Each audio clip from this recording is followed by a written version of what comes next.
class, so matanong ko lang, sa Scream, sino yung madalas nagsastruggle? Ako po, ma'am. Nahihirapan po kasi ako sa shot call kasi isa lang po yung gusto ko tumatawag sa akin. Teka class, tama. Importante ang comms, mapa in-game o relationship, di ba? Relate ka, ma'am? Secret. Anyway, next question tayo guys. Tingnan nyo itong draft. Sino dito yung nag-overcommit sa top lane? Uy, naku! Parang support ata yan, ma'am.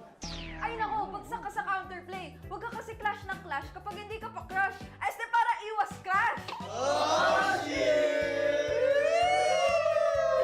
Plus 5 points ka sa hugot, ma'am.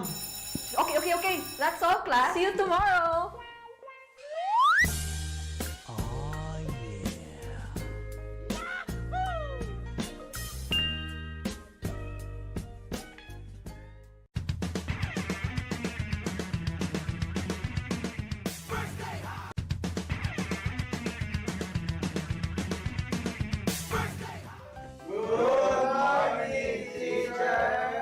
May bagong grading sa loob ng classroom. Sino kaya ang bagsak at sino ang may palag? Okay. May grado na ang lahat base sa inyong naging pinakamainit na katapat sa lane. Now, class, ano sa tingin nyo ang palag ni Demon Kite kay Carl T? Ako! Si Cartesi Goat! Si Demon Kite, celebrity! Okay. Makinig. So, pag-usapan naman na natin yung iba't ibang uri ng rivalry, class. So, unang rivalry, yung team na palaging next season na lang versus yung team na palaging nag-champion. Ma'am! Masakit naman yan! Ma'am, parang may pinapatamaan ah. Grade 91%. May angas, may storyline, pero minsan pag finals, bigla na lang nawawala. Parang signal sa probinsya. Ma'am, di naman na kami yan, no? Okay,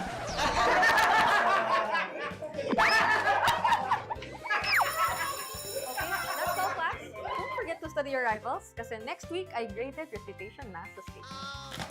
Goodbye! Thank you, teacher!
Di abutan dito!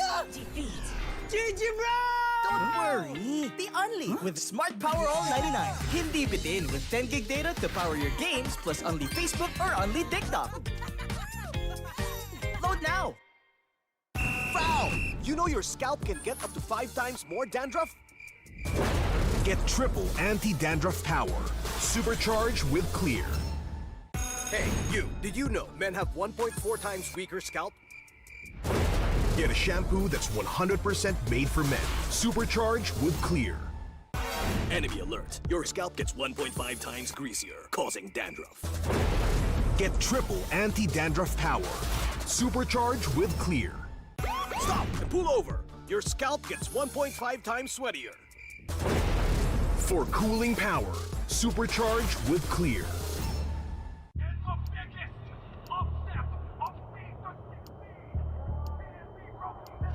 Paano ko kaya sila masusuportahan ngayon ng mas maayos? Kailangan ko ba magpalit ng strategist? Nagagampanan ko kaya ng maayos ang role ko? Will I be able to meet their expectations? We have to prove them all wrong.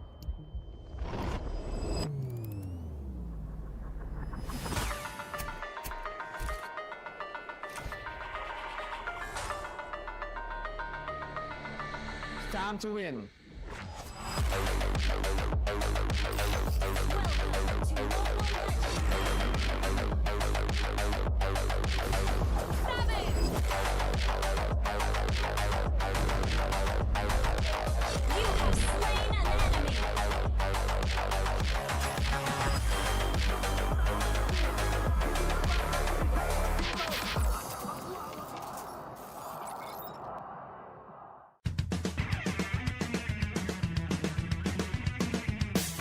Usapang Meta for today's class.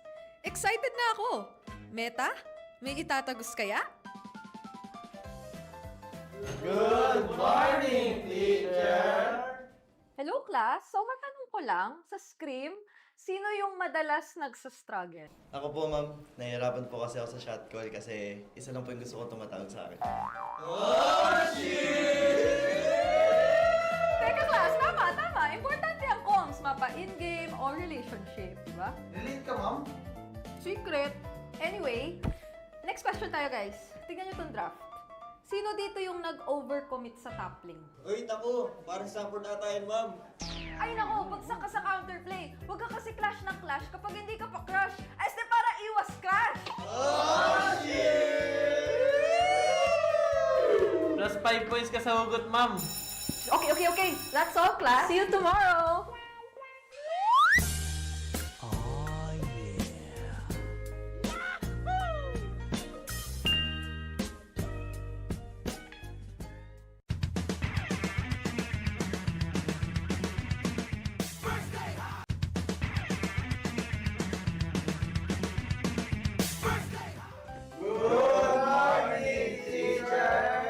May bagong grading sa loob ng classroom. Sino kaya ang bagsak at sino ang may palag? Okay. May grado na ang lahat base sa inyong naging pinakamainit na katapat sa lane. Now, class, ano sa tingin nyo ang palag ni Demon Kite kay Carl T? Ako! Si Cartesi Goat! Si Demon Kite, celebrity! Okay, makinig. So, pag-usapan naman na natin yung iba't ibang uri ng rivalry, class. So, unang rivalry, yung team na palaging next season na lang versus yung team na palaging nag-champion. Ma'am! Masakit naman yan! Ma'am, parang may pinapatamaan ah. Grade 91%. May angas, may storyline, pero minsan pag finals, bigla na lang nawawala.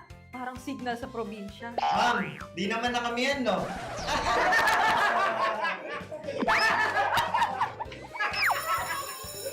that's all, class. Don't forget to study your rivals kasi next week I graded recitation math sa stage. Goodbye! Thank you, teacher!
season of MPL Philippines is brought to you by the following sponsors.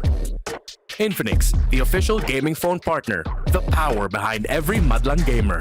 Smart, the simply reliable connectivity partner of the MPL. Our partner in esports, Clear Men. And our strategic partners, TT Racing, Ferry, and SIP. Don't miss any MPL action by following our official Facebook and subscribing to our YouTube channel. Follow MPL PH on TikTok for more content. Experience the lakas ng Pinas of MPL PH Season 17 live at Victoria Sports Tower. Grab your tickets now via the official MPL PH website. MPL Philippines is monitored and supervised by the Games and Amusement Board.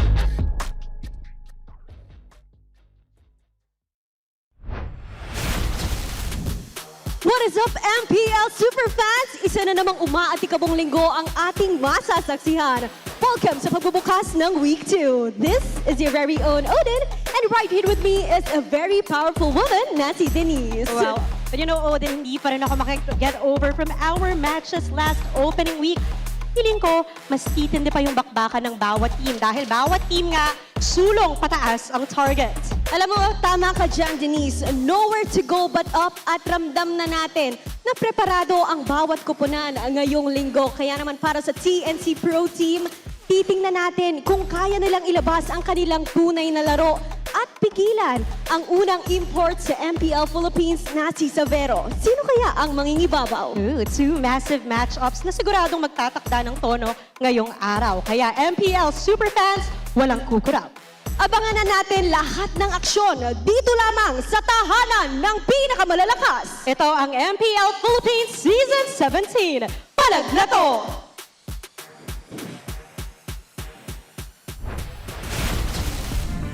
Panibagong simula na naman para sa mga laban na masasaksihan natin sa ikalawang linggo. Welcome to the official second week of the MPL Philippines Season 17. Just like what our hosts have mentioned, tuloy-tuloy ang palag. We are here at the Filipino broadcast. My name is Hans Galeria, joined by Joshi Cakes and of course Midnight, and over to the English desk. And here we are once again. It's us, the Wee Band Bros. It's me, Naisu, Leo, and Renmar. And of course, our tournament is monitored and supervised by the Games and Amusements Board. Maraming salamat po for having us, and what an incredible first week we've had during the course of time. First 3 days, non-stop action. Parang nag-e-expect pa ako, or nag-e-expect pa tayong lahat ng mas matitindi pa para maitaas yung level ng kompetisyon. Daming nangyari. Even from AP Bren, we saw yung kanilang best performance so far out of those years na nakita natin sila during their first weeks. They are on top 1 together with Team Liquid Philippines. Parehas na parehas ang standing. Isang talo lang, isang game loss lang ang meron. I think part of this, when you look at the standings for a lot of us, and what I've heard internationally, is people weren't expecting AP Bren to be there at the top. Now, I know it's alphabetical order there with TLPH, but I think that's a surprise for a lot of people, but I would say it's been in the making for AP Bren. Yeah, it's been an interesting start to the season for them. I've been glazing them in my content already. I think I'm not going to glaze them enough here. Maybe later on in the week, but we're going to be starting off with two teams who had a difficult start to the season. Twisted Minds and Omega still have not gotten a series win, but I like how even though you saw them not get that dub, you still see shades of the potential that they could show off in terms of how they can get their wins. Again, for most of MPLPH history, it's really just a question of consistency. How consistently can you perform your strengths so that you can get Ws? Not to call match 1 a speed bump, but I'm excited for match 2. ONIC PH versus TNC. I wonder which XP laner will play, and I hear the Phoenix Army are cooking something up. That happens later on tonight. Yeah, you know what? This match, I actually am a glazer of TNC. I used them in the content. Sabi ko, anything below top 3 is unacceptable for this team. But on the other hand, you have ONIC Philippines. In contrast naman, hindi ako glazer, pero I did say na medyo malaki yung expectations from Savero. And to be honest, he's been performing. And considering na ito ang ating unang laban ngayon, isa lang ang paraan, isa lang ang daan para sa dalawang teams na to for Twisted and Omega, yun ay ang sumulong pataas. Naglabas na sila ng kanilang lakas during the start of time, and guys, it's just incredible. You know, MDL talents from a few years back, and now they are here in the MPL stage. Magtatagisan sila ng galing. Ako, parang ako yung pinaka naging witness dito. Lalong-lalo na for both of these teams. Oo nga pala. He was Twisted there. Minds. He was there. Oo nga pala. I was there. Mga Joshi X was there. And then, we saw a lot of potential coming in from Desman, Mingwin, El Capitan, nanggaling sa kaharian, ngayon nasa barangay na. That is sounding like a downgrade. Di ba parang kingdom tapos barangay, but he got the upgrade of a century from rookie to captain. Actually, pinagsabay niya. He's now both a rookie and a captain. Here's the question. What does he bring to the barangay? Why suddenly, in his first season in the MPL, Smart Omega goes, one of the biggest franchises in all of sports today, goes, you be captain. Yeah, and considering the fact that they got Ziva in the Rome, how do you find that balance? And I think moving forward for Omega, that's going to be my biggest question for them. The balance between Rome, mid, and EXP.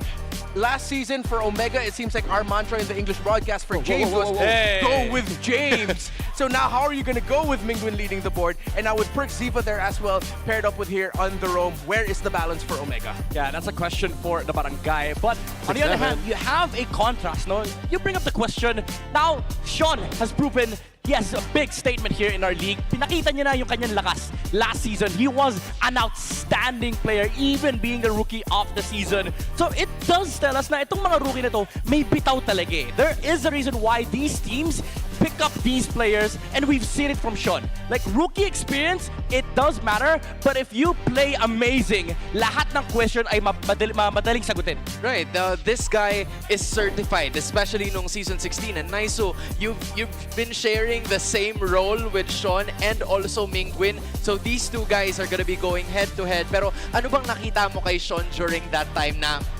nagpaitang gilas talaga siya last season?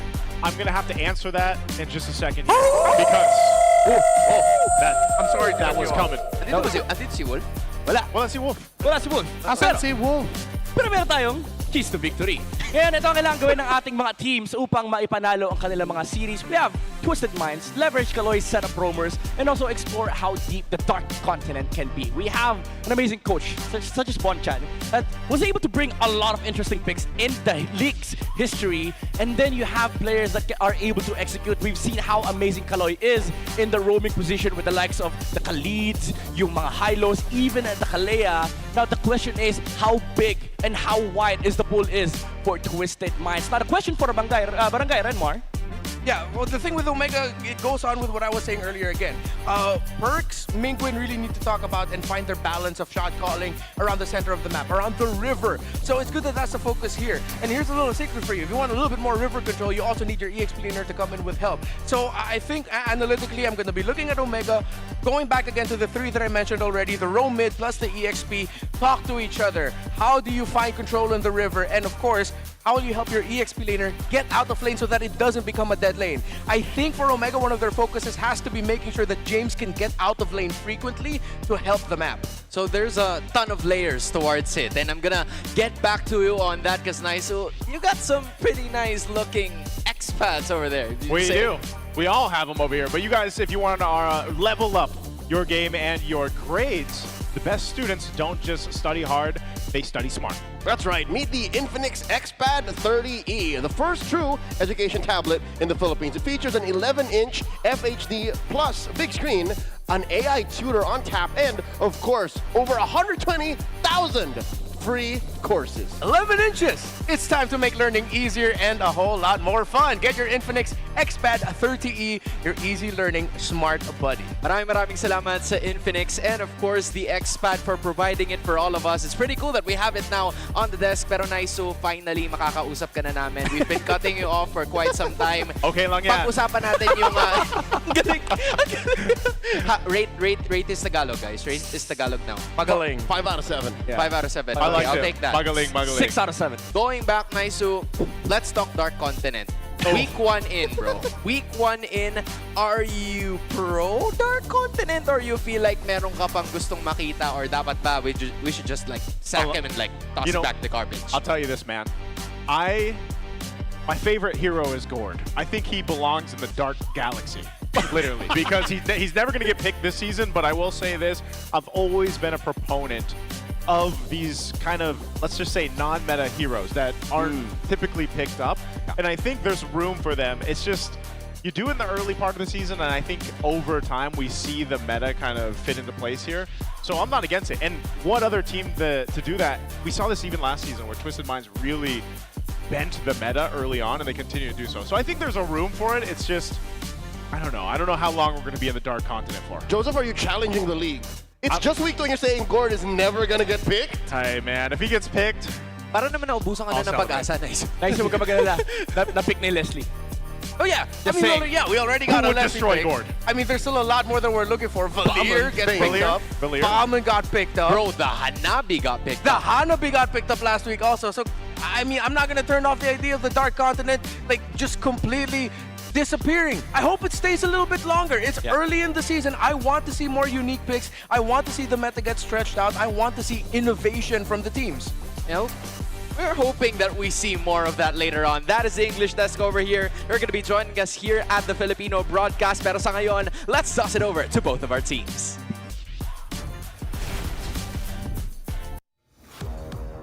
To ensure the integrity of the game, please welcome our marshals on stage, Chico, JD, Joshua G, and Miko. The opening chapter is over and it's time to flip the script. Prepare for the ultimate plot twist. Onto the stage, Twisted Minds!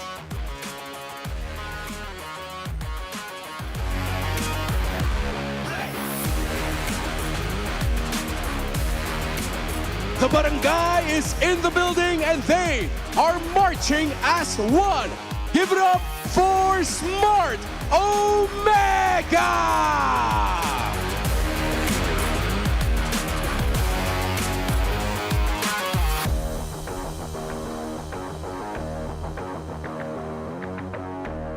And our head referee, the man in the middle, the Chop Master, Sent.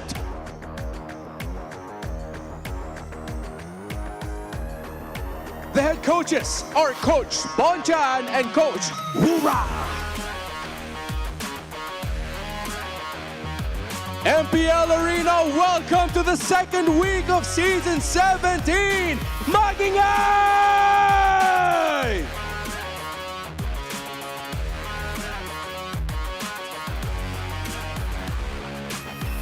okay, here we go. Let's take us through Twisted Minds first here, Leo. What do they have on the table for us today? What they have is Owl, the SEA Games gold medalist who took down hardware from Vietnam. As foreshadowed by Nosha last week, he said, hey, good luck to my brother. I hope he has fun when he plays next week. He did play, because next week is today's time is hard. But yeah, no, we do see Owl for real playing now.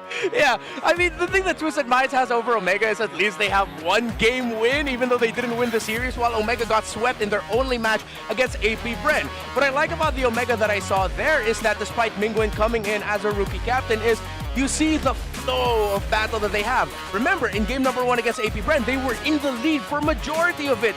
It only took 2 Lord fights for AP Brent to come out of nowhere and completely twist the game. So, Omega, I think they're actually going to take it to Twisted Minds here. They're going to try to take control of it early on. I think to go off the discussion that we had with our 6-man panel earlier on, you gotta kind of put this into context here. And for anyone that also, if you followed esports or sports in general, think about the responsibility that we're talking about here for Mingwen specifically. As a rookie, sitting into that captain role, going from all your seasons and experience, 5 seasons it was in the MDL, and then now being here in the professional league, leading some pretty seasoned players here. That is a big responsibility, and that's something that you've got to see them really kind of come into that responsibility. I think there's more for the fans out there that have been watching Mingwen in his time leading up to the professional league, want to see that here in the MPL. But before that, before we talk more about the matchup, we're going to check over on our ping test. Let's go ahead and over. Shoutout pala kay Perks. Perks, galingan natin parehas, Perks. Anong preparation natin, pre? Sana makaula na kami, guys. Sana manalo na kami, guys. Sana makatagos tayo, guys. Sana manalo tayo lahat. Sana panalo tayo sa buhay. Dasal lang tayo, tol. Pati pa naman sa checkping, strict yung account ko. Sana makachamba sa mga gods, sa mga old gods. Sa mga old gods dyan, oh. Sana makachamba ang mga current. Daw feelings, pre, nung nasa MPL na, pre. Sobrang saya. Andito pa rin kami, magkakampi pa rin kami simula MDL hanggang MPL ngayong this season. Masaya dahil na-appreciate ng mga orgs yung mga MDL natin. Parang dami nila ngayon. Kailangan natin pre ha, kailangan natin manalo pre. Yung mga pumunta dito pre, ilang oras bumiyayan pre para supportahan tayo. Okay? Second game of the season, sana manalo kami guys. Yun. Grabe, ang dami niyo pala MDL Cup no, nakakapasok na, kalat na. Pati sa ibang region, grabe. Ayun guys, message ko kay Coach Bon. Coach Bon, namiss na kita. Namiss ko ng mga turo mo sa akin. Pero sana ngayong araw, kami muna, Coach. And there we go. That's our Smart 5G ping test there. A couple words shared here between both teams. Renmar, what were they saying for our international viewers out there? Honestly, just like a lot of general reactions, wishing well for each other, and good luck. And some reunion talk. Yeah, and you see the strong influence of Filipino vloggers with the overabundance of guys. Guys. Yeah. I've always wondered that, you know? I've always wondered where that came from. Part of the culture, man. It's our vloggers. Everyone just uses guys. You just address people in general. Yeah. Well, and generally in this game, I want to kind of see a whole lot here from both these teams that we didn't get to see last week. But I always say that, like week one, as we see, the game one's going to be on Flying Clouds here, which is, mind you, was kind of what we saw last week on day one. This or Rivers? Rivers, yeah, Rivers. I think there's last week's struggles for Twisted and Omega. A 1 week can change a whole lot, though. That's one thing we've learned. I know some teams that usually start off rough on the opening season or opening week of the season are able to go ahead and make those adjustments. I think my biggest thing, though, as someone who used to be part of, I feel like, the Barangay. Like, I sang for them, right? It was like, we're not going to talk about that. We're going to throw it back. But we did. I've always wanted to see more from Smart and Mega. Even when they had, like, some major names in there, I always just felt like I wanted more from them. I think the Barangay were struggling with the weight of, as you mentioned, the responsibility of Mingwin as their captain last week. And it's safe to say they had jitters. I'd like to think that was it because there was definitely a concept to what they were doing. Yeah. There was some method to the madness. Talking about their game one when they had that Hanabi, they almost won. They almost won, legit. It's just they were too honest that when it came to the late game, they were feeding their opponent exactly what they were doing because there's only really one way to do that, front to back. So now, what I'm hoping for is a little bit of old Omega, wherein it's a rattlesnake, where you're not sure how they're going to strike, from what angle, and it's not the perfect match to do that from, or the map. Flying Clouds. We're playing with the sky, with the Cloud Prince, come on! Omega decided to respect the Kalea of Kaloy, so immediately taking away one of the best options that you could give to take that heat of victory we mentioned earlier about getting Kaloy on the setup style roamers. There's still a lot of setup, but then one of the strongest in terms of pick off is gone. The Valentina first pick turns off a lot of possibilities for Omega, and I like that they decided to lean towards the Valentina. I was actually thinking about it heading into the draft we're in. I think Omega are going to be looking at Twisted and saying, hey, we're going to be going for a lot of dive. You were asking Omega to not be so honest with their approach. I want them to be very honest in the sense of Twisted knows what's coming. It's full dive. And they immediately go for one of the most full dive marksmen that you can go for the Claude. And then they get the Fredrin as well. The Valentina is that good balance. You don't want to go up against full dive when you have an Eve early on. High chance the opposing team is going to get a lot of the early objectives, something you don't want to do up against Omega. So you find the balance of that. Again, the common theme here for the series. So they get the Valentina first. So now with Twisted, they decide to answer back right away with the carry. Typical matchup in lane, Claude carry that we saw. That's a trend from M7. While they can lock in their roamer, and they do, they pick up the Khalid for that faster rotation. So far, I like the trades that we're seeing. Twisted Minds, even though they know that they're going to go up against full dive, that doesn't mean they're going to take the early game laying down at their back. They also want to be proactive early on. Twisted has always been one of those teams that can be pretty chaotic in the early game of their matches, and usually are able to go ahead and take games pretty quickly. This Valentina pick on the blue side had more of a trend towards the end of week one when we saw it quite a bit picked up, and it's just one of those picks that allow you kind of this double advantage in a way where you're able to go ahead and take some of these ultimates from the opposing team, but also you make them think twice about what they are going to pick up.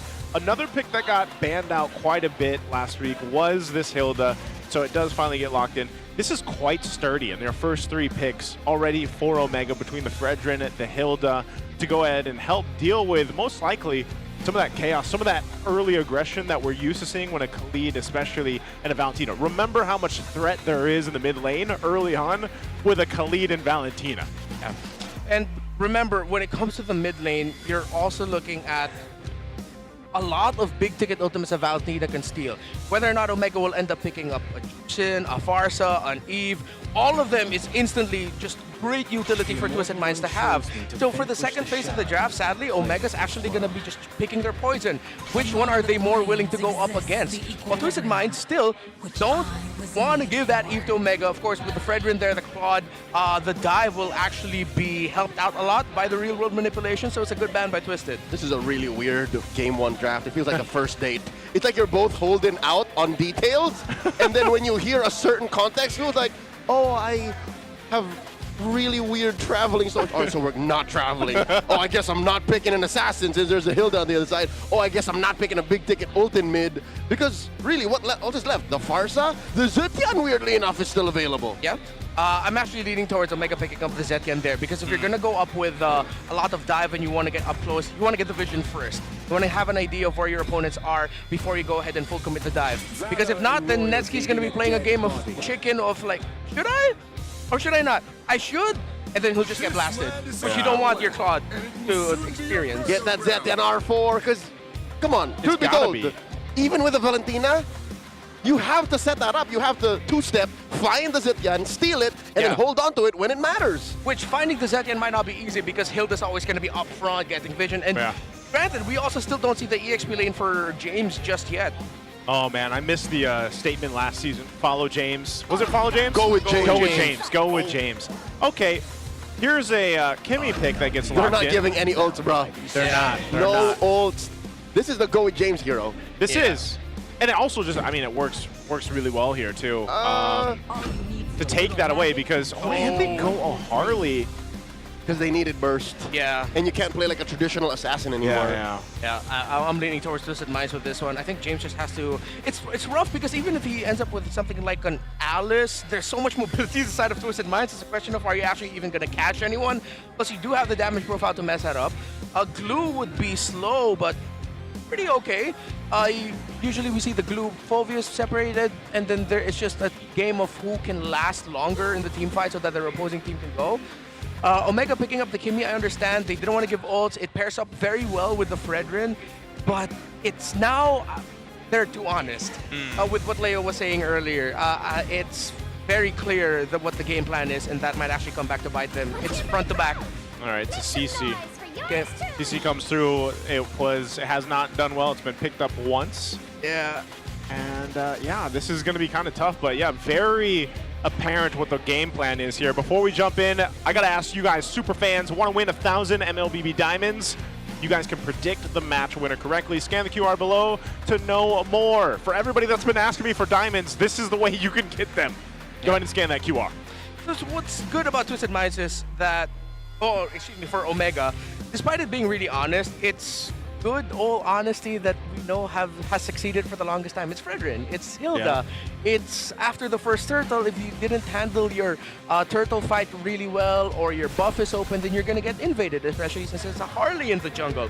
And if the Harley's buff after the turtle gets taken away from him, then it's gonna be a tough crawl for Twisted Minds. But you see with the ratings, because of their damage profile, the possibility of Twisted taking control of this is feasible as well. It's easier for Omega, but will their honesty come back to bite them is the biggest question. Well, this is going to be the biggest question we have. Opening our second week here, jumping into our first match. Both teams looking to get a dub for this season already here. Twisted Minds versus Omega. Let's jump into the early action in the mid. Perxiva taking a lot of damage. Forced to flicker out. Not enough range on Sean. Leo, that's exactly what I was talking about. Yep. You got to respect the early burst potential. Between a Khalid and a Val? Yeah. I don't know if there's anything that does more damage than that. I mean, you can pair a lot with the Valentina, but a Khalid and a Valentina, good thing he burned the flicker. I mean, it's down. He's got to kind of adjust early game a little bit from that. Let's take a look at the emblems here. What are we looking at? Pretty standard across the board. Ryzen decided to go for the tank emblem set. Okay, I'll go for the attacks, but he decided to go for a thrill instead, so he does have the adaptive attack. So, yeah, when you're going up against the mid-duo of Omega, knowing how honest they are, then how you beat honesty is making sure that they can't even say anything in the first place. Burst them down right away in the center of the map. Real-world advice. No, I'm joking. Yeah, that's how you deal with honesty right there. But what we're basically saying here is just there is a clear path to this lineup that Omega wants to make work.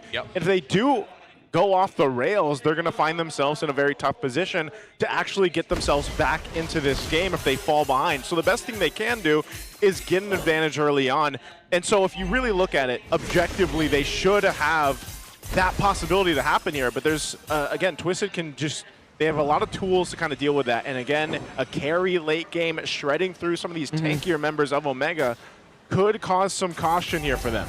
How is Twisted going to build advantage heading into the first turtle as Omega now set up advantage for themselves? Again, one of the things we were mentioning earlier, make sure James can comfortably play through the lane and then be active in the objective fights. MP the King and Ryzen are here. They're going to go for the full contest.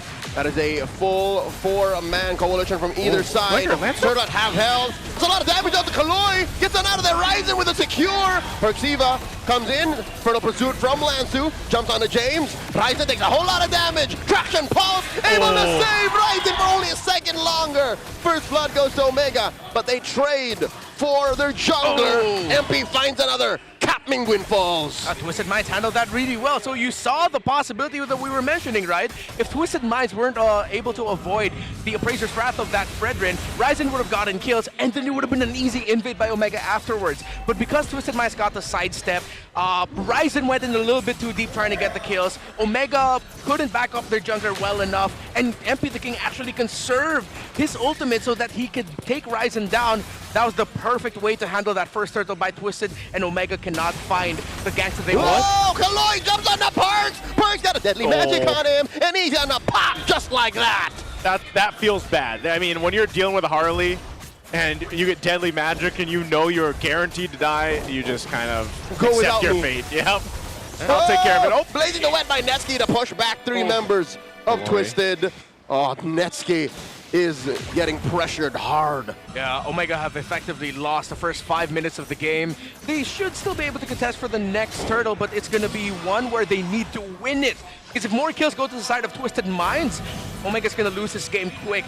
Great handling, again, of the center of the map and the aggression that they're doing. Kaloy and Sean have really been carrying Twisted Minds here, alongside with great timing by MP the King. He's 3 kills to no deaths. It's really crazy, too. That first tower down bot is almost down. It's literally 1 or 2 HP away from being taken out. So that's just how much pressure Twisted has been able to go ahead and put across the map. I mean, think it started up at the first turtle, transitioned down to some action there on the bottom side, and now you've got less than 10 seconds for this turtle to come up here.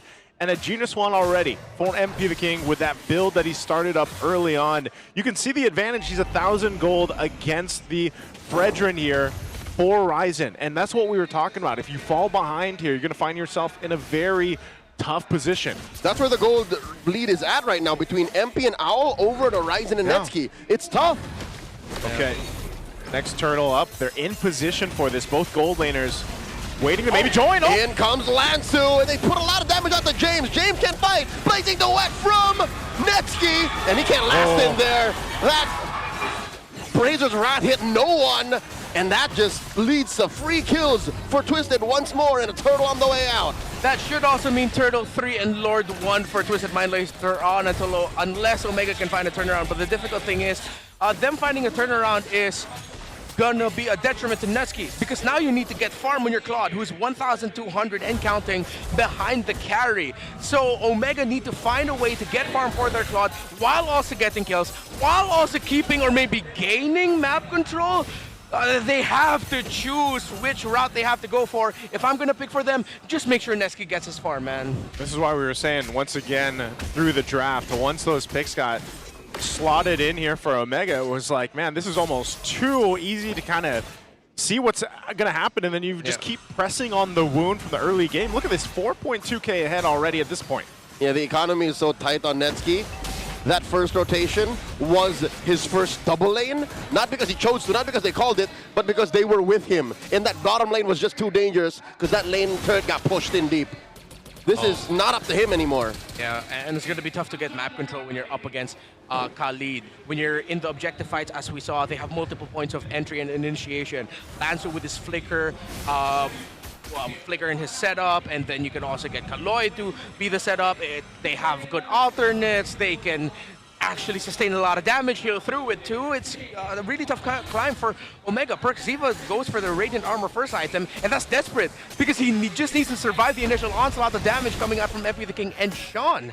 Yeah, there's so much magic damage front-loaded here with the lineup from Twisted that Omega doesn't really have much of a choice but to go in that terms of the path of itemization. A golden staff now picked up for Owl. He's got his 2 items locked in, and you're seeing the amount of damage Owl can already do on the carry this early on will give them the advantage into this next turtle fight.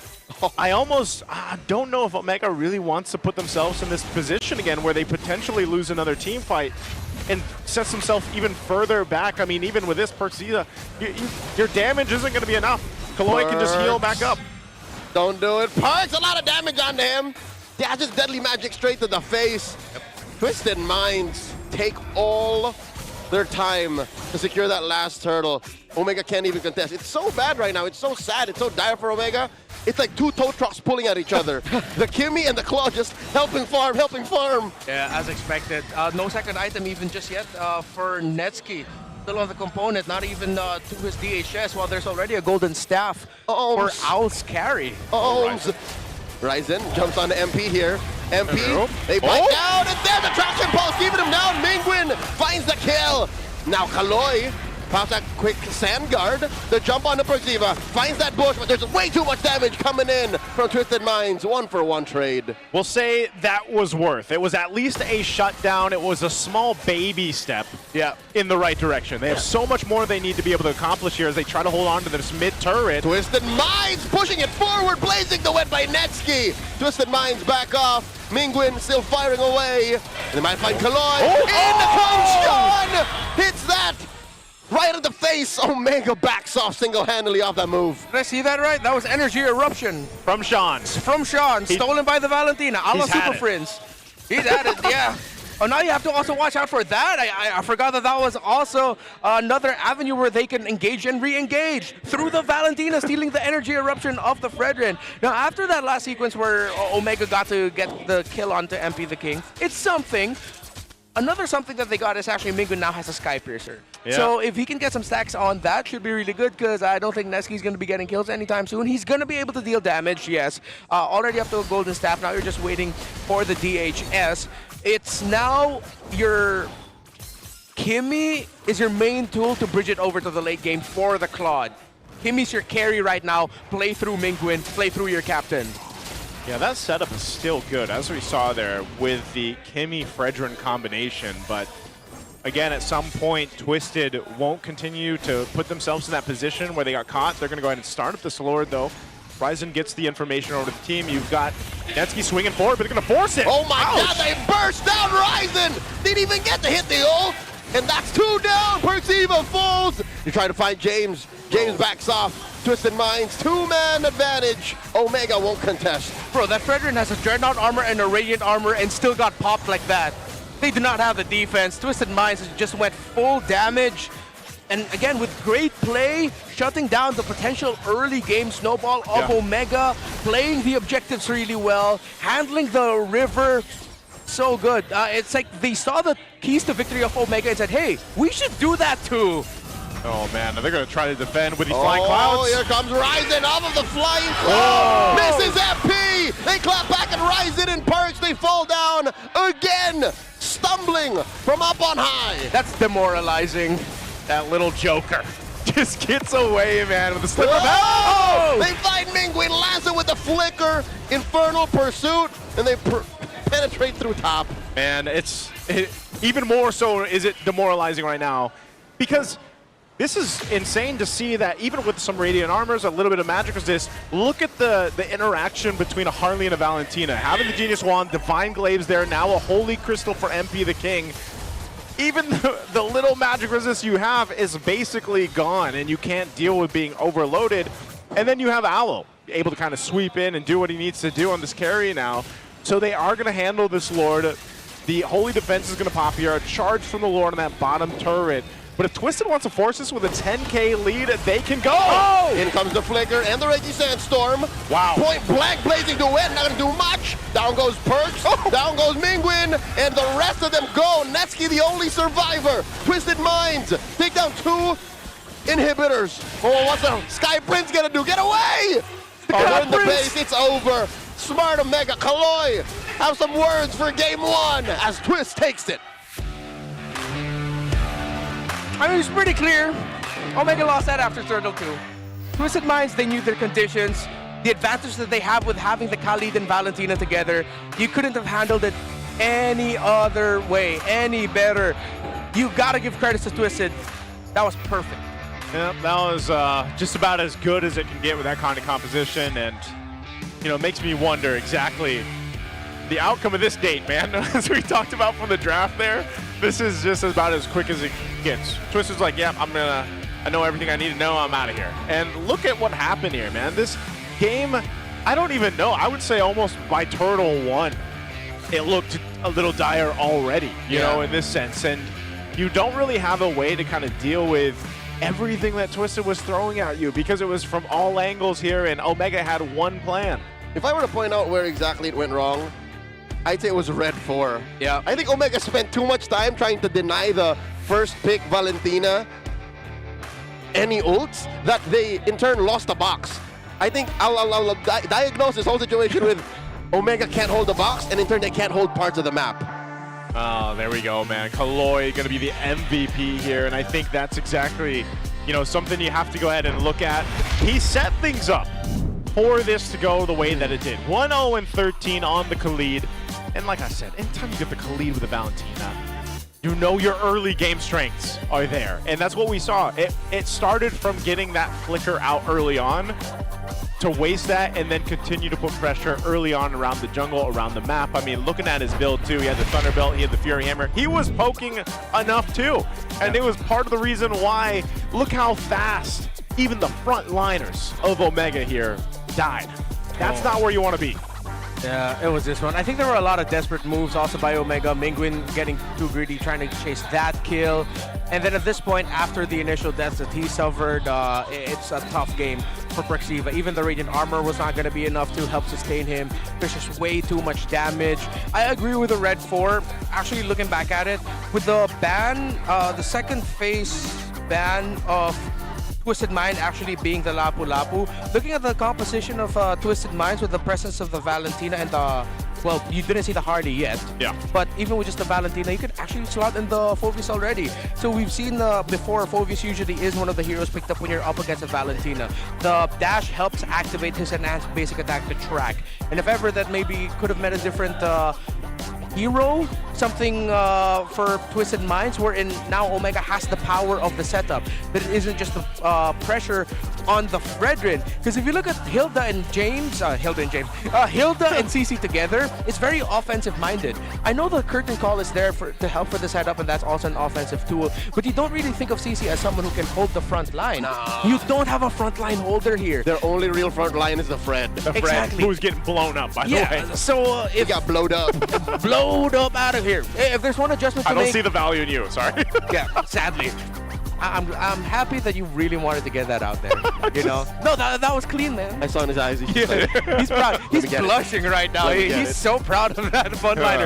But yeah, Omega, I think they have to put more priority on James now for their drafts and not just play passively and say, let's just adjust on what the matchup is. No, be proactive. Get James someone who can set up. Quit giving him a power pick from early 2025. Yeah. It's just so hard to make a CC work these days. Yeah, I mean, they take the condition. They were able to get him out of lane first. Yep. But then once you saw the objective, I was like, oh, right, James can just curtain call and that he's yo-yoing, and it's actually a Ryzen going forward, which is sad times for your jungler to turn him into a roamer. The game is just too fast now for CC to get away what she was getting away with throughout 2025. Yeah. So consider Khalid, Valentina, those two alone are like, what's the CC gonna do? Yeah, you don't want to be going with James on that pick, which, by the way, it's been picked up twice now, 0% win rate there. And so as you can see, you know, Kaloy helps Twisted dominate Omega in game 1, and that's exactly what it was. It was 11-25 on that game 1. It happened so quickly. I can't believe just how fast it fell apart there. outplayed them. They did. This can also outplay the rest with the Infinix GT30 featuring the GT trigger for lightning fast reactions and MLBB certified 120 FPS for ultra smooth control. Dominate the game with Infinix GT30, the power behind every Madlang gamer. Madlang. I like it. I always read that as Mad Lad. I don't know why. Madlang. Madlang. Madlang gamer. To dominate the land of Dawn, you need a connection that never lets you down. From scouting the rotations to tracking the pros, stay online and in the zone. Power up with Smart Power All 99. Get 10 gigs of data for MLBB and your favorite apps, plus unlimited Facebook, calls, and text. Share every gig you moment with Smart, the simply reliable partner of the MPL. You got a one-liner you want to add there, Renmark? I got nothing. This is always your moment. Amazing deal. Yeah, what happened to the amazing deal of Season 17, man? My villain art. I don't bother with that no more. Well, you know what? The clock is ticking, just like his villain arc. And the seats are filled up. Don't miss your chance to witness ONIC Philippines versus TNC Pro Team right here at the Victoria Sports Tower. Tonight! That's happening tonight. Tickets are selling out fast, so get yours now. There's actually a ton, there's a ton of matches. I saw the post. They've already sold out. Yeah. Hey, we are the hottest esports league in the country. I would not doubt it. Yeah. A lot of the Liquid, Aurora, Falcons, ONIC matches, the majority of the ones are the ones that sold out so far. You know what? After tonight, all right, I'm gonna foreshadow. If you're watching at home, cooking your dinner, considering, oh, should I make it down to the Victoria Sports Tower? You're gonna be here. You're gonna want to be here for TNC's match tonight because something is cooking. Something's coming. Let them cook, as they You would can say. see it. You can see it in the clouds. Something's coming. Yeah. In the clouds? Yep. You know, you look at the clouds and like. Have you guys ever actually looked at the clouds? I'm usually indoors, so no. Because I was gonna say, I do sometimes. There's a thing called sun therapy, and I'm not talking. That's what my cats do. That's true. So I'm not talking about the hero. That would be very therapeutic. Yeah. But what I am saying is that, sun therapy is great. You guys can head on over here, watch TNC to see exactly what we're talking about. But we'll leave it for later, because right now we have to go ahead and see exactly who's out there for our Smart Power pose. We've got some audience members out there. They've got to copy the pose. I think we got one guy, no, two guys, three, No. four? There's a lot of them trying right now. If you can spontaneously grow a mustache similar to Lansu, that would also help your steaks. Get that perfect cowlick split. Yeah. That's pretty difficult Oh, to it's do. pretty close. Oh. He had it. Why did he let it go? Don't laugh. Don't laugh. Why do people get shy when the camera's on? The point is, you hold the pose. Bro, I'm about to tilt on this. There we go. Just give it to him already. He's got everything. He's got the little baby got the mustache. bite. Yeah. He's got the that bite. cowlick split. Oh, he's got the eyebrows too, man. Well, Other dude joke. Oh. No, he's doing too much. He's doing too much. That's the wrong pose, sir. He's doing too much. No, whoa. Wait, what? Whoa, what? I just want to say that's the other thing that happens when the camera's on them too long. Is he They don't know how to swimming? act. What was he swimming into? I don't know. This He's guy has a swimming goatee. into the power pose, That's man. not a baby mustache, sir. That's a goatee. Yeah. All right. Do we get a winner? Do we got a winner here? He's got a Widow's Peak building too, but This guy's. Oh, they went back to him and he laughed again. dude, Our cameraman has not approved the video one yet. Oh, Here we yeah, go. yeah. Hey. Contender. That's pretty good. What? solid. I like the face. There we go. Oh. There. See, he's not doing too much. He's not doing like the jawline thing. He's actually. Oh, come on, man. I was already fighting for you, bro. The guy is posted up behind him, though. I'll say Is that that. contagious when you start doing it? People around you have to start picking up. It might be, man. I think we're going for a winner right here. Give it to him. All right, this has to be a winner. And right? Is that our Smart Power Pose winner? Where's the code? Oh! This guy won! Plot twist! It ended up with him! Plot twist! Okay, congratulations to our Smart Power Pose winner right there. Believe it! Man, we got that was our own plot twist here. All right, congratulations there, sir. Thank you so much for joining our Power Pose there. We'll go ahead and head out to the audience some more later on today. I like how they've been playing around with that more. It's Which like one? they linger on a dude for very long, and then when you think, oh, he's gonna be awarded, and suddenly bang at someone else. We need, you know what we need? We need like a bar. You know, like that this person might win. Like, so each person, like a there's gauge, like a gauge. Yeah, Yeah. like how close they are to winning. I think that would be very visually helpful. Same. All right. I would like a gauge too. I would too in real life. Now let's talk about match 2 here for TWIS and Omega. Omega obviously we started the discussion for this match with Mingwin, man, I just feel like he didn't even get the time to shine. Like, there was really maybe, what, one traction pulse that I could think of that really... Maybe their most one-sided game just yet. I don't know if, like... It has to be, right? Throughout week 1, if Omega lost in more devastating fashion, but this might... Game 1 here was like, what, 11-25 or something like that? Yeah, 11-25. At the end, it was like more than an 11,000 goal deficit. It's a tough L. Yeah. If there's anything behind the drawing board, that's what they got to go to. Yeah, they fought much better against AP Bren. I don't know what Omega were trying to achieve here. Looking away from Omega, maybe just looking at Twisted, I will just go back to they played it much better. They played that first turtle really well. They handled the second turtle really well. It's one thing that I would have changed for Omega is maybe rethink about how deep they were trying to contest turtle number 2. Yeah. Because you could see that they could contest it, but instead of going for a dance, they just threw their bodies, all right, bro, let's fight, let's go. And then that set up everything for Lanzu with the Dark Wave and Flicker. And then for the Raging Sandstorm, it was just sad. Yeah. And that's, so they are going to be going to the blue side for our game 2 here. And it is going to be expanding rivers that we see picked up. This is, again, the trend we saw last week, opening day. And I don't know, I almost think, depending on how well we see banned out here through the draft of game 2, maybe they go the same route a lot of teams have and just go with a Valentina first pick on the blue side. And maybe that helps them kind of build out their game plan from here, because that was our main stipulation from the last time draft, was just in game 1 draft, it was like, you've got one idea,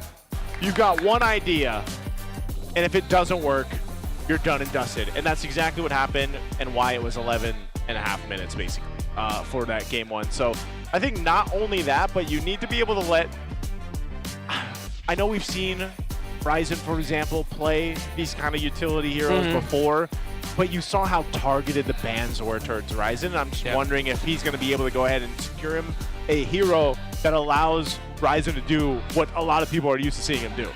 Yeah, I mean, okay, to be fair, I don't want to knock the Fredrin. I think the Fredrin is a very solid pick. Still a solid pick. I looked at their draft and say, hey, you know, there's a bit of a silver lining there. You have the Fredrin. We know what the Fredrin does, what it wants to do.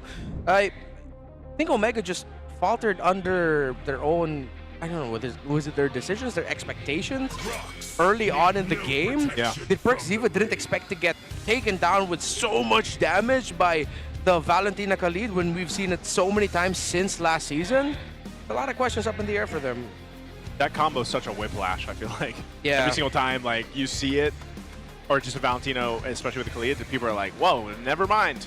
I will respect that damage. So is that what Smart Omega trying to do? Coach Wura banning specifically to try and get a blue 1 Valentina. Is that going to work? Is that going to fly for Cap Mingwin? Welcome to Quark's Castle. I feel like one of the biggest reasons why the Valentina worked in game number 1 is because the same vibe. I think Omega overthought their mid lane pick, hence why they ended up with the Kimmy Red 4. Again, it makes sense because it pairs up with a Fredrin, but again, you were missing a lot of that utility. I think that's also one thing lacking greatly from the Omega lineup from earlier, is utility. So I hope Omega doesn't forget about that. As good as damage is, even if you look at Twisted Minds, there's a good mix of utility and damage.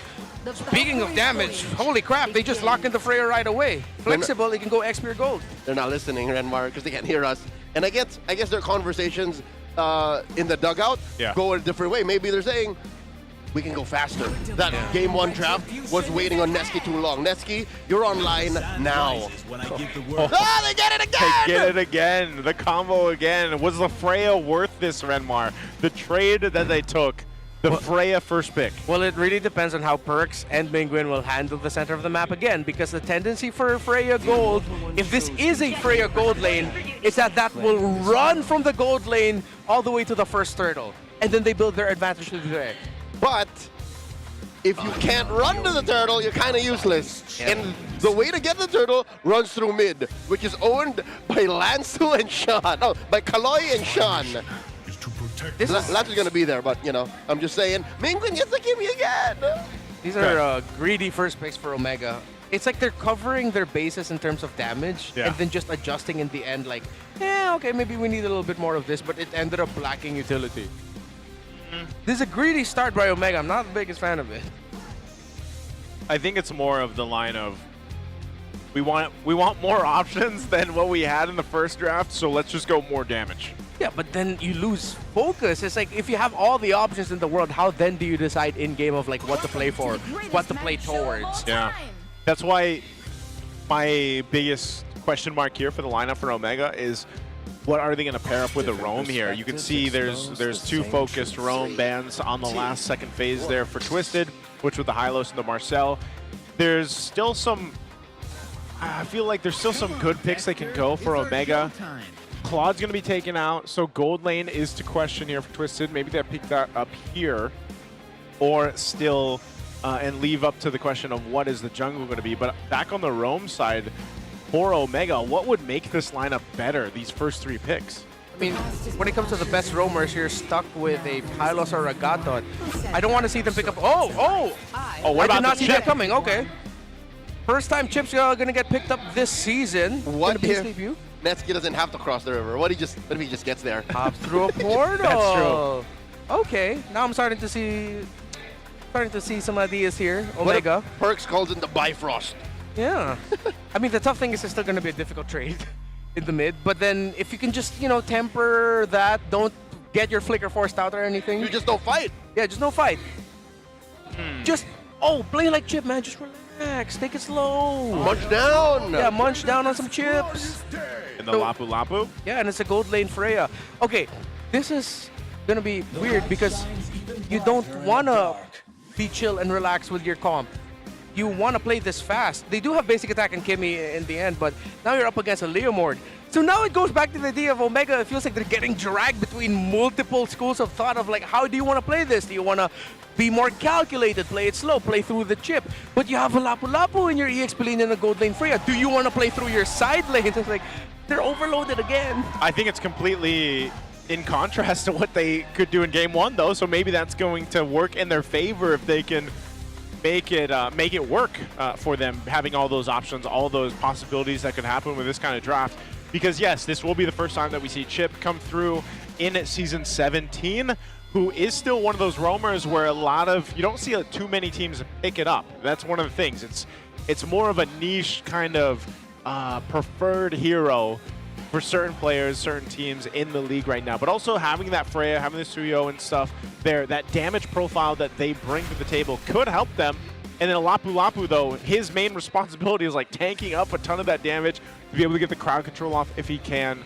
And so that's what Renmar's saying here. There's just so many things that this lineup can do.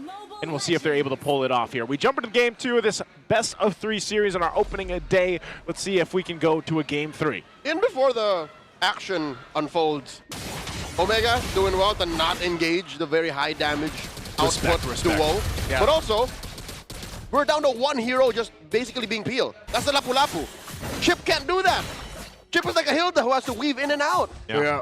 Really just time your enhanced basic attack, so little stunts that he can dish out. Initiate, then get out. And then get out.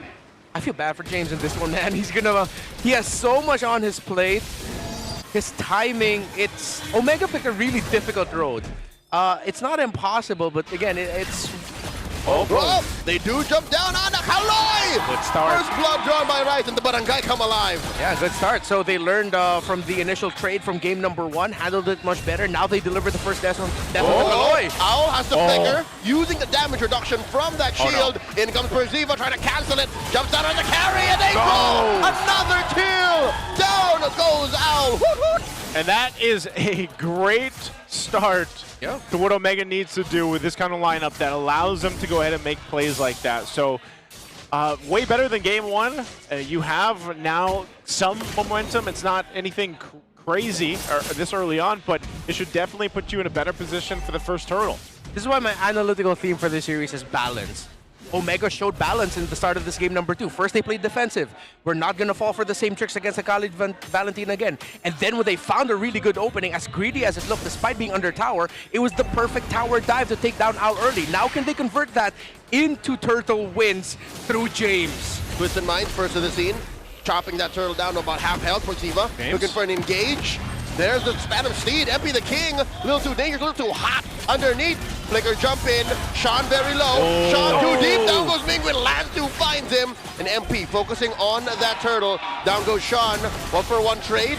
Ryzen in deep into that pit, takes down that turtle, and trades for Kaloy. And MP the King gets taken up by Nevsky. Oh no, the Valkyrie finds one more, and Lantu jumping in. Nevsky's not done with him. Another Infernal Pursuit, and Nevsky keeps on going. Nevsky versus Lantu. Why can't him and Ryzen take him down? Oh my goodness, and they're still going. They're still going to duel it out. So Lansu backs off. Meanwhile, the whole time, Owl was farming the gold off that turret. Well, then he gets punished. Appreciate the recovery of Omega from that game number 1. And to answer the question of how come Lansu didn't die there, hey man, Freya has little micro dashes built into her kit. So the longer that fight on, the longer Lansu can keep jumping on them. And he keeps proccing shields. Yeah, he keeps proccing shields. He keeps proccing that little enhanced basic attack shoulder tackle. So now Twisted Minds needs to find some semblance of control here to slow things down. But it's easier said than done up against a lineup, again, that has a chip that is now playing very well because they take their early game condition. So how will Kaloy and Sean then control the river and try to read the rotations of this chip is the biggest question for Twisted Minds. Because now, Owl needs help catching up. In game number 1, it's Nevsky on his cloud. Now, it's Owl on this carry. How can you get him more farm? I think Owl, given the fact that he's died twice, if I remember right, he's not too far behind gold-wise just because he was able to go ahead and stay down there and get some of that gold off the turret. But that's the thing, if he continues to die and get focused down on, then yes, he's going to be, it's going to be much longer for him to get online on this carry here. And so that's going to be up to Twisted Minds on how they continue to rotate and deal with these objectives. Because, wow, look at the damage! Sean gets taken down 1v1 by Ryzen. Clean, man. That was clean. 3-0 win 3, and I'm starting to feel like we're heading into game number 3 with the momentum that Omega's going on. It also depends on how well Nevsky can handle the next objective fight, which he will most likely join. Chip and Freya gold lane. It's, wow, crazy. It's a great combo. Yeah, working out really well. Second turtle up. Neither team going to go ahead and focus on it yet. Just grab those buffs here right now. Yeah, because look, Nevsky can drag out the laning phase in the objective fight because he can just join through the portal, meaning that he can slowly deny Owl of even more farm. Owl's going to make his way. Again, this is expanding rivers. I'm not sure if he's going to fully commit to it, but they might just give this turtle up. Perks man-to-man defense on the Kaloy, denying a contest. Another turtle goes to the barangay. Omega can slow down this invade, and good thing that they did. Would have been way too greedy for them to try and go for a steal just for, what, a golem or a beetle. They wouldn't have made it to the orange buff. It would have been countered by Twisted. Oh, in the bot lane! Another shortcut called in, and that's all the members of the barangay down bottom in the Y brush. In comes Lansu, uses that same portal, jumps on the Ryzen. Kaloy looking for it, finds him, shuts down! Ryzen, and that's a man down, another might fall. In comes the Valkyrie's descent, 2 for none. Twisted Minds get to breathe. Yikes, massive counterplay by Twisted Minds, and Omega just faltered to their own ambition. No other way to put it other than Twisted Minds completely owned that sequence, saw the shortcut, played cool, calm, collected, and then they immediately got 2 kills after that. Now it's a very even game, and I'm liking what I'm seeing from these two teams. We've seen a great start by Omega, but now Twisted Minds is biting back as well. Just going back to that term of balance here for this matchup, and it's essentially been evened out at this point. Lansu just going to go ahead and poke a little bit here as they set themselves up to get in a better position for the next objective when that does. But that's one of the things, again, Chip, even with the shortcut, you can't forget that it can be used against you as well. And that's why that timing, even the way to stay calm and collected with Kaloy, being able to get out with the Raging Sandstorm, then the Flicker, and then buying that time for the team to kind of respond, paid dividends there for them. So now it's Omega trying to get back in control here. Yeah, 4-0 start for this Phobius. And I wouldn't be surprised if Lansu, for majority of the team fights, similar to what we saw earlier after Turtle 1, he's just going to keep surviving, dragging fights out, and then Omega are going to partially realize that, well, hey, we actually don't have enough. Because once Lansu gets a Radiant Armor, and most likely he will be getting a Blade Armor as well, the damage coming through from this Kimmy and the Freya, the main sources of damage against this Phobius, he's just going to laugh through it, and he's going to keep fighting. Okay, here we go. Last turtle of the game up. Kaloy getting in position, providing that vision. Oh! Phantom Seed already by MP, pushing back James and Ryzen, allowing them to rethink their entry into the Turtle Pit. Slight advantage for Twisted Minds, pulling it over. Down to 3/4 of the health. Gotta get soft reset as Kaloy looks for one. Oh, they jump in though. Netsky made his way up. They know Crucial ultimate's down. They're just gonna blitz it. That's a quick take by Omega, 100%, 3 for 3. Just knowing the Phantom Seed was down. Yeah, Omega also just did not give Twisted Minds any opening and no avenue for MP the King to dash in. Raging Sandstorm by Kaloy, keeping James down. Gets hit by that Lansu second skill, does not engage. Well, maybe. Okay, I guess it was just one of those things like, hey, let's see if we can find an opening here, but they could not. So, still slower, more methodical pace. Ryzen now up to a War Axe. As for the gold laners, they're still... Oh. Okay, I thought Kaloy would try to force something out of here, maybe perk Ziva.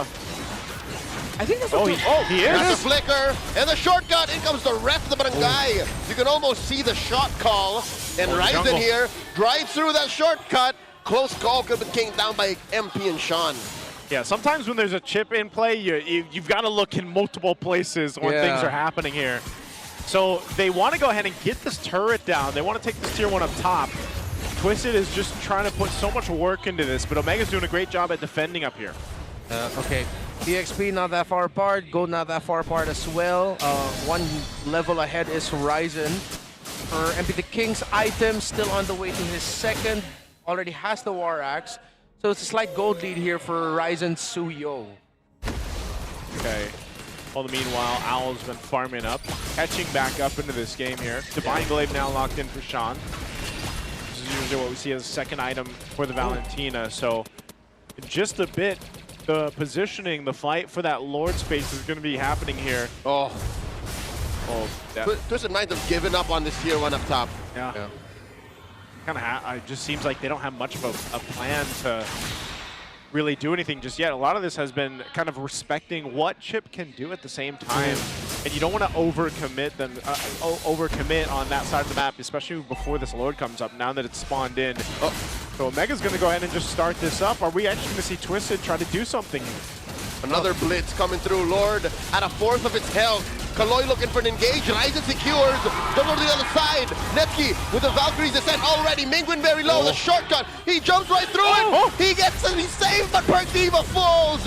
So does Ryzen. Double kill. Great post-Lord take fight by Twisted Minds. The chip portal actually helped Lansu. He was sending back members of Omega, and just when it got too risky for him, he got out with the shortcut and ended up with the rest of the team. So you actually saw the angle. Twisted Minds were already setting up that post-objective take from the start because of the advanced positioning of Lansu. They knew they wouldn't get that turtle, but they knew that they could get a chance to get kills afterwards, which they did. Hey, chip happens.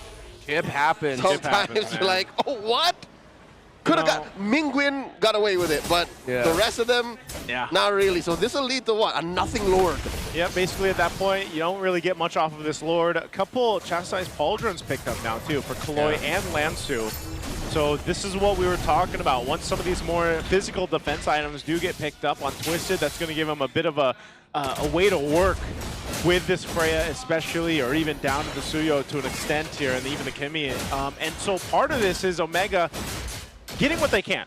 If that's tier 1, tier 2 turrets across the map off that Lord, that's about as good as it's going to get because of the way the fight went. I think Lansu should keep up what he's doing. He should just really keep going straight for Mingwin once he sees him in the fight. Yeah. Because he has ways out. Whether it's his or Chip's. Yeah. Basically. So with this, they lose a couple tier 2s, but Twisted still trying to claw them back into this game. They need to open up the map a bit for themselves, but Omega has been doing a really good job at just, even when they lose a couple bodies, they don't really lose control of the game. Yeah. Question is next for Twisted, when are we going to start feeling Owl? Because at this point, you can only play through Sean, MP, and Lansu so much.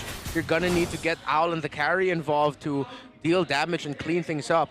Though Omega are losing their main sources of damage or their main frontliner, it seems like without the chip, without the Suyo, it's really just through the Freya and the Lapu and then the Kimi. But then with them not also having the frontline that they need, it's like too difficult to catch up against a carry. Conceal by Perks, allowing Netsky to run away. Phantom Steed, they all collapse onto Perks Diva. Perks gets that shortcut in, but he gets taken down quick. He doesn't even get to cast it. A lot spent by Omega to save Perks, but Twisted get away with it. I feel like that was a lot of overthinking from the side of Omega. That should not have happened. I mean, they get a kill. Are they going to get anything off of it? Netsky 2v1. Outthinker through the wall gets jumped on by Netsky. And the Phantom Steed gets called in once more. In comes James trying to protect his gold laner, but Netsky falls. Now 4v1. James backing off. Lansu jumps on him. Mingwin wailing away. Ryzen says we disengage. Their base turret's getting pushed in too, and now the Lord is up. Yeah, Omega are slipping, and Twisted Minds are just handed wins back to back. They will get advantage for this Lord, but then MP the King still has to go through his rotations, purple to orange. They can't go for the slow start just yet. Netsky in 10, Ryzen is up. Contestable, but I think Omega should just look for a steal angle while Twisted Minds, they need to blitz it. No, Perks is here, so they can just bring Netsky to the fight. This is a good look for Omega, I'd say. Give Twisted Minds a false sense of security. Lord at about half health, Mingwin. Still pew-pewing away. Lord gets a soft reset. They gotta respect that shortcut. Yeah, this is tough for Al too. He doesn't have flicker, so he picked up the Wind of Nature. So there's going to be a fight anyway. Phantom Steed, MP, traction pulse. Can Ryzen survive? He's okay. MP at half health, Mingwin still blasting at Kaloy. Owl holds on to the Lord.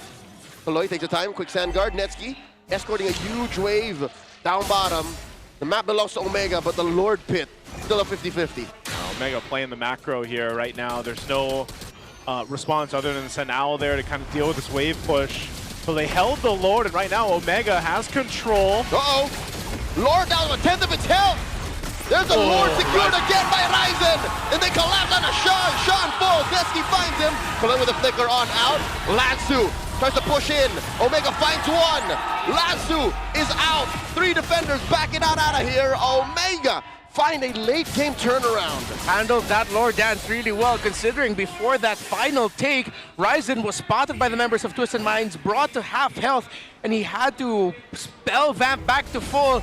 Great handling of the Lord by Omega. Fantastic macro. Twisted Minds now might end up getting forced to game number 3 here. Kaloy underneath tier 3 in mid. Drops that quick sand guard on a 3. Not much of a response. Twisted Minds. They're up against the wall here. Sean comes in, no ult stolen. And the rest of Omega will wail away at the base, taking us all the way. The Bungarang guy go crazy. Despite the, let's say, terrible start to the series, they showed up. And now they force a game number 3. They learned from the lessons of going up against Akali and Valentina early on. Yeah, we can't sugarcoat game 1, but they definitely readjusted here for game 2 and made it happen. And there was a couple moments where it looked like it might slip back in favor of Twisted, but Omega played the macro. As we said throughout the draft, they had multiple options that they could go with, and they played around those options. Sometimes having that chip, having that shortcut worked with them, and sometimes it worked against them.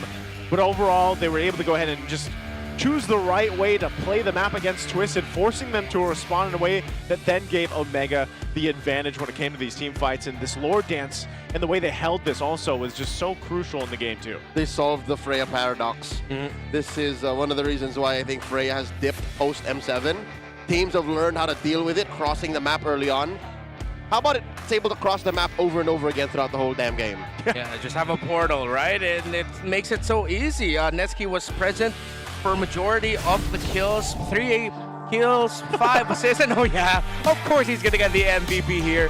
The longer the team fights go, you see the influence of the Freya, and well, opposed to Owl's carry, yeah, I felt this Freya from minute 1. The carry was a non-factor this whole game. I think you also have to credit that to the chip eventually coming out. Yeah. Because Twisted Minds had to watch out for all the angles the chip can go through, where the portals are going to be coming out of. They really couldn't commit any resources to making sure that Owl was comfortable. You also have to credit Omega finding those 2 quick early kills onto Owl. After taking down Kaloy in mid, converting that instantly into a, tower dive early on against the gold lane? That was such a smart move to start things off for Omega. Smart Omega. Smart Omega. It's in the name. It's in the name right there. And, what? You know, it's Hold the pose. I thought the camera froze. Same. He was just holding the pose. More players should do that, by the way. Yeah. Definitely. But yeah, this is the play you were just mentioning. You know, they made quick plays, quick decisions. off that early game. And yeah, it's weird to say because the carry did not feel like a carry at all throughout this game. And it was partially due to the fact that Owl really didn't have that much space to maneuver himself around these team fights. This is what I was talking about in the pre-match discussion.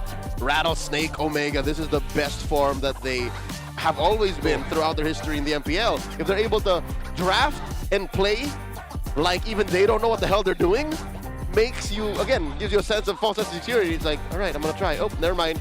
Bad idea. This is how they get their first win. Yeah, and Perk Ziva spent what? The good amount of 2 or 3 seasons learning from Daddy JP himself, with the chip being one of his signature picks. So I like how Perk Ziva was also able to show us his version of how to play this chip, and it's as equally deadly with a team like Omega behind it as well. It's not just go with James, it's just go with everyone.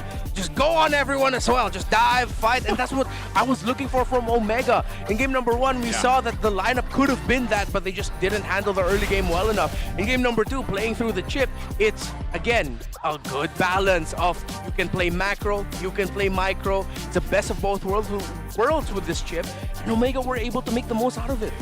Yeah, I think a part of that was just, like you also mentioned in the early game there, Renmar, where it was, they took a little more defensive route in the early game by not putting themselves in a position to get bursted down, which allowed them to make the rotations that they did. Like that small minor adjustment changed it quite a bit from game 1 to game 2. And they were able to keep control of this game.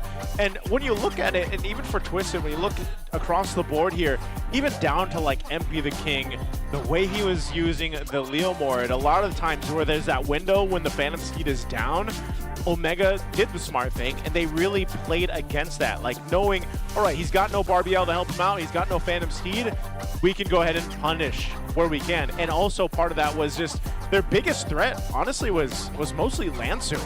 And they learned how to maintain Lansu throughout the course of the game. And Joseph, you're talking about that window wherein Phantom Seed is down. Yeah. That's a very small window. Impressive how Omega were able to squeeze into that. I'm eyeballing that cooldown. I'd say it's like what? From the final duration, the ending of Phantom Steed, you have 20-something seconds. I was gonna say like 8, something like that. 18. You're the Leomord, man. That's what you're playing with. So that's how Omega were able to make that work. How? Yeah, it's also like a difference in ideas here, because Twisted Minds, now in this game number 2, they decided to overload their utilities, the Khalid, Valentina, Phobius, and they said, hey, let's just adjust our carries.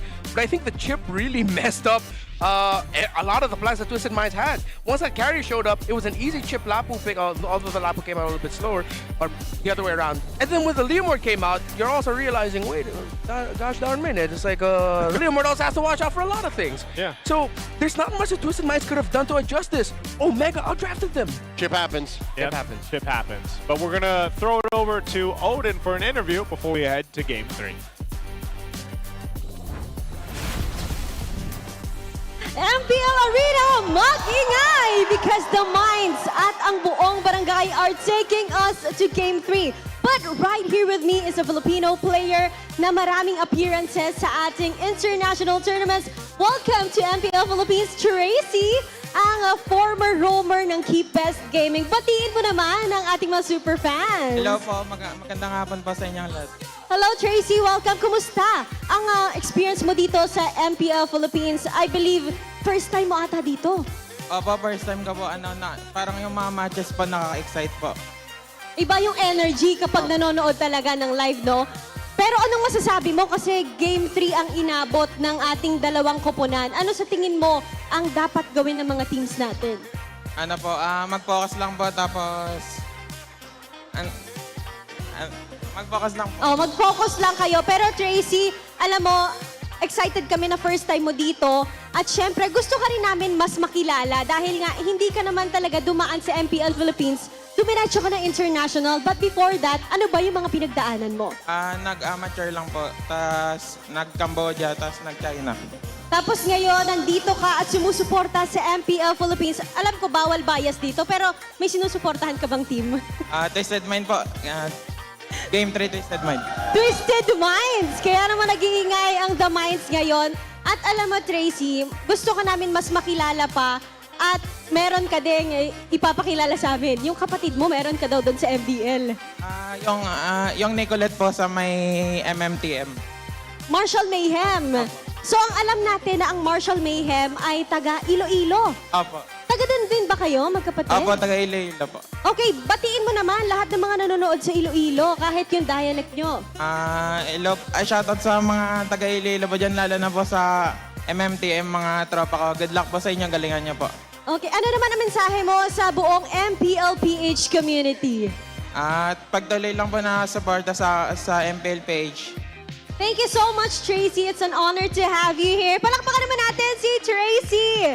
And with that, alam kong hindi na rin kayo makapaghintay sa match between Smart Omega and Twisted Minds. It's Game 3. Casters, palag na to.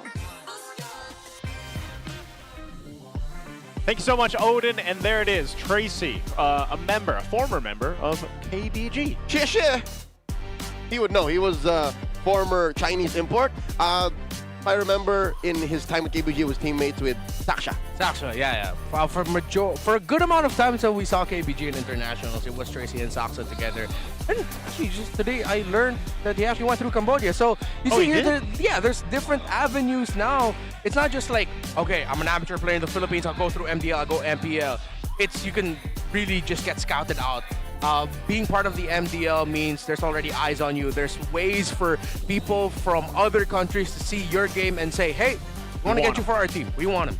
Yeah, I think that's great. That's always what I feel like when we talk about the developmental league, the MDL, that's always one of the advantages, but also the advantages, the players like we mentioned coming into here, where they step into the MPL and they get to go ahead and make names for themselves. We've seen that so many times now since the inception of the MDL, which is it 6 seasons now? What seasons are we on? Seventh season of MDL, and it's just a great direction for a lot of the players out there. Now this time, going back to it for Game 3, I think, yes, this one, we finally got to see what Omega could bring to the table. We've evened out the series. This is still going with the trend, the theme that Renmar mentioned. It's the balance. This series has been balanced 1-to-1 across the board. We're going to find out what map we go to, and then find out exactly what the move here is for either of these teams to get their victory. DGB dubs left, so we're going random. Yeah. I'm going to twist your expectations here. Now I don't want to see balance, man. What do you want to see? What I love to say, two big meaty men slapping meat. Like just fighting over and over again. Just play through that. We're right here. We're right here. Now, but you guys can't get drafted in the game. Unfortunately not. Sadly. So now I want to see the game equivalent of that. Just slap each other. Just fight. What a better map to do it than Dangerous Grass. Exactly. You never know where it's coming from. Because there's danger. You don't know where the danger is coming from. I mean, I know you cannot completely forgo macro, but if you could honestly just clear lane, leave a few minions, leave the cannon minion so it slow pushes, go to the center, find something to do, I'm happy with that. Because right now with how the flow of the game went is, game number 1 we've already seen a stomp. Game number 2, a little bit more back and forth. Now I just want to see like a full-on fight. But before that, listen to the statements from Ryzen and Netsky. Yep, these are some quotes from the HG podcast. Shout out to Wolf out there. So we got Ryzen saying, hold on, you want some real-time AI translation? Yes, please. All right. I choose the Leo voice. Okay. Cap is so mature, either inside or outside, that when he sees something wrong, he's really gonna hit that. All right, what about Netsky? Oh, he's really disciplined. He's such a disciplined player. He's so patient when it comes to games, and he can really shot call in mid. He's a really macro-focused player too. And that's what they say about Mingwin. Thank you so much to AI Leo. I'm very appreciative Dude, of that. this X-Pad is amazing. The X-Pad is crazy, guys. It already got your voice like built in as a package. What you didn't know, Renmar, it's got all our voices. Oh. Did we sign off on that? Or? They should have asked first. But you know what? After reading that, it's funny how I said what I said about just looking for fights now. Yeah. I want to see aggressive lineups. I don't want to see too slow a pace. They come out with that quote about Mingwin, about him being mature and disciplined. So I don't think I'm going to get my wish in game number 3, man. Well, if it's not Mingwin, maybe it'll be somebody else. Yeah. That's bringing that to the table. Maybe it's Perks Visa, you know, and maybe they can make that work. But I will say this, even in the sense that James in the XP lane, he's been able to do that. He's been able to start fights up and everything else. Valentina first pick blue side again, now over here. for Twisted Minds. If there's something I want to see, is Mingwen on a different hero. Because I think this Kimmy, if he ever ends up with a Kimmy again, he's just going to get hunted down. 2 games now, we've seen Sean on the Valentina. He times his entries really well with Lanzo and Kaloy to take Mingwen out. So they take away the Khalid Valentina, pick up the Khalid themselves. They split up that combo. Yeah. I'm okay with this. I'm okay with it's it a good too. start. Twisted, I think it will actually be okay for them to still pick up the Hilda. To the Valentina, actually really good theoretically. That's a lot of damage as well. And then you have the Khalid on the other side. Plus the Hilda is actually one of those heroes that it's low-key, but it's one of the heroes that can force early purifies out of the Claude once he goes in with the Blazing Duet. Yeah. Throw out a Power of Wildness, you're going to be shocked with the damage. Speaking of damage, okay, they go for the Harley, and they do get the Hilda in the center. I like this pick. So that's a lot of damage, Redmar, basically. Yeah. In these first 3 picks for Twisted. And yeah, Omega will just take up the Phobius. I'm going to get my wish, man. You Once are. Phobius locked out, you see the damage from Twisted. You see Omega. Yes, they are going to be playing through a Claude, but now... Oh, wait, I just realized. What's that? Oh, is he really going to end up with a Kimmy again, man? Penguin?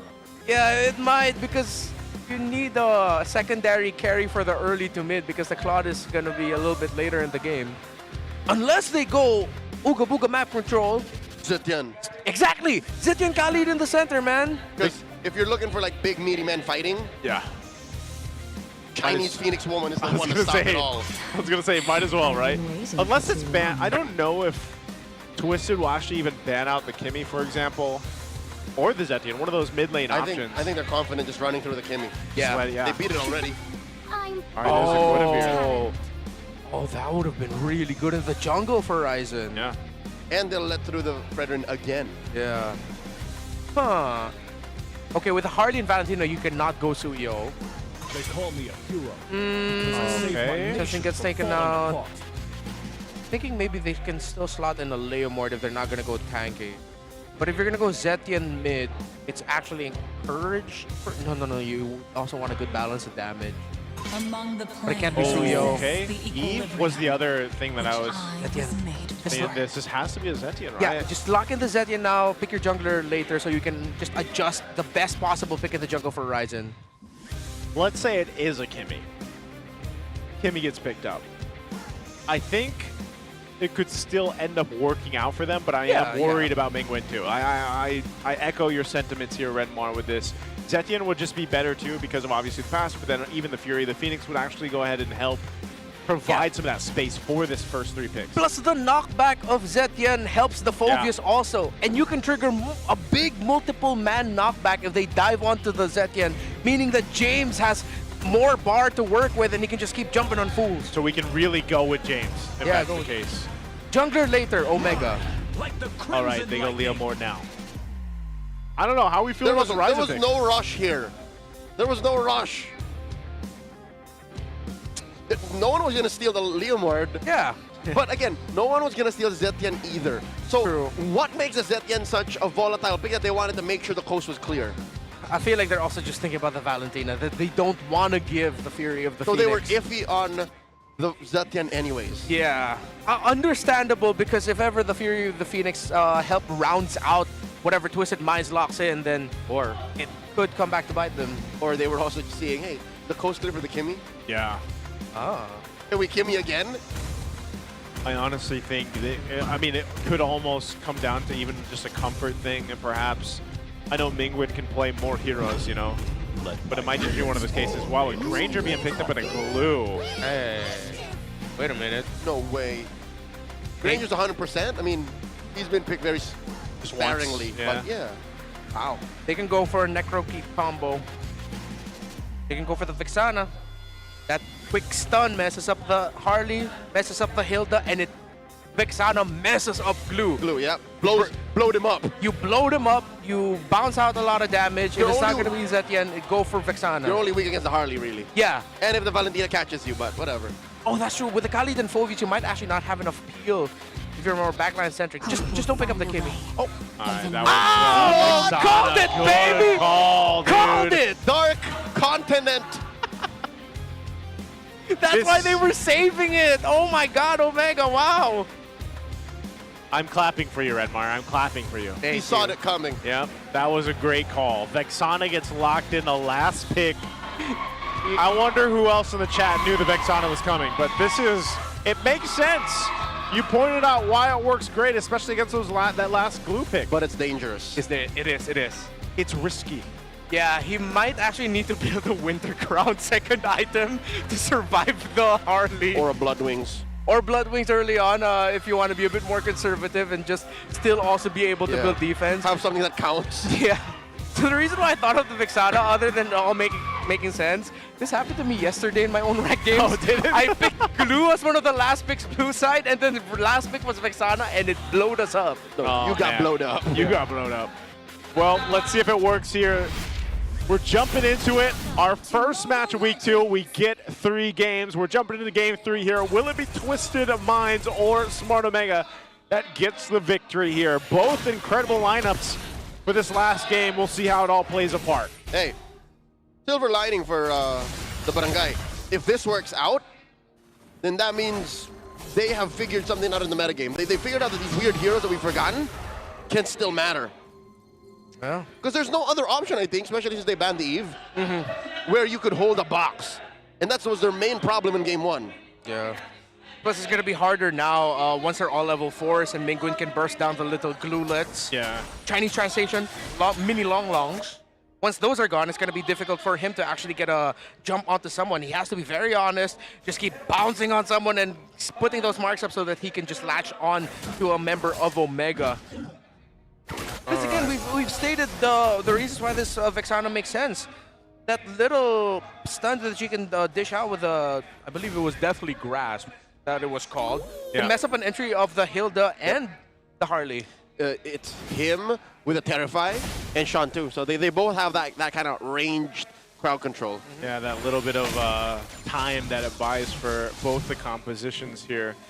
So it's rather kind of just null, you know, in the beginning. Like, you're not going to see too much as most teams wait to get these level 4s available right around this turtle here. Even in the sense that MP the King's got to be careful of his own entry just because of the way that Grasp does work with Vexana.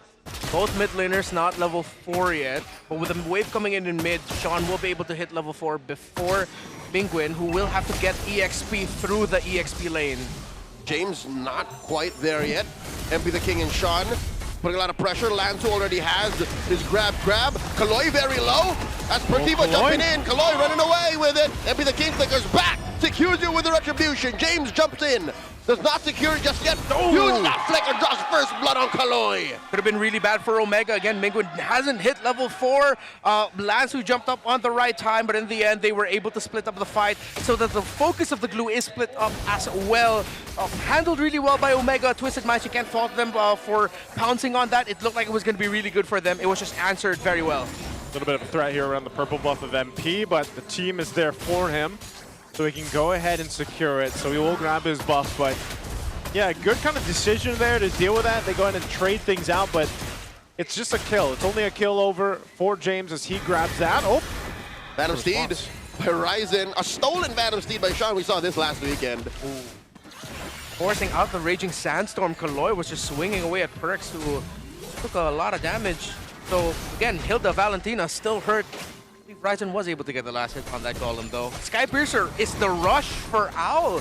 He didn't go through the Fury Hammer route. He went straight for Skypiercer. Tell you why, man. After that carry game, he's like, I want to play. I want to be in these fights. I want these stacks. And so he goes that route with the Skypiercer. Which makes a lot of sense. They have Burst in their roam mid trio that can set up for Owl to get Skypiercer stacks early on if they can get it. And this is one of the few times you can in the early games. Yeah. Later on, even Ryzen will be hard to pop. Yeah. Very, again, very, I don't want, it's not passive, but it's just one of these situations where either team has to throw it at each other to fight this out. We might just see more so objective fights because even in a sense, like I said, with MP, he doesn't necessarily want to go for these pickoffs right away on this Harley. Okay. Twisted Minds are going to get advantage for the turn, but Kaloy will have the vision. Lanzu's going to be playing catch-up with this. Better positioning for Omega. Oh, they blast Perks, forcing a quick sand guard. James comes in with an Infernal Pursuit. Lanzu running headstrong into that brush. and both teams are able to reposition. Get on them, Lansu. Just get on them. Going for Sean. James jumps on a Sean. Sean very low. MP the King blasts away. Quick sand guard into a raging sandstorm on the park. He gets taken down by Kaloy. Ryzen runs into 3. MP able to space escape on out of there. And there you go. Lansu heard you. He's riding James right now. Riding James. And James able to survive. Perxiva and James were way too aggressive with that start. They thought that they could buy a lot of time so that Ryzen will just be able to freely get the turtle, but the turtle was not low enough. So now the question is, Perxiva and James, why? Yeah, that was my question. Why? What was going on in that team fight? And so it might ultimately be a reset. We've got Ryzen going and grabbing his purple buff. MP's down pot. The rest of the team is up here around the turtle. So we'll see exactly what they decide to do. There is going to be a push down there for that tier 1. Perxiva takes a couple shots from Kaloy. Whoa. TWIS are trading the turtle for this push down bottom. And I think Omega have just accepted this and said, let's just lean into it. And MP gets the push down bot. Yeah, it seems like the presence of the glue was enough. So far we haven't really felt the presence of the Mingguin Vexana pick just yet. But Omega, it's a weird mix of they are being patient but also taking unnecessary risks. And it's going well for Twisted Minds. They can open up the map. These little victories that they're getting by Omega being a little bit more, you know, sort of mixed with their priorities is working out very well for them. They can build a big lead through this.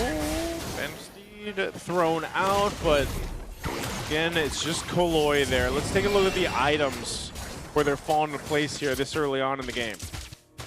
Okay. Gold laners. Okay, now he's finally building the Fury Hammer Owl, second item. Very close to the goal, so Neski does have the DHS. So both gold laners have had a much better time. MP the King has a slight lead over Ryzen, who only has the War Axe now. Okay. As they kind of find themselves just protecting the tier 1s. Omega looking for their own opening to kind of fight back here. One of the things that you will have to do because you have a Claude in your team is to go ahead and scale up on the Claude. And so you have James up here on that front side of the map to go ahead and help out here. It's so difficult for Omega to actually find a potential pickoff on their own, like starting it up themselves, where most likely they're going to be responding to what Twisted does to them. Guys. Oh my Perks! God! And Perks, they're able to survive, even with Sean flickering forward, smelling blood in the water, but the quick sand guard keeps Perks alive. What was that? That's huge info. Sean got greedy. I understand why he wanted to do it, but it was right at the edge. Oh, Neski! Blazing duet on out. Oh, they balanced it out. Did not expect moonwalk. It was. He kind of does moonwalk out when he's blazing duets. Smooth criminal with it too. At least Kaloy got to balance it out, forcing out the blazing duet from Netsky. And they got the tower. So again, the little wins through Omega's passiveness or just getting caught out by Twisted Mind, they're stacking, and now they have a comfortable advantage for Turtle 3. Whoever wins this might actually be set up to win Lord 1. Sean with a stolen Rampaging Sandstorm. Checks range, Kaloy gets caught. A lot of damage from those 3. Lansu clearing that Y brush. Kaloy jumps in. Oh, Mingguin. Lord still not summoned. Where is the hit? Oh, Mingguin can take it down. Ryzen secures it. The jumping, the stolen Raging Sandstorm. James jumps in Infernal Pursuit. Stack for Owl. All wins so far for Twisted. And they force back the 2 remaining members of Omega. Ryzen might have been able to get the turtle, but man, they lost so much in that fight. They didn't have enough to peel for Mingguin. It was way too easy for Kaloy to just go ahead and jump on to that Vexana. Mingguin threw everything. Deathly Grasp, Eternal Guard, and that did not stop Kaloy from blasting him. It was actually a miracle that Ryzen was able to get that turtle, but I don't think there's enough top between James and Perks. Oh, gets Netsky right in his face! And that's a blazing duet on through. Surprising how Kaloy survived all that. Did Mingguin get to bring out an EG? Did it get melted that quick? Yep, it did earlier on. Yeah, earlier on he used it, but I think Renmar, he echoed this in the draft. He was worried that Mingguin would just get focused on and blown up. And that's basically what we've seen. I know he's only died once, but if you're seeing it happen in these team fights, he's focused so hard. Yeah, and as expected, he's going for a Winter Crown second item. That's the main choice he got. But it's a tough call right now for James and Perxiva to decide who's going to be staying back to help peel for Mingguin. I think it has to be the Phobias. But the problem is, Oh, Perxivo might not be able to buy enough time. Eternal Quick's Handguard can only heal him. And there's still a lot of damage coming out of Twisted. Oh, James jumps on the Kaloy. Pressuring MP the King. Do something! Forcing a space escape from MP. Perxivo spent his Raging Sandstorm to do that. Yeah, to do that, to try to get something to happen, doesn't happen at all. And now you have a Divine Glaive on Sean. Sean's been able to go ahead and just, I feel like, poke even more than what we've seen from the Vexana from Mingwen here. Just allowing him to go ahead and utilize the ultimates that he decides to take and set things up. So now that the Lord is up, I don't know, man. Based on what we've seen from Omega, they haven't been able to really win these team fights they're looking for. There's the winner crown. It's picked up. Maybe a bit of defensiveness will help them get in a better position here, but you can see Netsky's clear over on the other side of the map. He's going to go ahead and clear that. Hopefully he doesn't get caught out here. Look at the positioning from MP. At least gets the information, and now they'll go ahead and try to fight for the positioning here as they make their way for this Lord. Great proactive map management by Twisted, and Omega's taking a lot of hits. Perxivo, very low, doesn't get the click that puts Vanguard and flickers back. He had to defensively use that. There was no way if he stayed there. But now with that gone, Twisted might look to still continue to punish here. Omega's so clumped up too. They have to be careful on how they approach this fight. Chloe and Lansu, Omega, it looks like they have no answers for this Hilda and Glue early on. Even if they're trying to provide space and peel for Mingwen, it forces them in a very defensive position that collapses onto the Vexana. But it's great for the Glue, it's great for the Valentina and the Granger, making them easy. Make it easy for them to land poke shots. Whoop, man-to-man defense, James on Lansu. Perxivo very low again. Phantom Steed by Ryzen. They're just focused on the Lord. How are they gonna get this quick knockup? There goes that skate shot, find him. Ryzen secures and James can't survive as he walks into Owl's bullets. 2 deaths for Omega, but they get the Lord. They spaced out well enough for Ryzen to miraculously find some space to get the retribution on the Lord. But Twisted Minds will get the push out in mid, and I think it's going to be one of those Lords that will easily be cleared up by Twisted Minds once it comes out for Omega, and it will be. Yep. Lord spawns. Twisted continues to take down some of these turrets. They hold it there. Let's see if there's something that Smart Omega might try to do. They pull the Lord in the jungle, they take care of it, it's cleared out, they'll take some buffs on their way unless Ryzen can secure it. That he does. You know, again, you're seeing how much work it takes Ryzen for the objectives. Even that Lord earlier on, he had to be able to go ahead and get that timing just right to secure themselves the Lord, but even so, they have other issues to worry about right now. And you saw what happened. They wanted to blitz that Lord when they saw MP the King up top trying to clear that wave, and they just barely made it here. So we'll see if that's enough adjustments. I think part of this too is for Netsky. You know, he's got the Trinity locked in now. He's working on his next defensive item. I think he's going rose gold here, potentially locked in, and just to have some of that sustainability through the magic damage, because he needs it. It is going to be rose gold. Also, next up for Mingwen, it's either going to be the Lightning Truncheon or straight to the Divine Glaive, just so you have that burst right away. But Kaloy and Lansu have been taking the damage in stride. Omega, slow push out of the map, but Twisted Minds just traded out in the bottom for a second tower. And now Omega needs to go back. Uh-oh. Okay, he's fine, he's fine. He's going to be fine here. He has had to do so much work at farming up on this Claude, but he should be there. I mean, granted, imagine this kind of lineup you're up against, and he's only died once. That is pretty good for him because of just how much potential there is to die, especially with a Harley across from you and the rest of this lineup. Owl has been able to go ahead and get a couple sacks too on the Sky Piercer, but it's more so just what they're able to do. Yep. 2 layers of protection from Mingwen. Mingwen needs it. Full utility protection for the Vexana. Might not be enough damage. I don't think it will be enough damage. It's enough damage to pop those longs, but not enough to take down the actual front line you're looking at clean up for TWIS. And that's been the problem for Omega. It's like they're getting small wins, but they can't get a big definitive win because the front line of Twisted Minds are way too tanky. Oh, James gets threatened here by Kaloy. Ryzen calls in, Barbiel, the answer, front line, there's the Eternal Guard. Kaloy camps into the small brush. In comes Lansu, he can't find a ride, can't mount. And Ryzen is gonna lose the Phantom Steed here. And Sean steals it on the way out. All right, a whole lot used there. But that's exactly what you guys were talking about. There just wasn't exactly the enough damage to turn that in favor. And yeah, Nevsky utilizing his Blazing Duet there and the Flicker, so they don't have that. James as well, that's down too, and Lord is up now. Let's get on brass tacks. Omega lost that trade. Lantu's Flicker for James and Netsky's. Two big ultimates used, but Battle Spells utilized. Oh, Twisted Minds are going for the Blitz. Soft Blitz. Oh, no. They're slowing it down. Slow it down. There's a real Phantom Steed coming through. He executes it one more time, but at the cost of Perciva. He trades for MP, rising very low, gets mounted, and gets taken down by Kaloy. Ooh, the secure again. Ryzen is keeping Omega in this game. Mean Dean is keeping Omega alive here. He's somehow finding these little angles of freedom within the Lord pit. It's just retry. Easy take for me. But now with this Lord marching forward, Perciva and Ryzen will be back. Slower push out. Twisted Minds look to meet them somewhere in the top lane, seeing if they can stop this Lord from making it to the turrets. See if they're able to do that. Lord's going to be worked on it now. Omega wants to give that Lord a bit of a space so he can actually turn some of this in their favor. It hurts. Kaloy will take a couple shots. We'll see if they can even get that mid-tier 1 turret down. It hasn't fallen just yet, so Omega, at this point, they just want to get what they can here, playing with this Lord as it charges into the tier 2 up top. From the right opening. Kaloy protecting that entry. Perciva taking too much damage.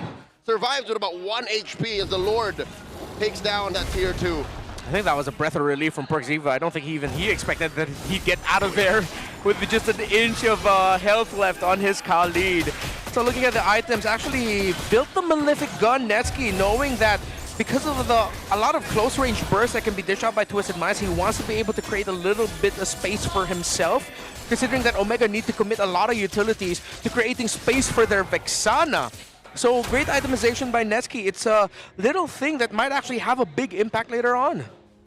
Yeah, and with that, they look for the next play here for Omega to potentially finally swing things in their favor. It's all been Ryzen for the past 2 Lords now to keep them in this position where they bought themselves enough time. And now Twisted definitely going in with a different game plan, a different angle. Oh, this could be a deadly bush here for Kaloy. I wonder if Kaloy can sniff it. Kaloy walks in and gets caught by everything that Omega can throw at him. Flickers out. He lives. The deathly grasp of Minguin, I think it missed. That extra inch of Terrify actually would have bought them the time to take down Kaloy, but it just did not land. What was it, an anticipatory deathly grasp? Did he aim it towards where he thought the Hilda would go? It was where the Hilda was coming from, because it ended up closer to the pixel bush that Kaloy walked out of when Kaloy was already in front of the death bush that Omega set up. So it's behind. Yeah, Did it he was expect behind. the Hilda to backstep? But yeah, I'm leaning towards that too. He was thinking that maybe Kaloy would go for the little 2-step back and forth, but no, he just went straight for it. But still, they burnt the Flicker out of the Hilda. Could be counted as a win. Very small win. Lord's coming up here in a couple seconds. Very small. Sean also holding on to the EEG. He's got his own internal guard. I'm not sure if he's going to switch things up, but might be utilizing some of that little bit of crowd control that comes with that. As Lord is started up by Netsky, but this isn't going to be a full commit just yet as Omega fights for the space here. We'll see if Ryzen can replicate what he's done for the past 2 Lords as Lord evolves.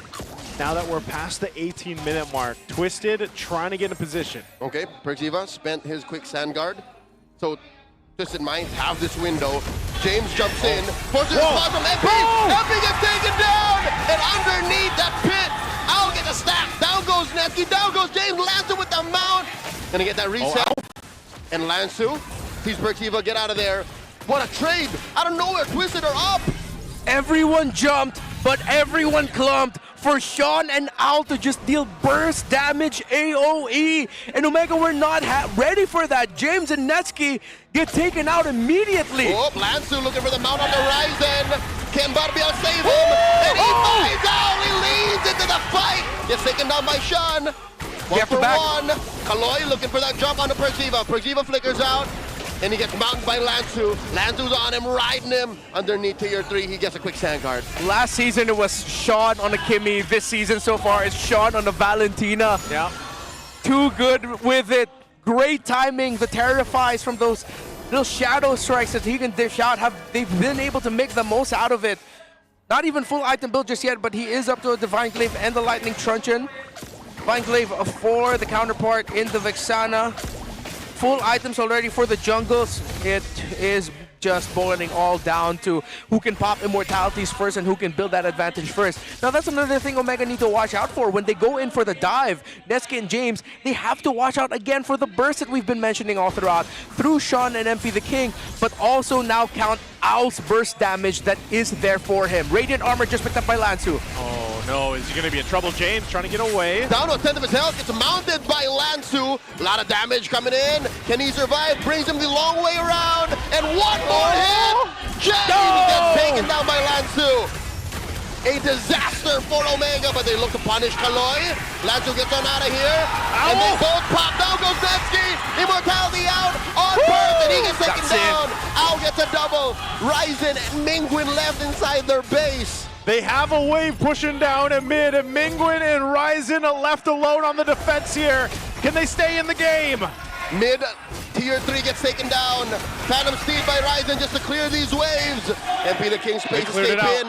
No waves. Twisted Minds shift their vision over to the Lord. No minion waves. Omega still in this.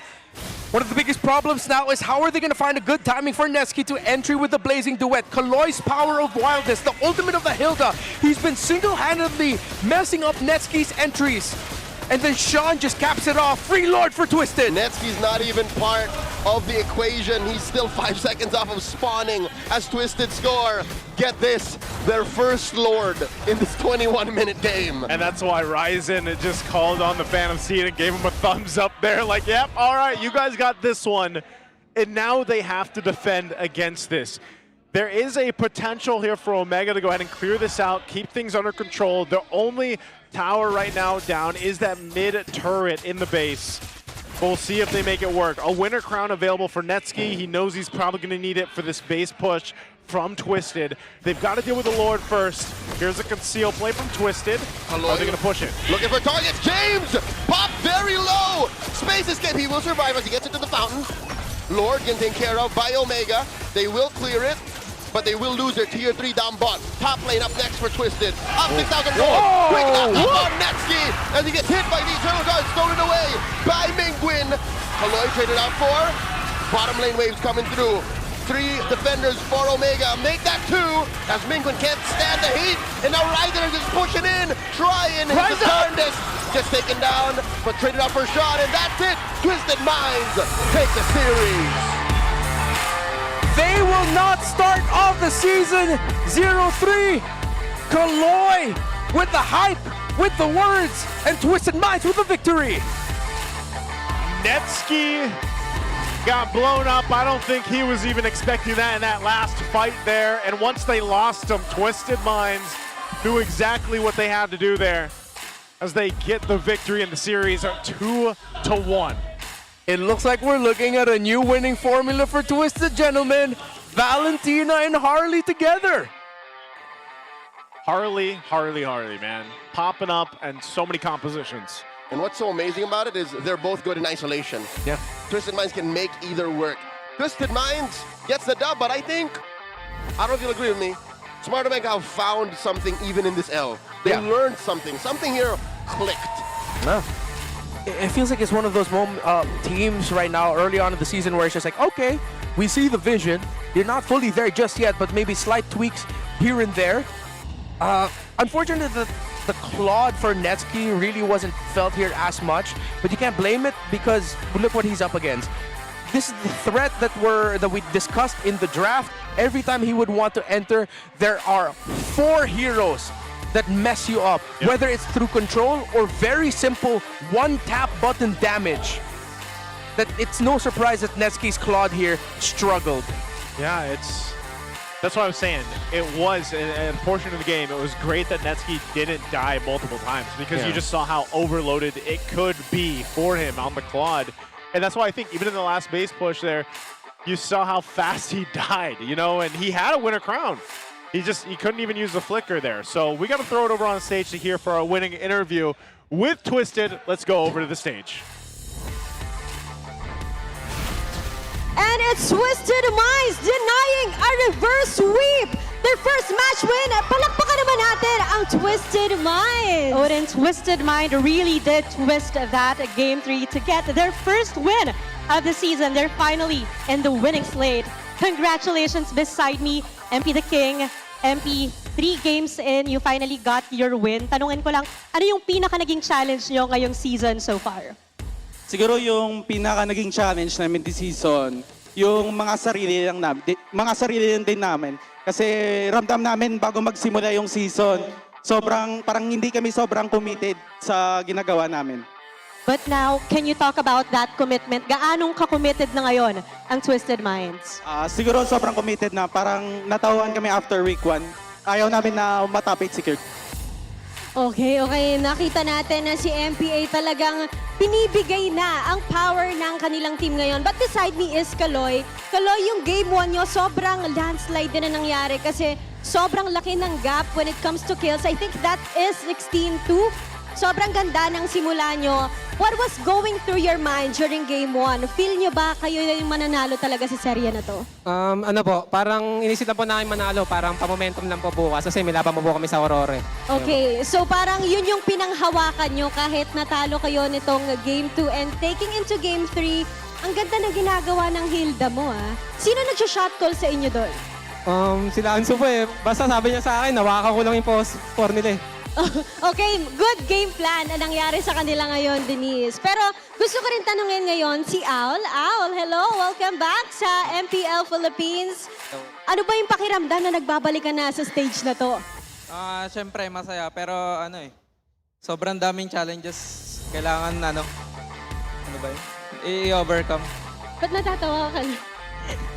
Nakapag-adjust ka na ba doon sa buong team nyo, sa chemistry nyo? Sobrang dali lang mag-adjust sa team kasi sobrang yung marami kaming banding sa team. Mukhang nagbabanding nga kayo. Talagang natutuwa si Kaloy pag nagsasalita ka. Ito naman, si Sean. Sean here, guys. Sean. We know you had a stellar rookie season. Pero for this season, ano naman yung gusto mong patunayan? Gusto ko lang talaga patunayan ngayon na malakas talaga yung Twisted Minds na kaya namin mag-EWC this season. At napatunayan nila yan. First win of this season. Ano pa yung mga dapat namin i-expect sa inyo throughout this season? Expect nyo lang sa amin na mas marami kaming lason na baon, tsaka mag-ready na yung team sa amin. Grabe ka na talaga, Sean. Alam mo, siya talaga yung isa sa mga players na inaabangan natin every time na kakausapin natin ang kanilang team. And now, it's time to look at our screens. Sino kaya ang MVP for this match?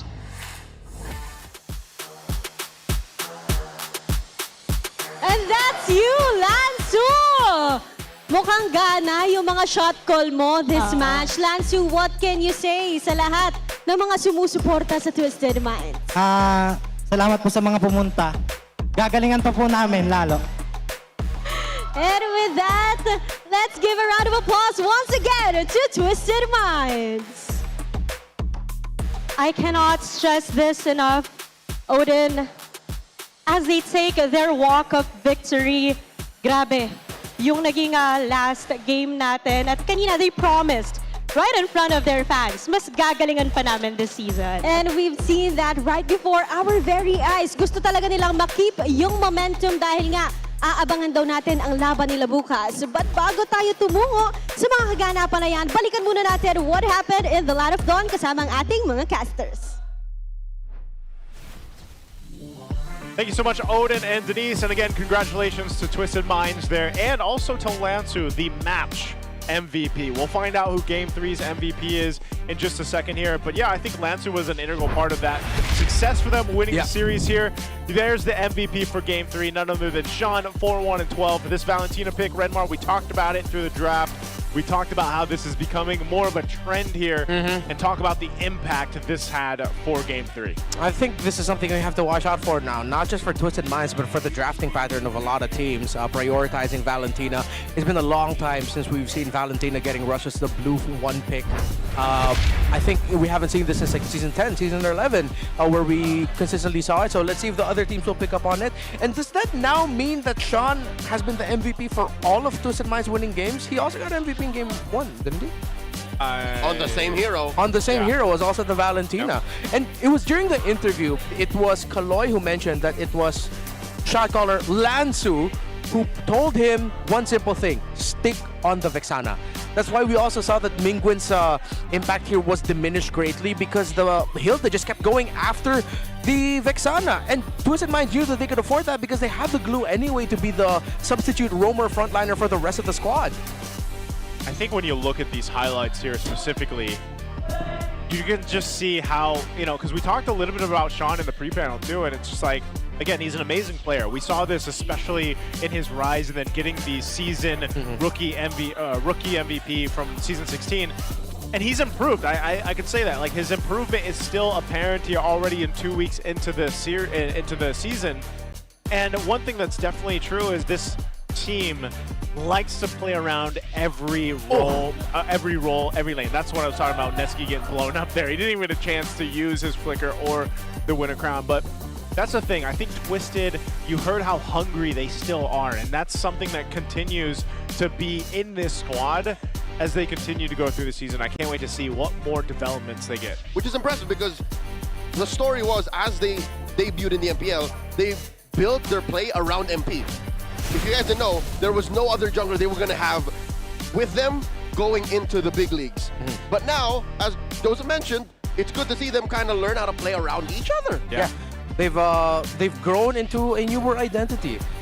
Granted, it's so far only up against Omega, and they did acknowledge that they really wanted to get this win because they want to set up for their match against Aurora tomorrow. I think that will be the first true litmus test to see where exactly Twisted Minds are at early on in the season. But I like what they saw. Hopefully they keep this momentum going throughout. As much as we want to see also Nausea get a chance to play, they already got a win with Owl. They're going up against Aurora. At least continue that momentum that they have. You know what's weird? In a lot of my social media content, a lot of people are saying Nausea's better. What about now? What about now? Yeah, it's Owl who got that win. Most damage dealt here. And Twisted Minds are the first team to declare their intention. 3 letters they're eyeing out for. EWC. EWC. Esports World Cup. MSC. They're the first team this early on to say that straight up. We want to go there. We're confident that we can go there.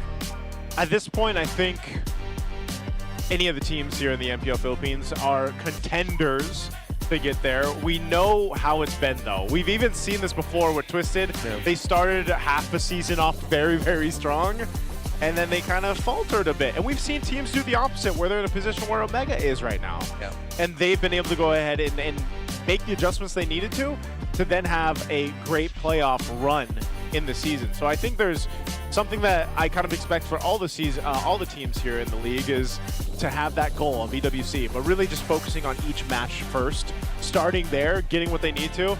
And I think that's going to be a big debate all around, guys. Like, there's multiple teams that have these kind of multiple options in terms of their rosters that they can bring to each game.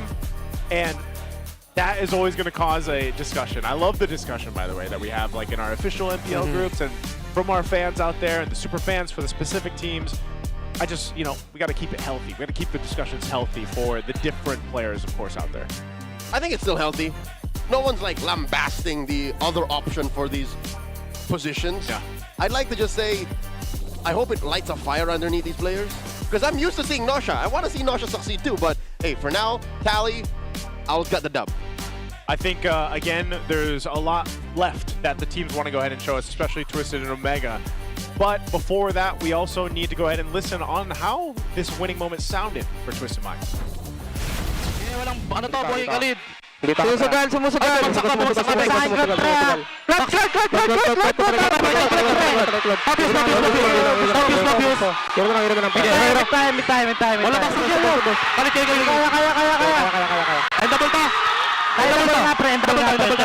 Try nyo nga, pre. Guy, ingat lang, ha? Okay, okay lang. Try nyo lang, pre. Try nyo lang. Lord lang. Di ba pasok sa amin to? Pre, bilisan nyo na lang, pre. Lord lang. Pwede na, Lord. Okay na. Nice one. Tapa. Ay, trabahong malinis na lang dito, ha? Okay, player na Pobis, pre. Kalid Pobis, ha? Kalid Pobis, boy, ha? Ay, kalid sa likod. Likod. Okay, paulan na lang. Paulan lang, pre. Paulan na lang bala, pre. Tigger ng kalid, pre. Tingnan sa akin, ha? Tap nga. Patay ka. Nice. Patawa ka, pabis nga. Hindi sana, pre, baka sumagot ka, pre, hindi sana. Nice, bro. Kalma lang. Riser. No mode. Pre, no mode. Tower lock. And that was our Infinix mic check there. Great to hear them. That was intense. That was emotional. Yeah, Kaloya. Fired up. Hey, I love to see it. Impassioned. You know what? MPL is back, baby. Man, I hope we get to see more and more of that because I'm sure they feel great about the win because they needed that, and it's still early in the season, but we'll see if Omega can readjust before their next matchup. Now, that's our first match of week 2. Already getting 3 games. Again, it's been us, the Wee Bear Bros, me, Naisu, Leo, Renmar. We still have one more match, so we'll see you guys for that one. But first, let's go ahead and... Maraming salamat, casters, sa paghatid ng 3 laro na punong-puno ng aksyon para sa ating unang serye. Indeed, an explosive way to start our Week 2 as Twisted Minds and Smart Omega take us to Game 3. Indeed, a twist of fate para sa Twisted Minds since they also get their first match win for the season.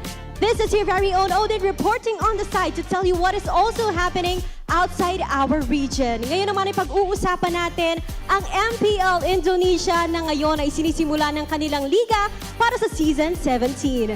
Today, the Filipino imports are also taking over at una na lamang dyan para sa unang araw is Coach Wynot, Andoryu, and Okir para sa Team Navi kontra sa RRQ. At mamaya naman ay aabangan din natin ang laban ng former teammates and former Kings of Sea na RSG Philippines. It's Coach Panda and Eman na maglalaro ngayon para sa Bigatron by Vitality at kakaharapin nila ang pinag-usapan din naman na M7 runner-up na Alter Ego. At bukas naman, ang pinaka-inaabangan nating debut sa Indonesia ng ating gold standard na si Kelra at kasama na dyan si Kyrie para sa ONIC at kakalabanin naman nila ang RRQ. Isa na namang Royal Derby ang aabangan natin bukas sa MPL Indonesia. At balik naman tayo dito sa Pilipinas dahil hindi pa natatapos ang mga aksyon para sa unang araw ng Week 2.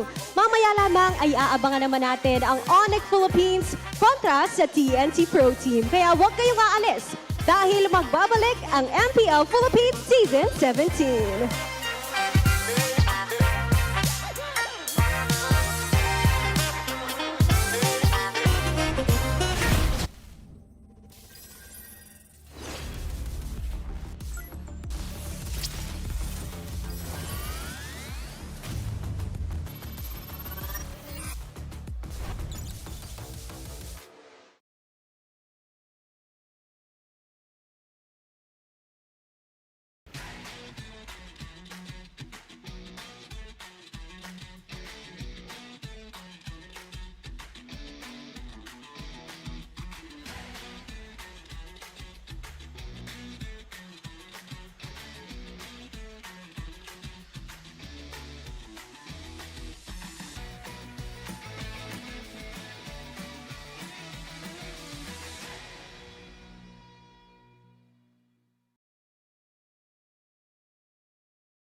Di abot ang data!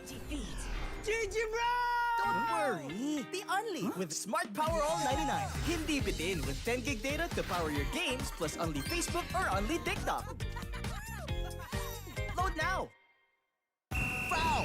You know your scalp can get up to 5 times more dandruff? Get triple anti-dandruff power. Supercharged with Clear. Hey, you. Did you know men have 1.4 times weaker scalp? Get a shampoo that's 100% made for men. Supercharged with Clear. Enemy alert. Your scalp gets 1.5 times greasier, causing dandruff. Get triple anti-dandruff power. Supercharged with Clear. Stop and pull over. Your scalp gets 1.5 times sweatier. For cooling power. Supercharged with Clear.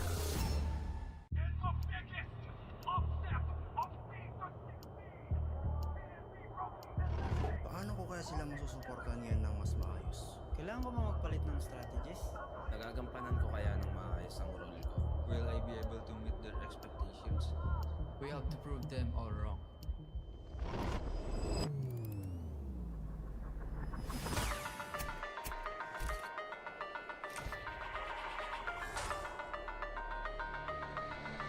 It's time to win.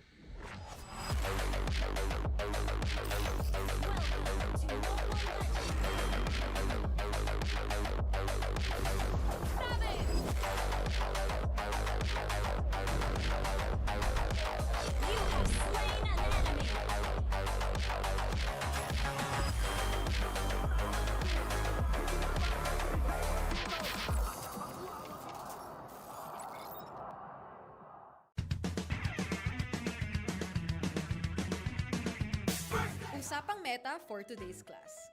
Excited na ako! Meta? May itatagos kaya? Good morning, teacher! Hello class! So matanong ko lang, sa Scream, sino yung madalas nagsastruggle? Ako po, ma'am. Nahihirapan po kasi ako sa shot call kasi isa lang po yung gusto ko tumatawag sa akin.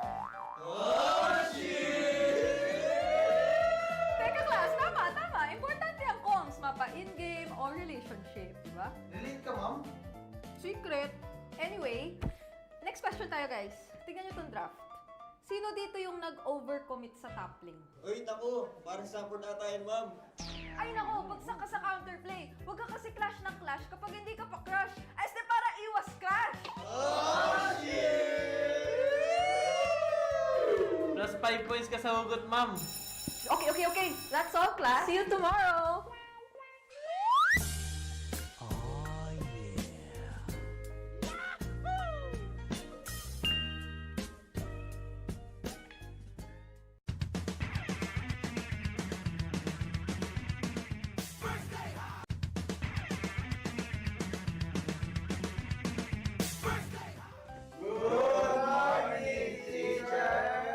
May bagong grading sa loob ng classroom. Sino kaya ang bagsak at sino ang may palag? Okay. May grado na ang lahat base sa inyong naging pinakamainit na katapat sa lane. Now, class, ano sa tingin nyo ang palag ni Demon Kite kay Carl T? Ako! Si Carl TC Goat, si Demon Kite, celebrity! Okay, makinig. So, pag-usapan naman na natin yung iba't ibang uri ng rivalry, class. So, unang rivalry, yung team na palaging next season na lang versus yung team na palaging nag-champion. Ma'am! Masakit naman yan! Ma'am, parang may pinapatamaan ah. Grade 91%. May angas, may storyline, pero minsan pag finals, bigla na lang nawawala. Parang signal sa probinsya. Ma'am! Di naman na kami yan, no? Okay,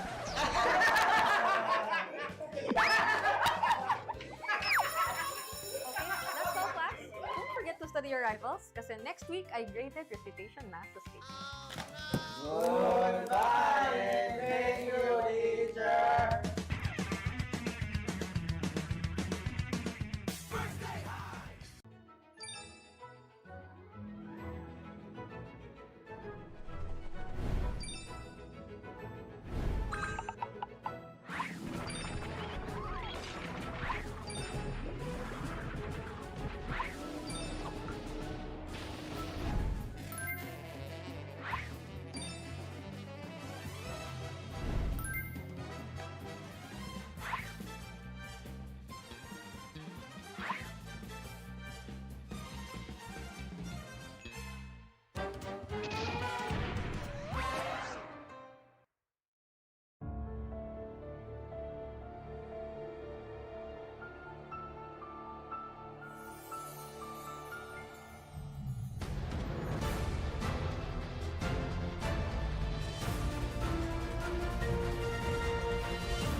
Shoutout pala kay Perks. Perks, galingan natin parehas, Perks.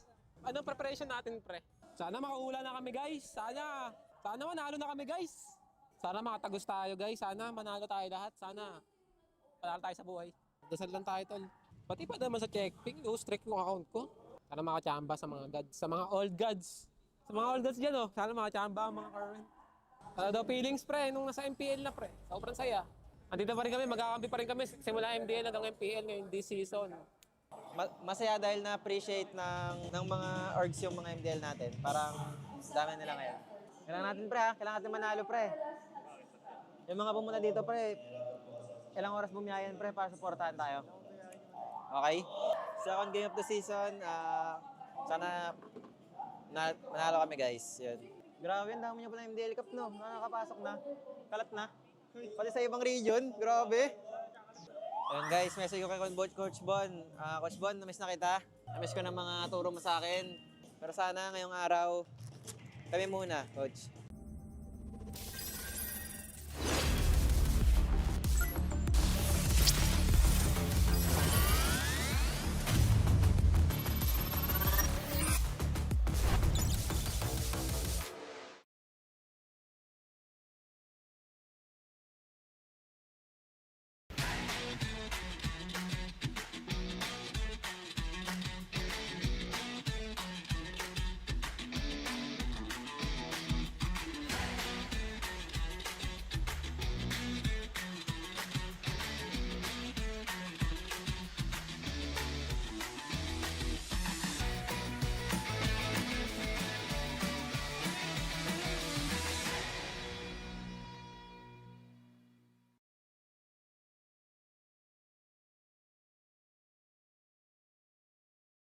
Di abutan dito!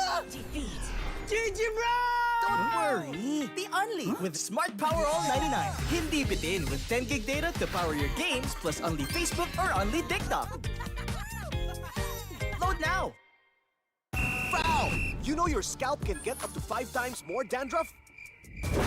Get triple anti-dandruff power. Supercharged with Clear. Hey, you, did you know men have 1.4 times weaker scalp? Get a shampoo that's 100% made for men. Supercharged with Clear. Enemy alert. Your scalp gets 1.5 times greasier, causing dandruff. Get triple anti-dandruff power. Supercharged with Clear.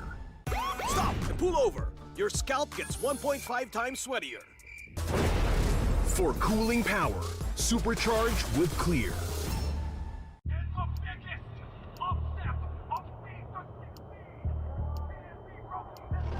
Paano ko kaya sila masusuportahan ngayon ng mas maayos? Kailangan ko ba magpalit ng strategies? Nagagampanan ko kaya ng maayos ang role ko? Will I be able to meet their expectations? We have to prove them all wrong.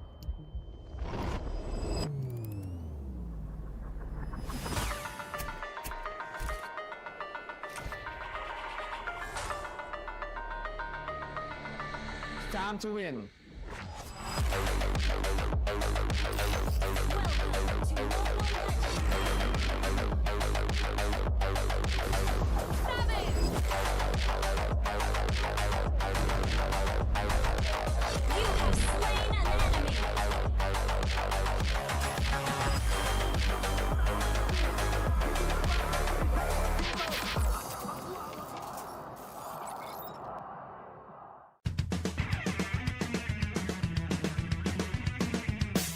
Usapang meta for today's class.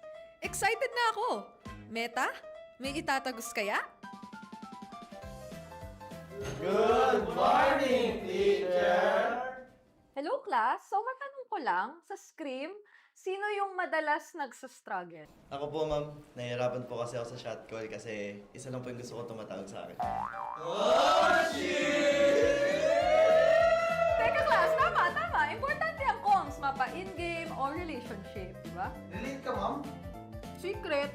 Anyway, next question tayo guys. Tignan nyo itong draft. Sino dito yung nag-overcommit sa top lane? Uy, naku! Parang support na tayo, ma'am. Ay nako, bagsak ka sa counterplay. Huwag ka kasi clash ng clash kapag hindi ka pa crush. Ay, de para iwas crash! Oh, shit! Plus 5 points ka sa hugot, ma'am. Okay. That's all, class. See you tomorrow. Oh yeah! 1,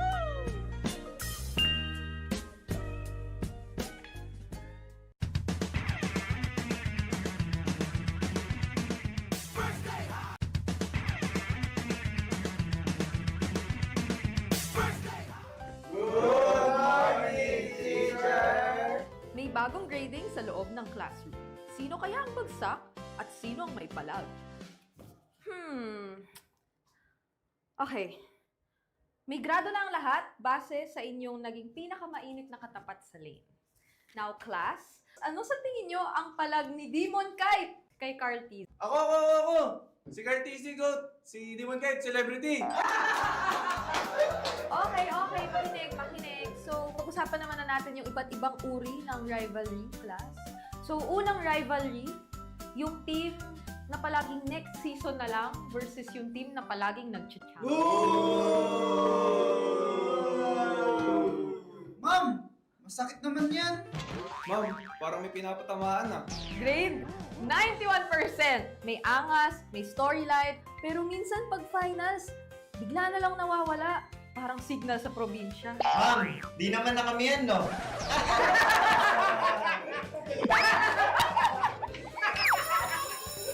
That's all, class. Don't forget to study your rivals kasi next week ay graded recitation na sa stage. Goodbye and thank you, teacher!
Shoutout pala kay Perks. Perks, galingan natin parehas, Perks.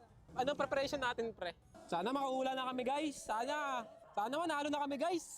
Sana makatagos tayo, guys. Sana manalo tayo lahat. Sana panalo tayo sa buhay. Dasal lang tayo, tol. Pati pa naman sa checkping, strict yung account ko. Sana makachamba sa mga gods. Sa mga old gods. Sa mga old gods dyan, oh. Sana makachamba ang mga current. Ano daw feelings, pre, nung nasa MPL na, pre? Sobrang saya. Andito pa rin kami, magkakampi pa rin kami simula MDL hanggang MPL ngayon this season. Masaya dahil na-appreciate ng mga orgs yung mga MDL natin. Parang dami nila ngayon. Kailangan natin, pre, ha? Kailangan natin manalo, pre. Yung mga pumunta dito, pre, ilang oras bumiyayan, pre, para supportahan tayo. Okay? Second game of the season, sana manalo kami, guys. Yun. Grabe, ang dami niyo pala MDL Cup, no? Nakakapasok na. Kalat na. Pati sa ibang region, grabe. Ayun guys, message ko kay Coach Bon. Coach Bon, namiss na kita. Namiss ko ng mga turo mo sa akin. Pero sana ngayong araw, kami muna, Coach.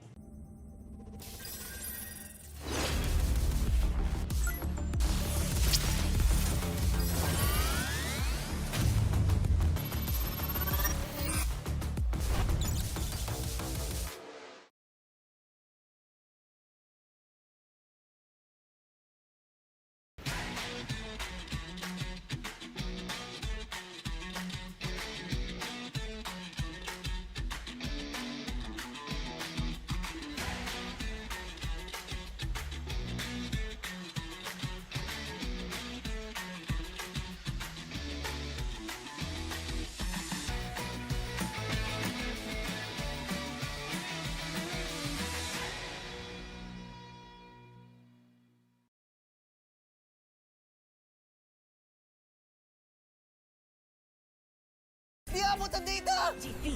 GG bro! Don't worry! The Only with Smart Power All 99. Hindi bitin with 10 gig data to power your games plus only Facebook or only TikTok. Load now!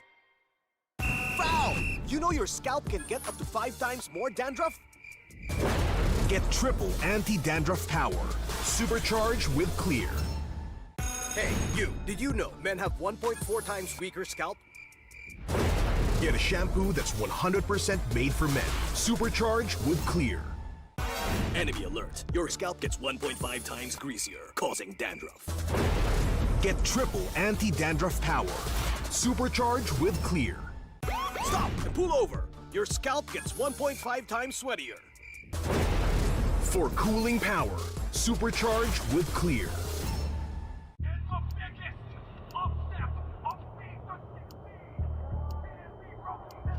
Paano ko kaya sila masusuportahan ngayon ng mas maayos? Kailangan ko ba magpalit ng strategies? Nagagampanan ko kaya ng maayos ang role ko? Will I be able to meet their expectations? We have to prove them all wrong.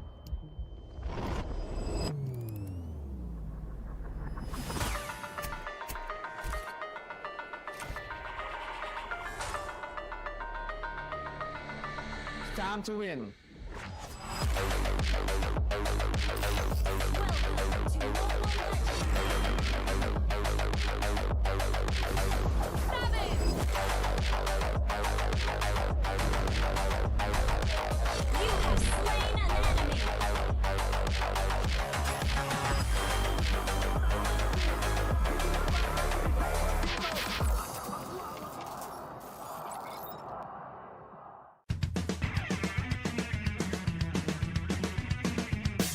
Usapang Meta for today's class.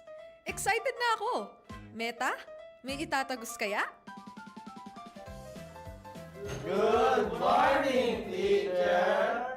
Hello class, so matanong ko lang, sa Scream, sino yung madalas nagsastruggle? Ako po, ma'am. Nahihirapan po kasi ako sa shot call kasi isa lang po yung gusto ko tumatawag sa akin. Teka class, tama. Importante ang comms, mapa in-game or relationship, di ba? Relate ka, ma'am? Secret. Anyway, next question tayo guys. Tingnan nyo tong draft. Sino dito yung nag-overcommit sa top lane? Uy, naku! Parang support ata yun, ma'am. Ay nako, bagsak ka sa counter kasi clash ng clash kapag hindi ka pa crush. Ay, este para iwas crush! Plus 5 points ka sa hugot, ma'am. Okay. That's all, class. See you tomorrow!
super family known for their chemistry, their camaraderie, and winning culture, led by the newest import of the Philippines, is looking for revenge, not only from last week, but also against the team that dropped them off in the playoffs. The Phoenix Army, with a new face at the middle. Maligayang pagdating, pagbabalik dito mismo sa tahanan ng pinakamalalakas na Mobile Legends Bang Bang players sa buong mundo. This is MPL Philippines Season 17 here at the Filipino broadcast. It is Hans Galeria, joined by Joshy Cakes, and of course Midnight, and over at the English desk, It's us, still the Wee Bear Bros over here on the English desk. It's me, Naisu, Leo, and Renmar, and we'll be joining you guys in the English broadcast later. And with that being said, of course, this game is monitored and supervised by the Games and Amusement Board. Leading onto this game, we've already said it, ONIC versus TNC. A lot of history ang pinaliligiran ng dalawang koponan na ito,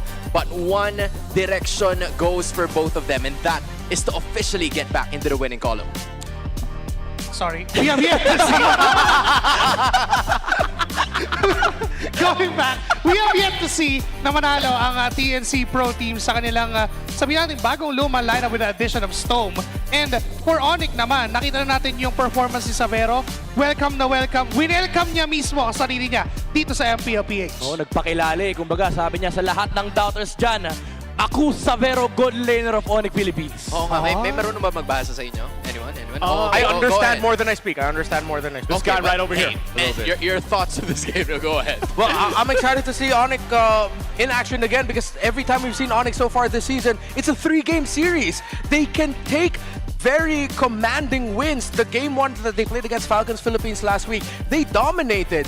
And then in games 2 and 3, that's when they started running out of gas, because Falcons Philippines decided to get really crafty with it. But for TNC, again, I still want to see more of the TNC that made us believe in the MPL Philippines Season 16 playoffs. I don't think we're quite there yet, but we've seen enough, I think, that this might be the week where we're going to start seeing them really start performing better. I think there's no use in looking back to the past. Today they decide, hey, we're playing with Stome. In case you didn't notice, when they left that elevator, si Stome, yung kasama nila. I think either way, there's a lot that people want to see from TNC because of what they saw in the playoffs. This is what we echoed back in week 1 even last week. But also, the thing for ONIC is we spent so much time talking about Savero. What about the monster with him, man? What about the monster mage Super Prince? Yeah, I mean, from the looks of it, yun yung nabanggit sa ilan sa mga podcasts from a bunch of content that you guys have mentioned. Probably Wolf has also done yung punto na itong si Super Prince ang puso ng ONIC Philippines. What do you think about that statement? Well, honestly, I think ine-echo din to ng coach nila na ngayon ay nasa Navi, Indonesia. Nandiyan si Coach Wynut with a quote. Sabi niya, he makes great shot calls, has a great read on the map. He's very calm and collected. When we lost the last season, it was because he couldn't do what he was supposed to do. If Prince is not active from the game, it gets really hard for the team. Sinabi niya to sa podcast nila ni Mirko for MPL Indonesia, and I honestly think the same thing. Kumbaga, yung mga teams kasi, they have their own identities, they have their own play style, and I feel like for ONIC Philippines, since ang tagal niya na nandito, I would even dare say ONIC Philippines is Super Prince. Oh, nandun nga din sa dulo. He is the main pillar of ONIC Philippines. So, safe ba na kapag wala o nadudurog si Super Prince sa lane, matatalo ang ONIC Philippines? You know what? Historically, he is. This is the 8th season in the MPL, and since he came in, 7 seasons lang yung ONIC since then, Season 4. So talagang si ONIC na nga si Prince. Yeah, modern day ONIC Philippines is Super Prince. From the Monster Anarchy era that came in. Season 10. That's why he's the Monster Mage. That's why we called him the Monster Mage. And I think that's also the reason why hindi mo, pwede mo sila ma-interchange eh. Ang ONIC ba si Super Prince or si Super Prince ang ONIC, right? Yeah. It heavily depends, and kung sino man yung mga dumating, umalis dito sa team na to, he's been the one that stayed consistent for this game. But guys, I just heard a brand new name entering this series. Leo, you've had a glimpse of it. Talk to us a little too fast about this one. Yeah, no, real quick. There is a signal announced by TNT themselves. Stome is entering the arena. Kasali ang bago nilang salta sa larong ito against ONIC. Stome is seeing play. And that is, again, a historic feat para sa pinakabagong manlalaro ng TNC Pro Team. But to get to know him more, we'll be having an interview together with him. Thank you so much, casters. Indeed, we are feeling the storm here at the dugout of TMC. Dahil nagbabalik! Maligayang pagbabalik sa'yo, Stone! The MPL Superfans missed you.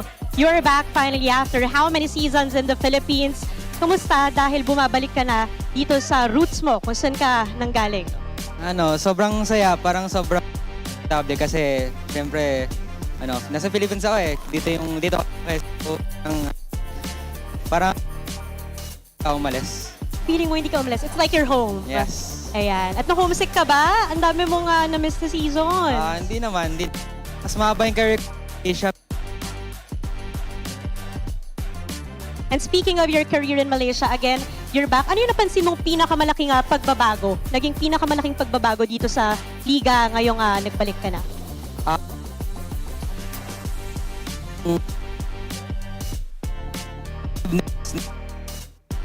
Kasi kahit dati pa, parang pabago-bago yung mga malalakas na teams. Kumbaga wala nagdo-dominate talaga. So kung may nagbabago is yung mga teams na nagdo-dominate lang talaga. Tingin ko yun lang yung bago. And 3 games, third game na to ng team nyo. Kapalitan mo si Lance ngayon. Kamustahin ko lang, kamusta yung dynamic yung dalawa? Okay naman kasi parang magkaiba kasi kami ng playstyle eh. So ayun yung medyo tinatry namin i-mix and match pa sa team. And yung hope ko lang sana na ayun, mag-workout yung dynamic ko sa team sa game namin sa ONIC. Yeah, and syempre may mga, of course, sinasabi si Coach about this. Everybody's been itching to ask this. Lancey played 2 games, you're gonna play today. Paano daw yung magiging palitan nyo? Mahirap masabi. So far, yung plan namin is sa early game lang, early weeks na MPL lang. And then, titignan namin on the fly kung ano ba dapat yung pinakamagandang decision para sa team. Alright, and of course, you're going against ONIC. In a few, ano bang pwede namin expect for your first game of the season? Expect nyo na parang ang tagal nyo akong di nakita pero wala akong kaba. So expect nyo na malalabas kayong best sa game na to, no excuses, and bibigyan namin kayo ng magandang laban. Bibigyan ng magandang laban, walang kaba. Everybody, welcome back, Storm! Yes, feel the energy from here, and again, we're turning it over back to you guys. Maraming salamat, Denise. Together with Stone making his return to the Philippines, you love to see the confidence in this guy na parang hindi siya umalis, nandito pa rin, and he's ready to roll. Considering he's up against the monster mage na pinag-uusapan nga natin kanina, kumbaga siya na yung bumuo o siya na yung personality ng ONIC. Siya na mismo yung ONIC Philippines. So, how is this gonna pan out knowing na matinding mage ang kalaban niya? Alam mo, meron sigurong mga paraan para mabanggit natin yan ng isa-isa ng medyo maayos, right? Why did you howl? Why did you howl, bro? I always do now. There goes the signal, ladies and gentlemen. Pinagtunin mo na nga. Ito na ang Infinix keys to victory for both teams. ONIC, they have to break down TNC's ultra-slow playstyle and also pressure TNC's mid-lane duo by jungle takeover or river control. In short, mid-lane control na naman. Sobrang importante talaga ng duo mid, especially in this meta. If you get a one-up in the mid lane, napakalaki talaga ng control na binibigay. And TNC, nakita natin yung kanilang past performance, medyo mabagal talaga. Hindi sila ganun ka-aggressive sa early game. So this is something that ONIC can actually capitalize. But for TNC, ano ba kailangan nilang gawin, Mark? Well, hard commit. Being fast against ONIC. If you find an opening to dive, to start building small advantages for yourself before objective fights, you have to take it. There was a little bit of hesitation. It feels like TNC are sort of like in this mode right now of like, they have to think every single step of the way. That's not the DNA of this team. When you're playing around players such as Chapnu, you want to go for any opening that you find. Draft Hero comes with faster win conditions against ONIC, easier said than done. So let's put it with a little bit more sure statements here. I feel like the Twisted Minds game is a revelation for us. You have to watch out for Valentina and Harley specifically in the center. And we've already seen ONIC Philippines and King Kong get an MVP performance with a Harley jungle.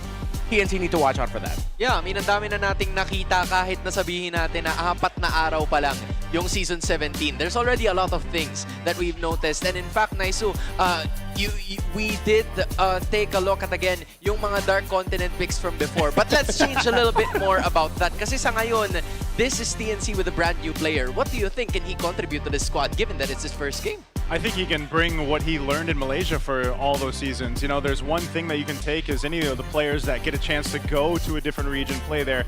There is something that they bring themselves from the Philippines, but also that they learn while playing in a different region. So if that means bringing some of the Dark Continent picks or some of the off-meta picks for Stone, maybe not.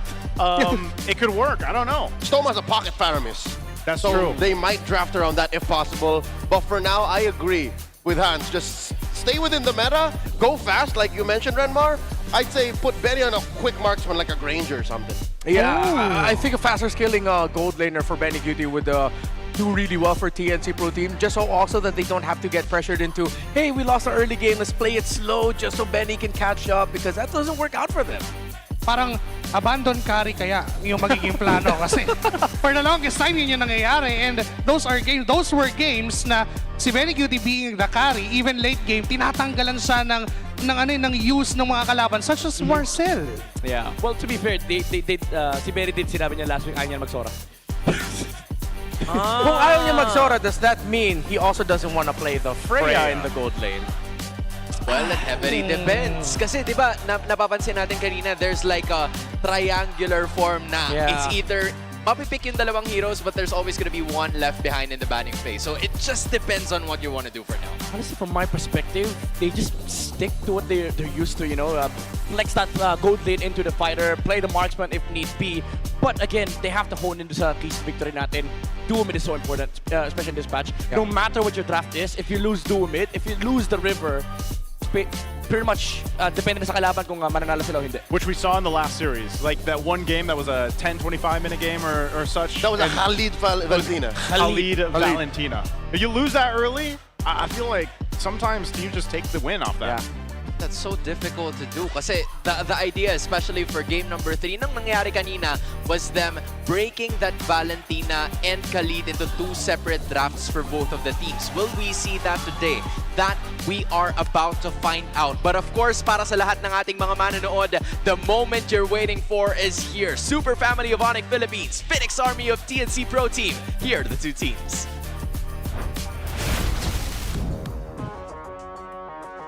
To ensure the integrity of the game, our marshals, Dojin, JD, Miko, and Luis.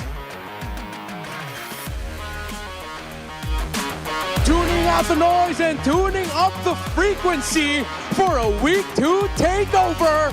Sonics, make some noise for ONIC Philippines!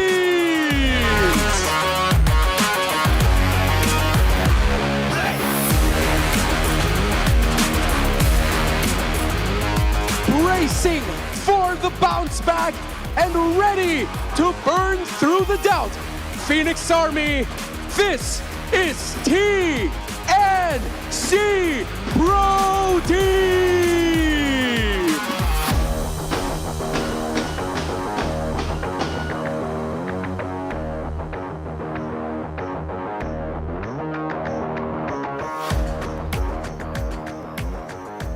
As always, our head referee is sent.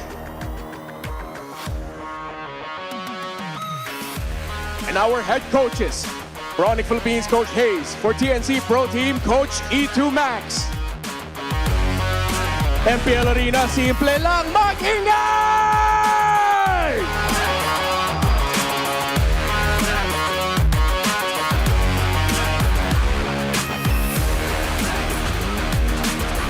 And here we go. This is an electrifying match here for day 1. Let's take us through ONIC Philippines. Today, they choose to play with Ryota. And last week, a lot of people were blaming Kirk. So it's safe to say this week, there's a chance for ONIC to bounce back. A new XP laner and another chance for dubbed last week as Xavier Savero to prove that he belongs in the big leagues in MPL Philippines. Welcome back, Stome. It's been, how many seasons we last on? A very long time. Since 11, I believe. Season 11. Last seen with Omega. Yep. Last seen with Omega, but now he's familiar. He's back again with familiar faces. Jackno, he's being coached by Igamax. Hito is there as well. So if there's anyone that could unlock a potential of this team, calling it back to the old favorites, and we know in MPL Philippines, teams who are willing to channel back to old favorites and modernize it do really well, then let's see if Stone can actually bring that for his very first game coming back. One of the biggest stats here that is showcasing itself is that tower take percentage, man. TNC, if they want to go ahead and beat ONIC here, they really need to be able to go ahead and maintain the early game pressure if they can, but also focus on the macro. Focus on the map, trading maybe objectives for map space to open things up for that opportunity for them. Joseph, I expect that stat to actually change because these are stats based on a lineup in a draft wherein Benny can't play. That's another big thing, how do I say, big point of how they were struggling in the first week. So now I expect them to lean hard on that other stat, kill participation. I hope TNC dogpile on ONIC to see a good match. We're going to have to just wait a little bit as we take a look at our Smart 5G ping test. Ano daw message natin sa TNC, pre? Tulungan nyo nga ako.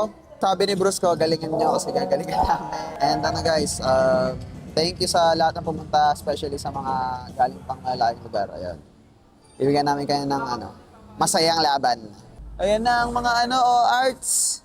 Hi guys. Hi and goodbye. Salamat sa lahat ng pumunta. Enjoy nyo yung laban namin versus TNC. Hello. Shout out to you, bro. Are you Stormy? 6. Good luck sa ating dalawa as super friends. Good luck sa ONIC at panalunin niyo ako sa first game, please. Hey, welcome back, Stone. nothing much to say there. What was that? Was he asked how long has it been since you were last in MPL Philippines? How long? How many seasons? 6, 7. Oh my God. Accurate. Yeah, pretty accurate there. Welcome back. Welcome back. Mr. Dale. Yeah. Well, hopefully we do get to see his Faramis show up. Considering that you were asking if TNC Pro Team, if they want a chance to give ONIC a good fight, then maybe a hero such as Faramis that can extend team fights, force out some resources out of the opposing team would be good for them. First map is going to be Expanding Rivers. ONIC want to play this fast. Little swapperoo. A little swapperoo. So this now has to be a sign for TNC Pro Team that they cannot play a slower lineup here. ONIC are expected to play fast. I will go back to what I said earlier in the panel. You have to watch out for the Valentina and the Harley specifically. Harley has been coming up a little bit more. If not in the first 3, if it looks good, it's going to come out as a blue side last pick that doesn't have a lot of counters. You can actually only do so much to stop a Harley from getting close to the objective. The biggest threat of that hero isn't even one of the best things he can do. It's the fact that he can just throw out deadly magic and even force out roamers to go all the way back, calling the EXP laner forward, and then instantly building an advantage for you so easily. And it works so well with the Valentina. So it's like, you want to at least take that away or just ban it out so that combination cannot happen. Because even when it comes to the itemization, you see how they work synergistically with each other. Either a Rush Genius Wand for the Harley to go ahead and bring down some of that magic resist, and then the Valentina can actually capitalize on that. And once they get the Divine Glaives too, there's just a ton of damage that you have to deal with, where even what we've seen a Radiant Armor wasn't enough to deal with that kind of burst potential in terms of a Harley and a Valentina. So let's see exactly how the draft plays out, because that seems to be something that all teams want to take into consideration. Also the fact that we have that matchup. I know last week it was like we highlighted so much with Severo. I feel like on day 1 with Severo, he really came out swinging. You got to see a whole lot of great technique and micro skills.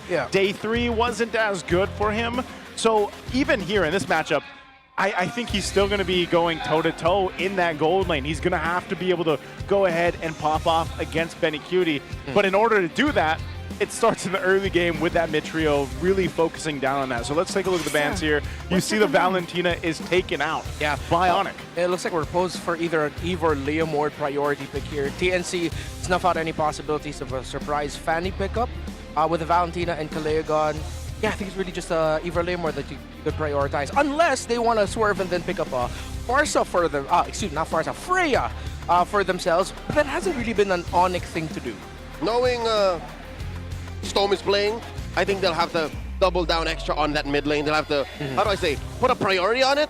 because you're playing with a new element. It's a new player that you know will not revert to Lunox, which isn't a dig at Lancy. It's knowledge that you don't have prior experience from. Yeah. We'll see what they end up going here. Because we've seen Blue pick be such a big priority. Oh, interesting too. The carry is actually banned out. Yeah, so you don't have to worry about it anymore. Yeah, like Benny's not going to get to play it now, so it's banned out. Hey, if Benny doesn't want to play a Sora, or again, by deduction, not a Freya, play fast.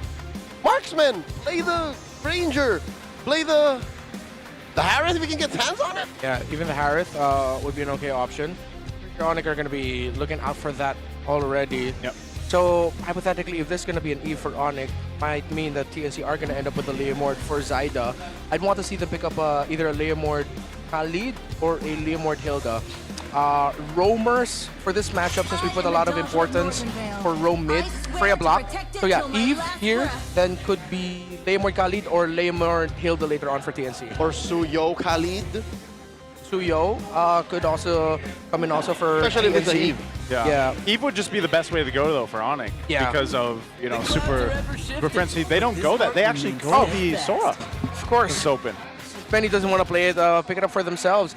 And Ryota, well, ONIC played really well with the Sora on the hands of Kirk. Let's see how Ryota's going to fare with it. And his job actually is going to be simple. It's just look for Storm. So that's going to be the Sora diving onto the backline of TNC over and over again. So now TNC need a good balance of a roamer who can vision and burst while also peel. If that's the case, I'm leaning a little bit more towards the Hilda getting picked up by them. If this is looking like an EXP Sora, I think later a Ryota, or excuse me, an EXP lane Arlott might be good. Yeah. To pair up with the even Marcel, actually. Okay, I can see the vision there if they decide to pick up Arlott and DXP. Marcel got his first 2 wins last week on day 3. He was 0-3 at the start of day 3 in week 1, and he got 2 wins with the same guy. And he was able to make it work, and that's one thing we're really talking about is it's interesting to see how Marcel works in certain compositions. It's like you have to be that mosquito, is basically what we called him, where you're annoying the enemy team, you're trying to make things happen, and also utilize the golden hour for your team to work around. I wonder if they're already thinking about a Harley and that's why they pick up the Marcel early. Because the golden hour, if you think about it, it's like a winter crown for an entire team to block the deadly magic. So ONIC decided to pick up the Leomord. Don't see a Harley vision, but the Cho early on is surprising. They go full dive against a Marcel. Why and how? Here, yeah. Cho hasn't really been the biggest prio pick in the past, 6 months? Yeah. He was played last week by Perks, but they might be playing this as a possibility for flex. Like a gold lane show? Like a gold lane show. I mean, it is ONIC, but it isn't Kirk. But I wouldn't be surprised if Ryota also has an EXP lane show in their hand. And then you get a gold lane Sora. And then a gold lane Sora. So they might be playing for the flex factor, but TNC, they don't need to overthink it. They go for the Phobius instead. Instead of picking up the Arlott, because of the presence of the Cho, now that's an instant Phobius pickup. And the Sora as well also has some little micro dashes, Leomord as well, so it's just a great Phobius pick. Yeah, Phobius just seems to be continuing to rise in stock here over the first couple of weeks already, and he just does so well with the current meta, especially the heroes that are picked up. A lot of those Infernal Pursuits being triggered here. You'll see this interesting ban comes out because one of the few players that does pick the Lilia is the Monster Mage, like we talked about here in the pre-panel. Picked it last week. Super Prince picked it last week, made it work, and you can argue, is Super Prince ONIC or is ONIC Super Prince? Well, there you go. A Harith banned out too. Super Prince is going to have a lot of room to work with regardless of what mage he picks, but the gold lane is what I'm worried for Benny Cutie in this matchup. Depending on what ONIC ban out in Blue 5, it's down to Granger and Moskov. If they're going to follow this whole... You think he'll pick a 1-1? Since that's a Benny Cutie pick? Ooh. Oh, wait. Cho, Leomord, Sora... For me personally, no. They picked the Phobius, so it might be kind of like a telegraph protected pick. Yeah, that's why it's just I'm only throwing out because it's Benny Cutie. I'm not against it completely. But if given a choice, they're really focusing on Super Prince here. He still has the Farsa available for him if ever. He's got the Farsa, he's got the Zetian.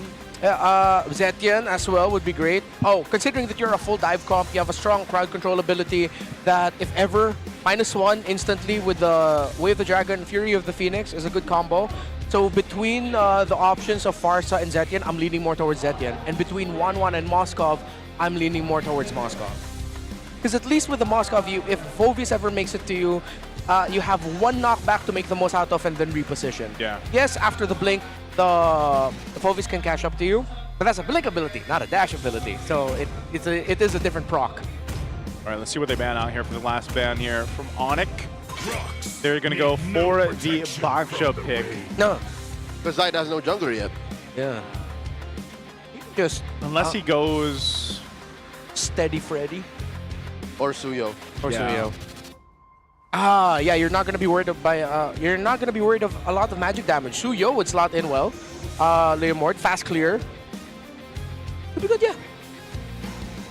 I think that's the decision. Do we pick up the jungle now, or do we pick up the gold lane and leave the rest? Because yes, that is still the factor that there is a potential with the ONIC picks. Something could be flexed here. So they kind of want to wait to also see what the last 2 picks are for ONIC. Oh, they're running it by Benny.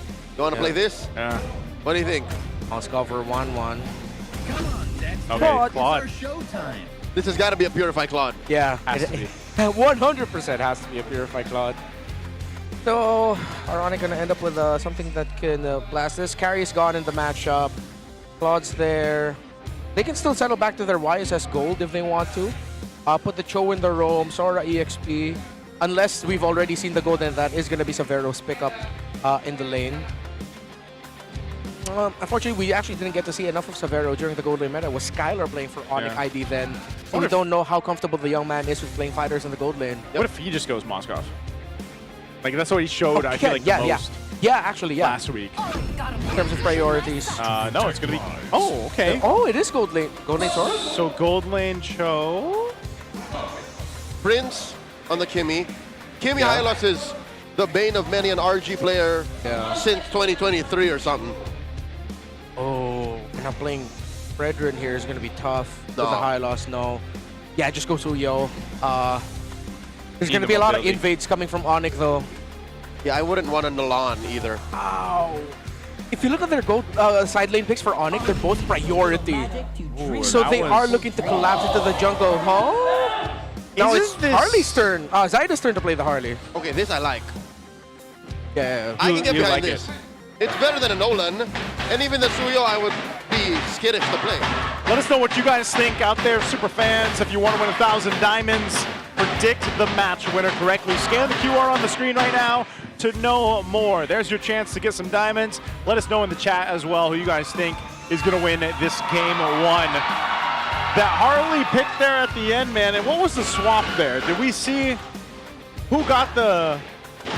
Where's Severo going? Is he on the Sora? Is it going to be gold lane We'll Sora? confirm it in the screen. It is. Oh, it is. Severo gold lane Sora. Whoa. Rome Brusco Cho. EXP Hylos. Yeah. They dead lane the Hylos Phovius. Oh. It's been a long while. Yeah. Since we've seen Hylos get thrown into a dead lane like that. Yeah, and it's a revitalized dead lane Hylos too. Interesting. You're not going anywhere. I'm not going anywhere. Let the map unfold. Yeah. So I thought that we'd actually end up getting 2 very proactive side lanes so that ONIC can just fast clear, win lane, collapse in the center. Except ONIC now decided to focus on completely taking 3 more out of the equation, maybe. But now Zaida is in trouble. Oh no! Shaknu in deep. Brusco was trying to delay Zaida and potentially get a kill there, but he ends up dying. So that's how you answer it. You kind of freeze the Cho on its way in. Yeah. All right. Oh, okay. So the Marcel. That's one thing I was wondering, was how would the Cho fare against a Marcel? Yeah. Like any close range hero, bad. Bad. I think it is. It's looking like it is just going to be easy. But right now, Brusco is still continuing the pressure onto the jungle of Zaida. Getting vision, but not going to be aggressive now, knowing that he already gave up 1 kill. Severo, we're going to see a gold lane fighter. We didn't see him in a fighter last week. See how he's going to fare against Benny Cutie. Still, I like that. Despite us not being a fan of the slower, more farm-based gold laner for Benny Cutie, at least now, with Harley in the jungle, you have a good bridge for it. Harley's damage will be there as long as it doesn't suffer any crazy early game losses. you'll be able to bridge in for the Claude for the late game very easily. I think that's the key. If you have a dead lane and a weak lane, there has to be some action on the map. Yeah. Which is your jungler in this case. Yeah. You know, and even in both cases, the Leo Morn, we've seen a whole lot of Leo Morn picked up. This is one of those things, though, for ONIC specifically, especially because of just the early first blood, that they might choose to decide to go a different route on this turtle unless they actually get an advantage in terms of the space. King Kong's level 4, he's going to go ahead and start up the turtle. Super Prince is there as well, has the traction pulse available, but Brusco... All right, in goes Brusco once more. Gonna get popped here by the deadly magics. That is the Phantom Steed helping King Kong secure. Odd positioning for Stome. I think he was late maybe 2 seconds to get that ult, so that TNC could not say full on, full send, let's go. So going. Riota gets frozen, but not enough damage between the Phoveus and the Marcel, at least this early on. Yeah, it seems like it is confirmed. Difficult for Cho to get into a good spot to mess up the backline with the Marcel floating around. Effective healing tool. But also one of the reasons why TNC Pro Team couldn't go for the full commit is because 3mar didn't hit level 4 yet. Riota hit level 4 first and was in a better position to cut off TNC with a glorious pathway, so they decided to play for the slower, trying to see if they can take the turtle away. Just did not go well for them. They did get a kill though, but they did not get a turtle. Yeah, so it's still nonetheless across the map. It's pretty much even in terms of the way things panned out, but now this is where we get to take a look at not only the Infinix hand cam here, the GT series that we have, the official gaming phone of the MPL Philippines Season 17, but also exactly how this is going to play out now that Brusco has that Way of the Dragon, which is the cornerstone of having this Cho, aside from the G Kundo, that he's able to go ahead and utilize. But that might be a little more difficult. That's why I want to see this unfold with a Marcel across from him. Oh, they find Riota, force him to pop that Revitalize. Zyda has already used it. The kick on the one, and they freeze the engage. The answer on the Storm. Some flickers back. RW extra shield, swiping away at the rest of ONIC PH. And they dive on to King Kong. He gets taken down as Chaknu flickers back. Smooth move by the Phoenix Army. Welcome back, Stome.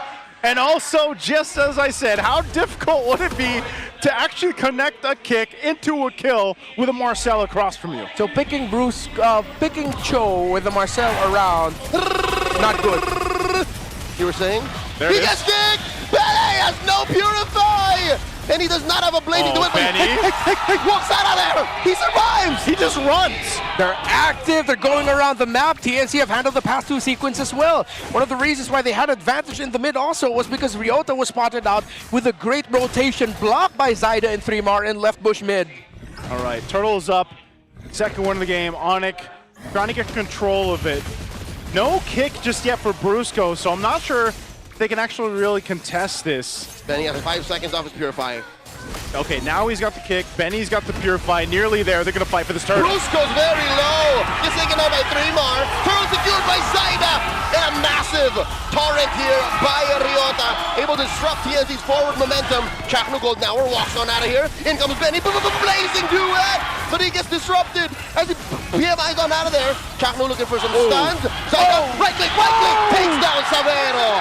The back and forth, bobbing and weaving TNC. We thought TNC needed to watch out for the Harley pick of ONIC, but it turns out it's ONIC that needed to watch out for the Harley pick of Zyda and TNC. Zyda said, hold my hat. He'll make it work, man. The Harley again, one of those picks that popped up back in, what, M7 for one of the first times. And now it seems to be a mainstay in the current meta right now until teams really figure out how to deal with this Harley pick. But it's not only that, it's the way the team composition works together.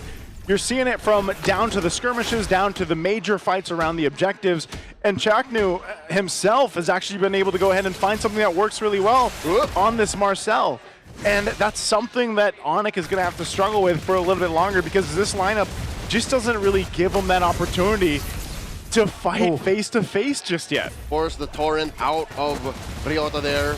Rather, Savero, the lightning form. But, okay, great move from ONIC. Again, they freeze the map for long enough for that duo push up top. Yeah. And now they're going to be playing through their actual carry now for the mid to the late game. It's going to be Super Friends. But is he still going to be building Skypiercer considering that they didn't have the early game that they want? Probably not. So it's going to be a mix of playing through... Well, okay. Yeah, it's unfair to say Super Friends is just a carry. Wait, Chaknu. Chaknu looking for the right freeze. No, the picture, the moment's not right. Yeah. He does not force the engage. Benny Cutie looking for an angle. Turtle in 5. Snapping a shot there. Oh, no. Ryota here. Throws it once more. Forces a revitalize. Yo, Chaknu is a nuisance. Like I said, man, I said this last week. Marcel is literally a mosquito to the opposing team. And even if you do that, you just bob and weave through there. He's running the quantum charge. He's got the speed. And if you get a revitalize down or a battle spell, that's great. They're going to fight for this turtle. First pathway, dropped in by Ryota. They freeze the turtle. They freeze the entry point. Golden hour done. King Kong calls in Barbiel. Ryota barely alive. In comes 3-bar. Ducks on him. RWM keeps him down. Ryota's fallen. Sawa Savero. And King Kong falls. Benny gets a double and they're not done. They're chasing Brusco. Chakno frees him. Damage from Zaya. A hat in time. He survives with some shields. ONIC saving face, but TNC pushing mid. Fancy footwork from Brusco to stay alive, but TNC is in control. Yeah, so one of the key plays that I saw there was actually a dodge from Benny Cutie. Severo decided to go straight for the Claude, but Benny Cutie just went over the wall with a BMI. Severo went for the shifting clouds, but landed onto no one. Well, specifically, it landed on the Golem Green Camp. But not on any of the heroes of TNC. With that massive dodge in the backline now going to be safe, TNC easily fought that. Although King Kong did get that turtle, it was still a massive loss in the end for ONIC. Oh! Benny Cutie catches a face full of basic attacks from Super Friends. Time to breathe here. The map belongs to TNC, clearly, but where does ONIC find a way in? Because it looks like their only real surprise comes from Prince jumping him. I think TNC have read out Brusco at this point. Yeah. Read out Brusco. They deal with Ryota. This is why the Tylos pick in the XP lane was a little weird, the way that it ended up in that position, because all you're seeing TNC do is, okay, find Ryota. He's very slow unless we pop the Glorious Pathway or the Revitalize. Either way, we're winning by getting those out from Ryota. Man, Marcel is a nuisance. Even when Brusco tries wants to get a little combo on him, maybe Jeet can go see if he can get a kickoff. Nah, you're just gonna get frozen in time. Quick little picture. Goes through all of them. That's 4 members confirming where they are. That's old school vision right there. Yeah, trigger discipline. If this was last week's TNC, they would have full committed that right away. But instead, they just read the situation. They found the vision and they decided to back off, knowing that the Lord is coming up. This almost has to be I'm wondering how Chaknu feels about this, you know, since he's such a legendary roamer, playing Marcel in this way, essentially being able to provide free vision without too much of a worry to die, instead of needing to jump into a bush or make something happen that way. He's able to go ahead and maneuver around the opposing team this way.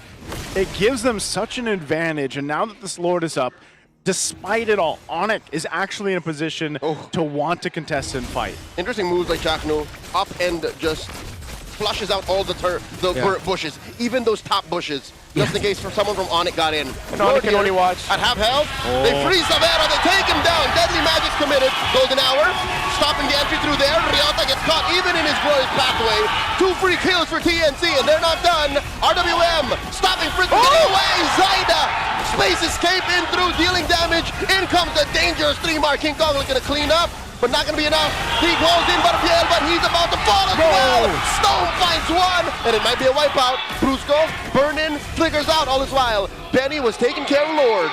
Take a good look, because this is the last time you're going to see Marcel this series. I gotta say, this is one of the best synergies we've seen from TNC in a while. They are alley-ooping each other, and Chaknu earlier on, even with the golden hour, even though it didn't hit anyone, it zoned out the members from the team to focus on a kill, and that's just how strong it's working for them. Yeah, and because where Chaknu got vision, he found Brusco, meaning left bush mid was held by Savero.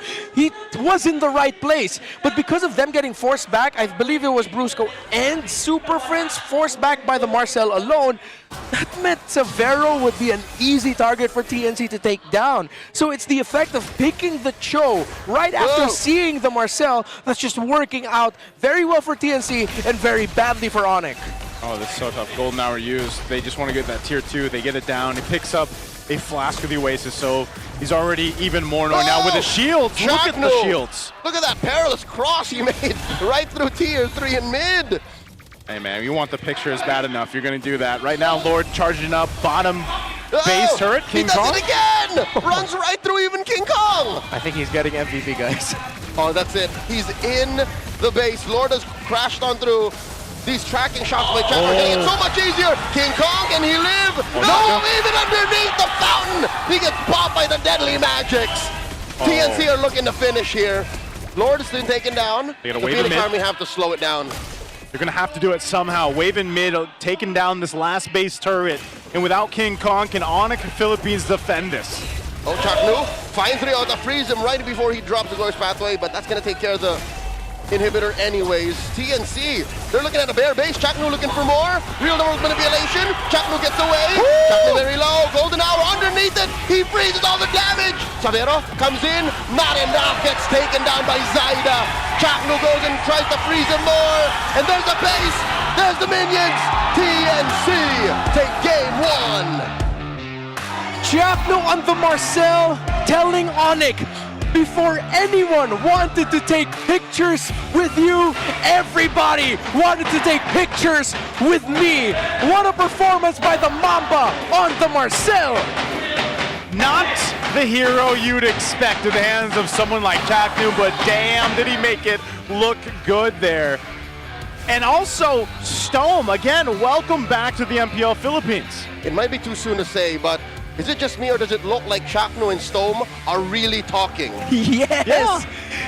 When we were gassing and watching, talking about the action that Chaknu and Nancy brought for TNC last week, it always felt like there was a slight disconnect here and there. It wasn't all the time, but a good amount of the time we were thinking, were they not talking?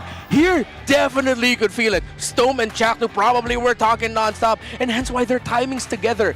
Chaknu gets vision, Stome is there, Void Crystal right away, you get a little bit of poke over and over again. Stome's about to die, Chaknu puts up the golden hour, gets the flicker on out. It's almost picture perfect. Is that the familiarity with, you know, back in the day, if you will? As Omega Brothers? As Omega Brothers. Is there something there?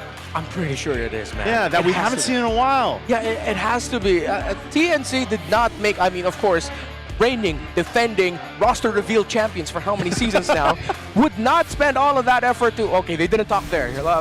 Stone didn't get the high five there. Zaida is going to be MVP. The Hardy was a huge effect. I really wish it was the Marcel, though, but you know what? Zaida should give it to him. Well deserved, but that is very shocking to me. Yep.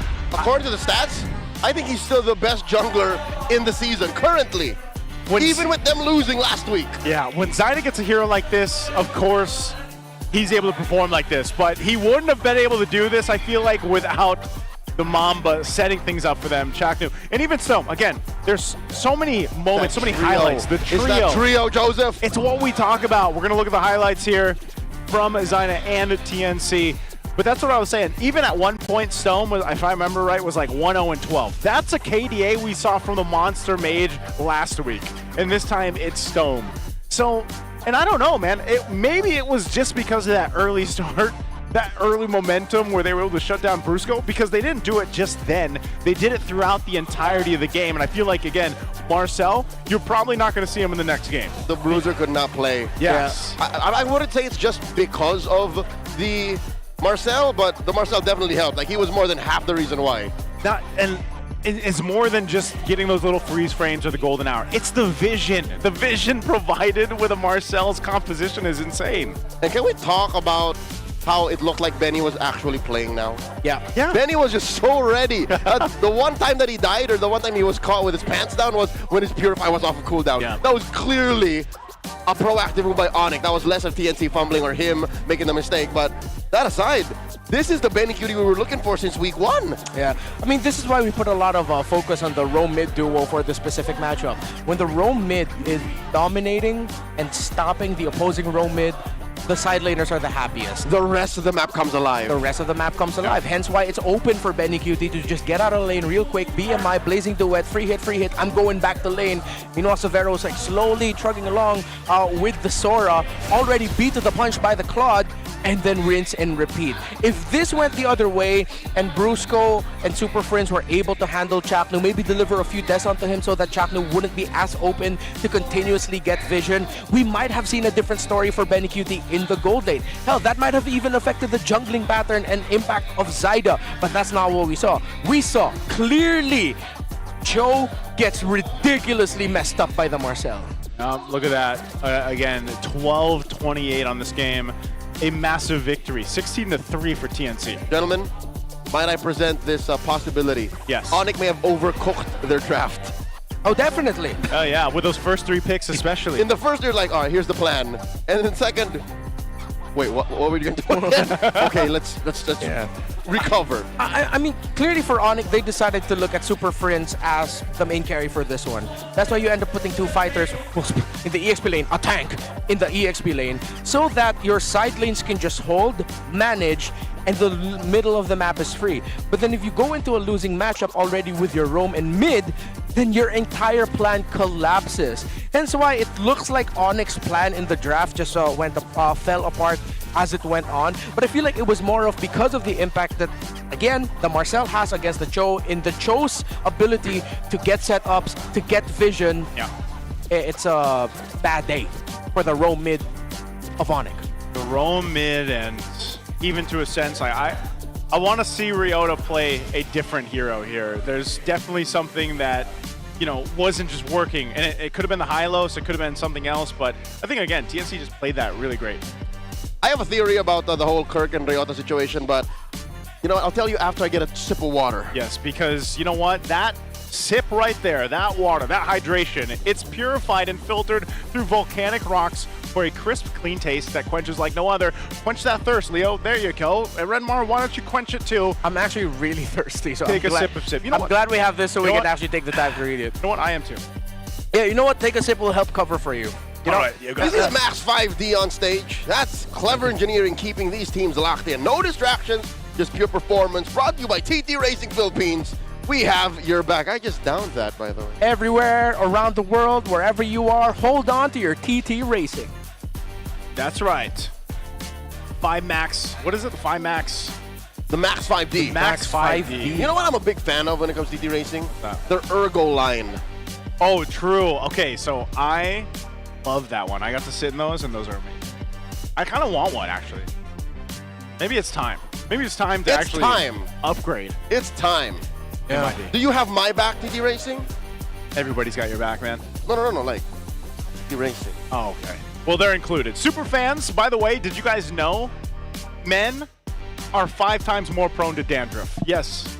Yeah. I'm one of them. Don't let flakes ruin your focus. Power up with Clear Men. Its triple cooling power gives you 100% dandruff-free for that ultimate fresh feeling. Supercharged with Clear. Look at this gentleman. Look at this young man right Is he here. on the red carpet right now? Is that James Banks modeling it? Oh, wait, no, yeah, let's focus on the man on the red carpet. Hey, James Banks will be in action later this weekend. It's all about this guy right now. Yeah. There we go. What's his name? Kinda looks like Fremont. Which one? It could be really. Our winner right here? Kinda. Kinda does, kinda does. What a smile, by the way.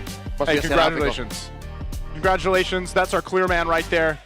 He's got the smile. Clear Man. That's our clear man. Clear man? The Clear He's our Man. clear man. Is that gonna be a thing now? Okay. What else are they called? I'm a clear man. I use clear. Yes, you are the Great White. So we want to thank Clear, by the way, for giving us also bottles finally. Yep. We all got bottles of that too. So thank you.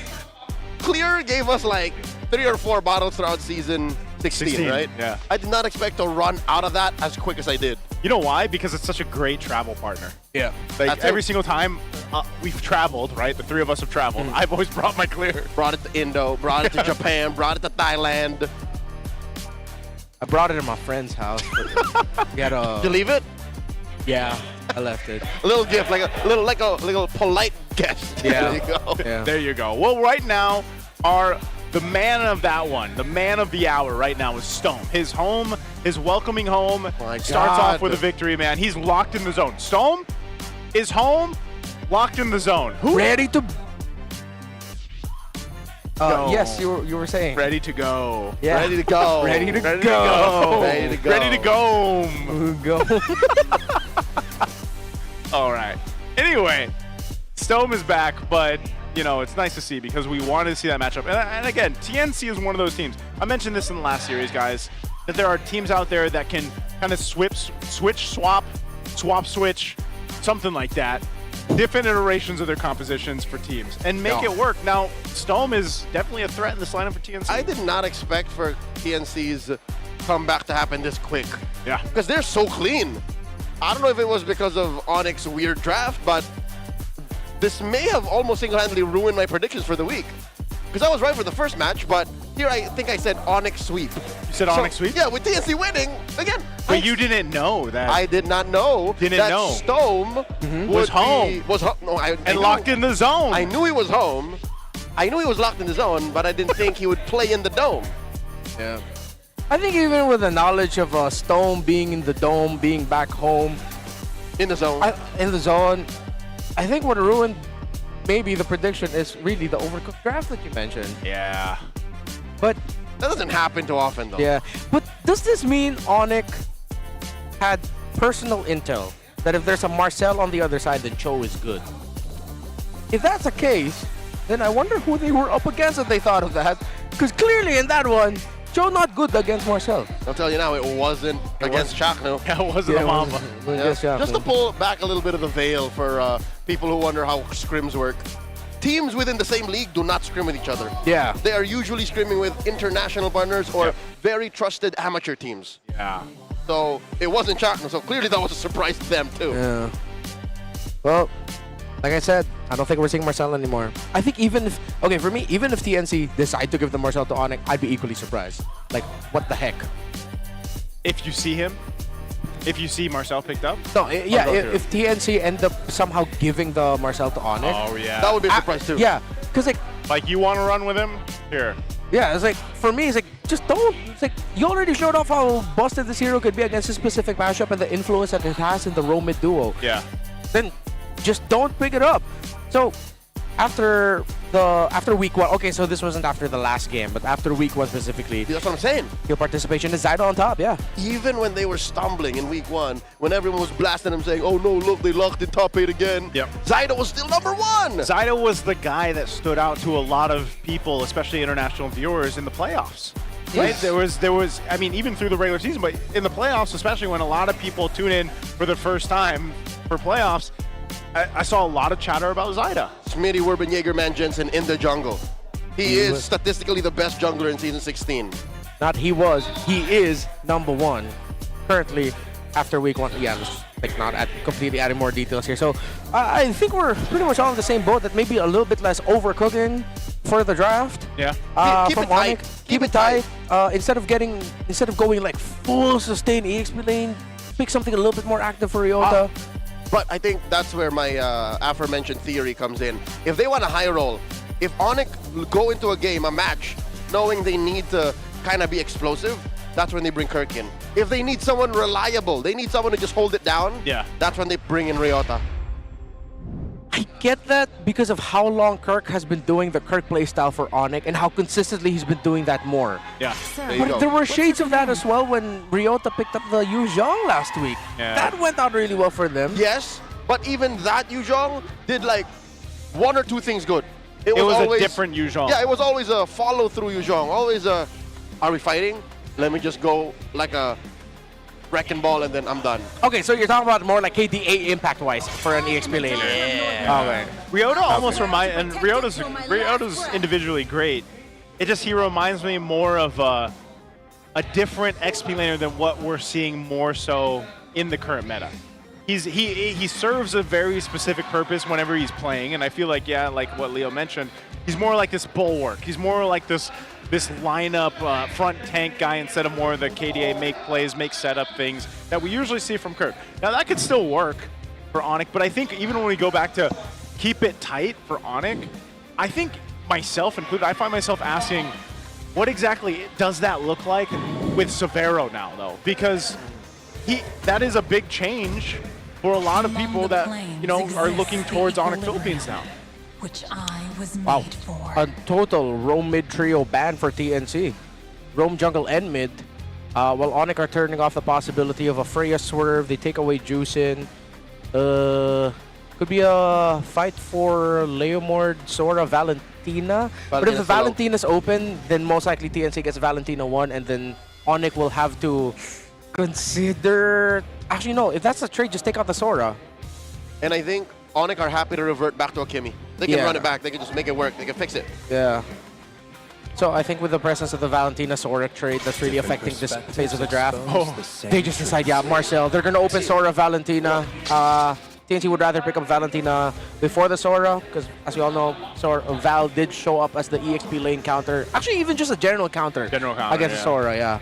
It's not direct and it's not like an instant win. Yeah. But the fact that the other team also has a Sora, it's like sucks. safe. Net positive reaction. Yeah, it's a net positive reaction. Leomord is also still open if they want to. I would just Val. Yeah, right? It's too risky to let it through now. Yeah. But with the Eve already gone, there might not be a lot of big ticket ultimates that you can steal away from the mid laner unless as a Jettin or something else shows up. But there it is. As you mentioned, it is the best pick right now. Valentina first. Ride the stone, baby. This brings us back to, was it season 9 or 10 when Valentina was like 10, 11, the blue pick to take up? So imagine that 7 seasons later. Yeah, she's back. She's back. That's when I would never really react to an early Valentina. Yeah, it's just like, all right. It was a whole season. It's a thing. Yeah. So now ONIC has to decide if they want either the Hilda or the Khalid, because they're going to be risking giving that combo to Chapel and Storm together, so they're going to be full aggro. You got to take the Khalid. Yeah, just pick your poison of which one you want. Either the Khalid or Hilda with you, then paired up with the Leomord, maybe? Wait, they go Hilda. Yeah. Khalid ends up going to TNC. Yeah. Guess they're willing to trade it. Yeah, They'll and take Leomord. Yeah. So yeah, just don't risk losing it. Just pick up the Khalid. It's the safest pick that you can pair with it. You can pick up a surprise gold laner early on. Take something, reduce Severo's pool, and then you're also going to continuously ban gold laners. What if Khalid Suyo? Okay, jungle would be good too. And then you just like win mid hard. Yeah. Yeah. I'm thinking either Khalid Suyo or Khalid Harith. But the risk of putting up the Harith is that the Phoveus is still open for ONIC. If ever, they might pick both, but I mean, it worked out earlier. Why not, right? It's undefeated still this season. Wow, 4 wins. Undefeated? Yeah. I didn't realize Harley was undefeated right now. The clouds are ever shifting, but And this they'll time get the Sora. So they take the Sora even though they have the Valentina. Yeah. So they don't need to lean hard on rushing for the Khalid. The Phoveus still ends up getting picked up for ONIC, so it makes sense why they didn't go for the Harith. They got the better right now, which is Harley. 3 hard procs for the Phoveus. Yep. So many dashes, right? Yeah, and it's just one of those things where because of what Benny Cutie mentioned in one of his interviews, he's not picking the Sora. Like, he's not going with Sora, it's going to 3 more. Yeah. They still might end up becoming a... Ooh, Claude for Benny might... Oh, excuse me, for Severo might struggle. So if they're looking for their gold lane pick... Oh, man, with the Harley is really messing up like a lot of the options that I have in my head. Are they just going to end up boiling down to fighter? Or are they... Oh! TNC need to ban out the Harith. I've been Because waiting for too a red long. 3 Phoveus and there's no gold laner yet for ONIC means red 4 Harith might show up. Okay. So these If it doesn't get banned out. Yeah, if it doesn't. Ban gonna be here. There, yeah. There it is, Good read. yeah. Yeah. Wow, Severo's running out of options, man. He might just go with the Moskov, man. Fortunately, they have red 4. Like, if they're really down to it, they can lock it in. Think if there are any other unique picks. If they end up settling with putting Super Prince in... Okay, if this shows up as a red 4 Kimmy, there's still an avenue for Severo to go fighter in the gold, or a more unique pick in the gold. There can't be a surprise Lunox pick because Harley will just pop out your brilliance. You're not gonna make the amount of damage you get from Deadly Magic and even the burst from the Valentina will always beat the damage you can dish out with a Chaos Assault. You're not gonna live that long. All right, what are these bans gonna be? Still, gold lane gets even narrower now. I really do think it might even be better that Severo just gets the fighter. Like Moskov Granger. Either Moskov Granger or what fighter could he potentially play? Because the Sora's gone, Freya was banned out. What else is there? CC? CC might be your best bet for Decent Shin. gold lane. If you're looking for a fighter. Oh actually. YSS gold, but I'm iffy on the YSS gold because of the Valentina and Hardy and Sora. But they still respect it, okay. Lapu Lapu? Lapu gold, kind of risky. I think I'm leaning more towards CC and then you pick up just, again, a Kimmy.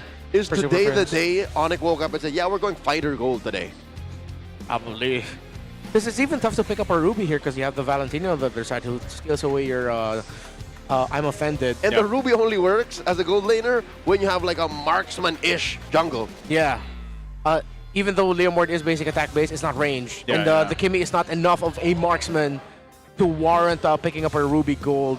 Plus, you don't even see your matchup yet. The abyss. Oh yeah! Oh, right. Obsidia, the newest marksman. Another unique pick right now in week 2. She got a buff a little better in the early game, the recent patch. And at the same time, she also scales better with late game as well. So in the similar idea of Claude, wherein she gets stronger with more items, you can definitely feel that. I'm just wondering if she might potentially get blown up here though too. With with the Harley and the Valentina, and have a little bit of trouble to maneuver with the Sora across. I like the intent though. With the ultimate, she's able to like pin down the Harley. Yeah, that's true. Need a lot of physical. I think just go for Khalid Granger or Khalid Moskov. Oh, they ended up going for the CC Gold. Oh, this is a new one. Okay. Baksha. Baksha Rome. Yeah. Baksha Rome, high invade. You have the Tortoises, Pusans. A little old school. Yeah. It is. I like this approach. This is their potential answer for the Leomord basic attack lifesteal that he gets. Super Friends, I think, get burst would be good. So Benny won't Sora, but he will CC. Yeah. I think strong burst for Super Friends, but I think they really are thinking about the Harley. Strong escape. Kagura has always been meh for me, but this they might consider it. Farce is still there, but then there's a Harley, Sora, Baksha, and a Valentina might not be good. Zetian and Zetian and Farsa maybe? Yeah, there's a Farsa.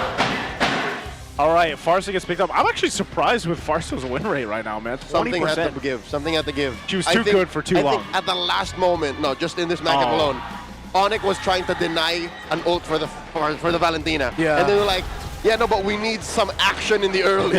Yeah. They needed that burst. They needed the control. And this is one of the craziest lineup ratings I've ever seen. 9.4? That is insane. I know we take some of these with a grain of salt here, but man, I don't think I've ever seen, 9.4. I am taking this with an entire tub of salt. Take it with a grip. A brick? A grip. A grip. If you were Andre the Giant. Yeah. That's a lot of salt. That's more than grain. Oh, and it's a revitalized Baksha too. Really old school. So he's playing in the paint. Yeah. In your face, the revitalize extends the team fights. You sort of soft negate the damage of the heal the burst because you'll just heal back through it. Let's see how it goes. Let's see how it goes. We jump into the game here. Game 2. Will TNC sweep ONIC Philippines with this draft? Again, you guys can let us know in the comments below.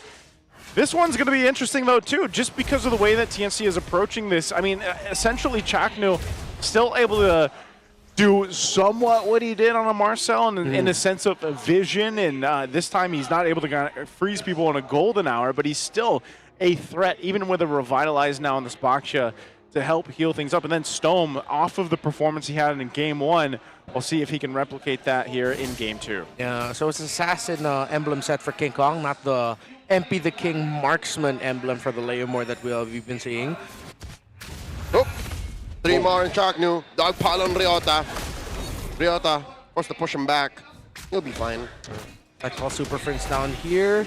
Seeing if they can just delay this take on this EXP crab. Oh, they're going to be fighting for this crab hard. Oh, wow. Oh, Poseidon's here. Yeah. Base escape. He got it. Yeah, short delay on the farming pattern, but he's fine. Yeah. Guess a retreat away. King Kong is level 4. Full clear up top.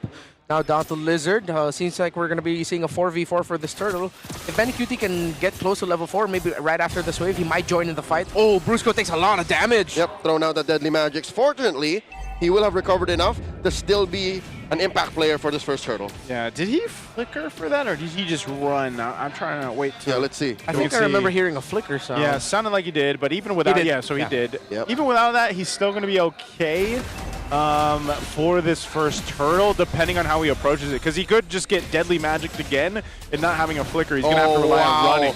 Full zone out as TNC secure this turtle. ONIC, a delayed response. I mean, King Kong still pressed the Phantom Steed, but there was no action to be had there. Oh, Brusco, another one gets hit by the Deadly Magics, and not this time. Zyda draws first blood. As I said, he's had a threat of getting Deadly Magic again. Yeah, kind of perplexing to me as to why Brusco still decided to move forward. You already saw where they were going. And no flicker. Yeah, no flicker. Bro, you have enough information of where they are. You just ended up giving a kill to the Harley. Yeah. Bit of an unnecessary death there from Brusco, For sure. but one of those things too. Again, with Zyda getting an early kill, now you have objective. 1v1. Ryota versus 3mar. 3mar flickers in through lightning form. The dangerous 3mar hits it. Yeah, 3mar has some words also for Ryota. I think after what happened last week, 3mar is looking for vindication. Yeah, 3mar, one of those XP laners. You see him get a hero like this, he's gonna make plays. But I can't believe people in my comment section are saying, I don't feel 3mar, I don't feel 3mar. You feel him now? You feel him now? Again, he's one of those players where if it's a 1v1 in the XP lane and he knows he can take it, he'll take it. Yeah. Sometimes even if he doesn't know he'll take it, he still might try to get it. To be fair to your viewers, last week he did get kind of soft diffed by LVJ. Yes. Oh! The Mamba jumps on a There he is. misses him, finds Brusco, gets taken down, Benny scores. Damn. Oh no, King Kong got cold feet. He did not push forward. He didn't. I don't know if it was because the Revitalize was popped and he didn't think he could capitalize on the kill. Okay, was that discipline or was it more of just like maybe not this time? Not yet. No, not yet. It's exactly what Icy said, with the Revitalize popped off, and if they were at around 10% health, he might have decided to go for it, but the initial burst of the Revitalize already brought them closer to the 20 threshold and even higher. That would continue ticking. King Kong would have been really greedy trying to get that kill. Still though, that's a warning shot for TNC. Whoa! They find 3mar, they pop him! Okay. They needed that. Ryota gets his vengeance. Yeah. I think ONIC just quickly get your purple buff and then now go for this turtle. Look for Zyda's Harley first and then re-engage. See what you can get after that. The Mamba jumps on the Brusco. Has no puissance. Goes in on Barbiel and the Mamba is taken out just like that. Oh, last second puissance. In comes Benny. Gets that curtain call out to Brusco and King Kong. Where's the damage? A stolen Phantom Steed forces the flicker out of Brusco. Ryota is going to get popped here. One more hit. He's still alive. Relentless. But still gets popped just like that as Zyda secures the second turtle. 3mar once more. Prince flickers, or rather flies under tier 1 in mid. We have a Harley problem in the league, folks. This Harley pick is... He's unsupervised. Unsupervised, it affects compositions and team fights way too much. Still though, cannot count out ONIC. Definitely still have the damage. Again, a few warning shots here and there. But it also ended up becoming to the detriment of Brusco and King Kong. The initial curtain call actually was just supposed to latch onto Brusco, but then King Kong ran way too close to him, or maybe Brusco ran way too close to King Kong, that it ended up latching to both of them, setting up those kills and setting up those members of ONIC getting brought down low. I think one of the biggest things we have to watch out for here is if ONIC can actually get online with Severo. He is farming up. He got that tier 1 up top down. Now he's staying on that bottom side. Potentially going to push this one down too. So TNC will lose some map space to work with because Severo's just knocking these down as he gets it. But also, I'm wondering what the impact will be with the Obsidia once the team fights start to break out as the third turtle is up here shortly. Yeah, exactly. Severo had hella space to farm up. So TNC are winning the center, but they haven't really done anything yet to completely disrupt the gold lane. And now ONIC and Severo are still going for it. No, okay, they decided to safely back off. There is still the damage reduction buff on the turret. Yep, there's a few, like, what is that, a minute more? Yeah, roughly. Yep, 7 minutes, give or take. 30 seconds until the last turtle comes up. ONIC yet to taste a single one of them. Brusco playing footsies with Zyda. Yeah. In terms of the mid lane damage, it's not a huge gap, so TNC still cannot get comfortable. Once it goes into a full 5v5 fight, they have to mark Severo properly, or they're going to regret giving all the space to the Obsidia. And maybe that's where the curtain call could come in handy here from Benny Cutie, just to kind of help. Also, you still have the Terrify, and of course, 3mar on this Sora. Brusco checks that brush, finds 2 in there. It's Chakno and 3mar. Zyda reconsidering the priorities, team fight or turtle. It looks like the call is to engage first. TNC move on over. Chakno with a slight pull. Yeah, with how ONIC are positioning, this is going to be an easy setup for 3mar if ever he can find an angle. Chakno rolls out. spots Ryota, spots Brusco. King Kong in the Y brush. King Kong waiting for it. Turtle secured here. Oh! 3 more with an amazing torrent. Finds King Kong. Benny gets killed. And they jump onto the 3. Ryota, Infernal Pursuit, pushing back the rest of TNC. Pays with his life. Oh no, Severo trying to run to and disengage. They're going to lose this buff here. Oh no, they push forth. TNT are committing Grand Theft Purple. Just as I said it, ONIC were positioning way too close. I understand they want to protect Super Prince and Severo, but when all of you collapse that close to each other and you don't watch your spacing, that makes it easy for the Sora to set up over and over again. And 3mar was just, thank you, I will take this, and he got that big 3-man setup. Man, again, I'm left wondering what happened here. The big 3mar setup? The big 3mar setup. Big 3mar setup. With that torrent, man. It was just placed perfectly. And then you see this, like Severo's just, he doesn't have much space to work with here. And he's trying to get space, but they just get collapsed on. And this is what I was saying is, how's this Obsidian going to work in these fights, these team fights for ONIC? Right now, it's definitely struggling. They might have to look for something themselves. Yeah, I have to praise TNC for, instead of going for the obvious Khalid pick that we thought they would go for, they actually went up with the Baksha, with a Revitalize. It ended up working out very well for them because you want the front line of the opposing team to go down as quickly as possible so Severo can latch on, go forward, you get an early kill, and then that forces the formation of TNC back. ONIC, with an Obsidia, like to play that front to back. Considering there's a Baksha with a Revitalize now, Baksha does not care about the front to back. He is the front, and you need to back off when you see him. And he's got, I believe, the Chastised Pauldron, and so that helps deal with the Obsidia a bit. There's a Divine Glaive now for Stome.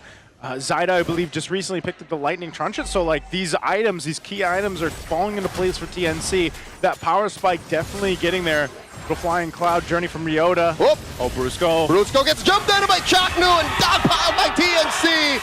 Another free pickup for the Phoenix Army. And Brusco just can't play in this game either. Yeah.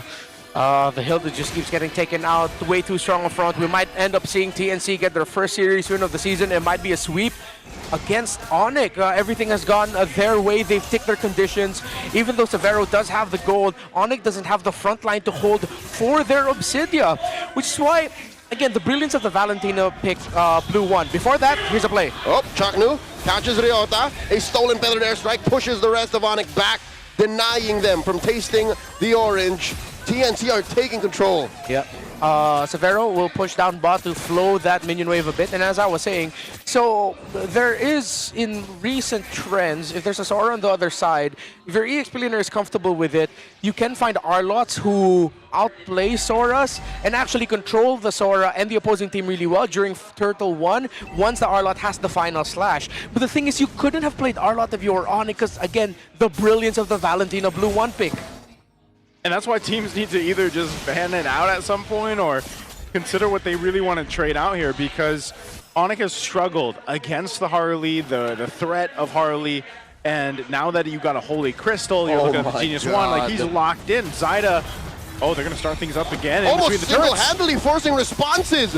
A torrent from 3mar threatens Brusco once more.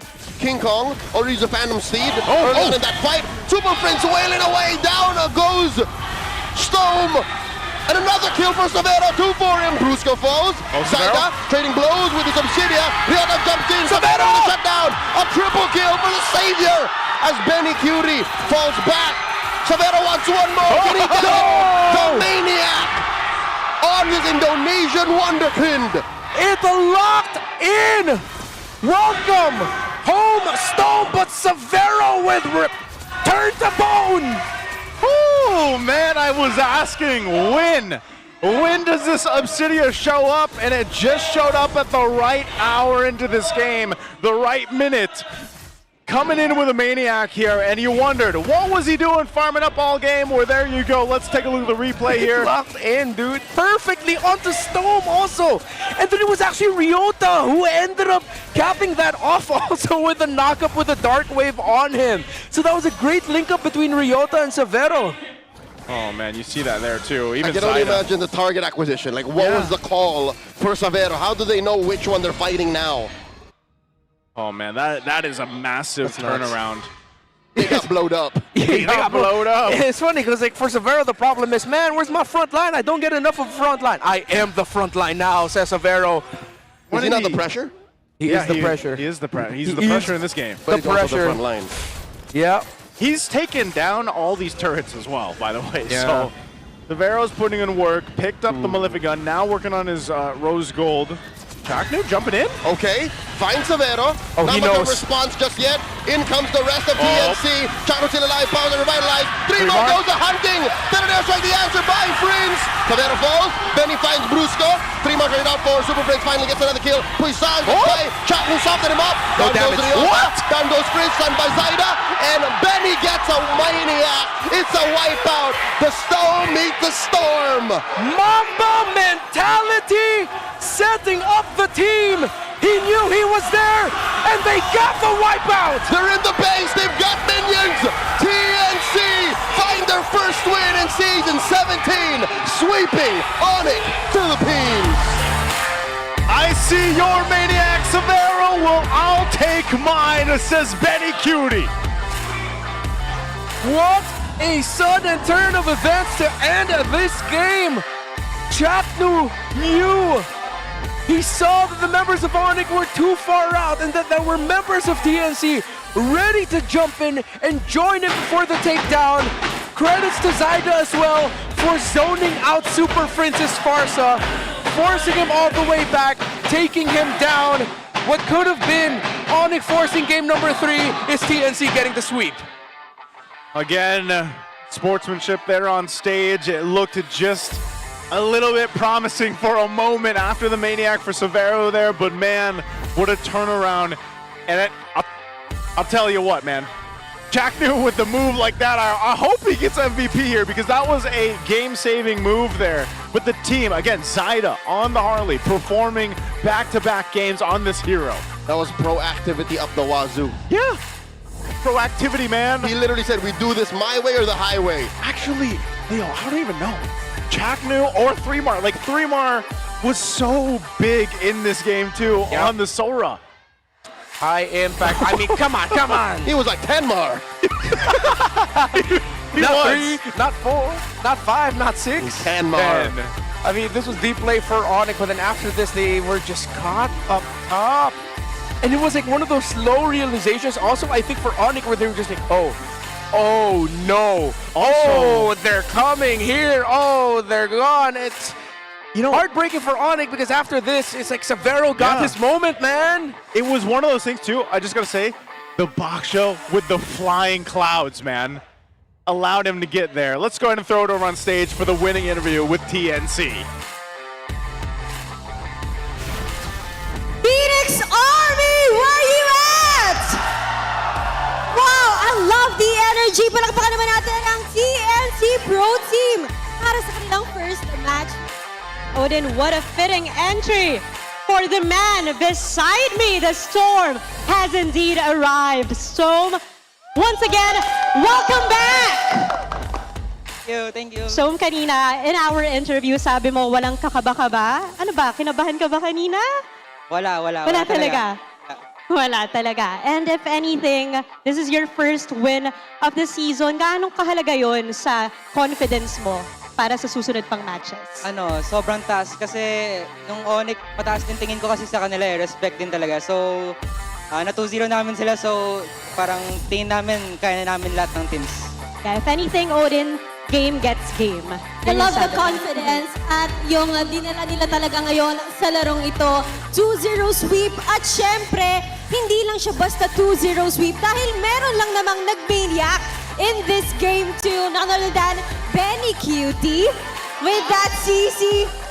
Benny, hindi ka talaga nagpatalo ha. Nag-mania kanina si Severo pero binawian mo. Paano mo ba i-rate yung laro ni Severo sa Gold Lane? Anong rating mo para kay Severo in the Gold Lane? Okay naman po kasi tingin ko sa ngayon yung role na golden is more on makikiconnect ka sa teammate mo. Hindi yung basta individual skill mo okay, magiging malakas ka na. Parang.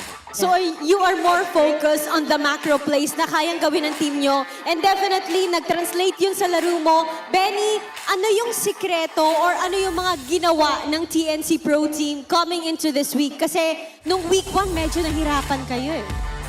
Siguro nag-reflect lang kami as a team. Tinignan namin kung saan kami nagkulang. And pinukusan talaga namin yung yung parang main issue talaga. Hindi yung issue na lumabas lang kasi natalo kami ng week 1. So hindi nyo tinambayan ang problema. Instead, humanap kayo ng solution. Thank you so much, Benny. And with that, gusto ko naman kausapin si Chaknu! Chaknu! Dito ka nga sa gitna. Chaknu, grabe yung Marcel mo, no? Kasi ibang klase talaga, especially nung game 1. Maaalala natin na nagamit na rin siya last week. Ano ba yung sikreto? Bakit napakabilis tumakbo ng Marcel mo? Ano yung sikreto mo pag ikaw gumagamit nun? Kumbaga, Para tips na rin sa mga RG boys. Oo nga. Tangjap. Anong tips mo sa mga RG boys sa paggamit ng Marcel? Siguro, laruin lang ng laruin. Tapos enjoyin yung pag-picture. Enjoy niya raw. More picture, more fun. Maraming salamat, Chaknu. Hindi niya binigyan ng tips. Basta laruin niyo, kayo na bahalang dumiscover. Oo. And of course, again, it's another sweep. It's a sweep for this team. Right now, I think everybody's itching to know sino ang MVP for this match. Let us see!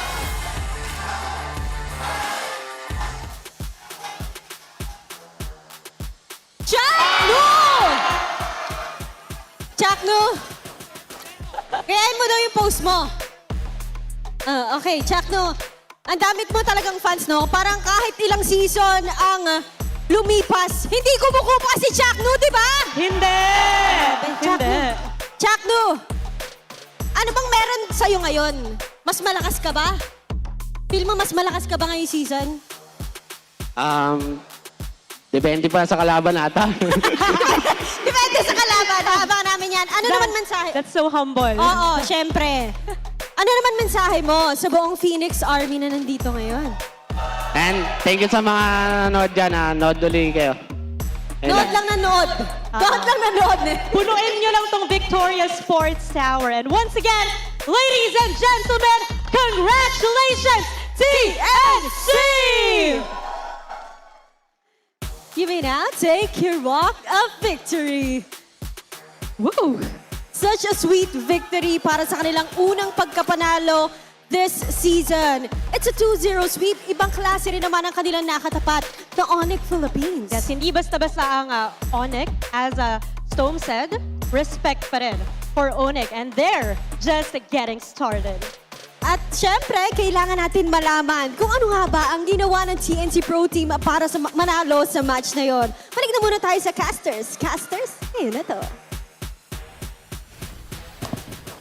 Thank you so much, Odin and Denise. And again, congratulations to TNC and congratulations to Chaknu on getting the match MVP. Well deserved. Yeah. And I loved his tips there for the Marcel fans out there. What did he say exactly?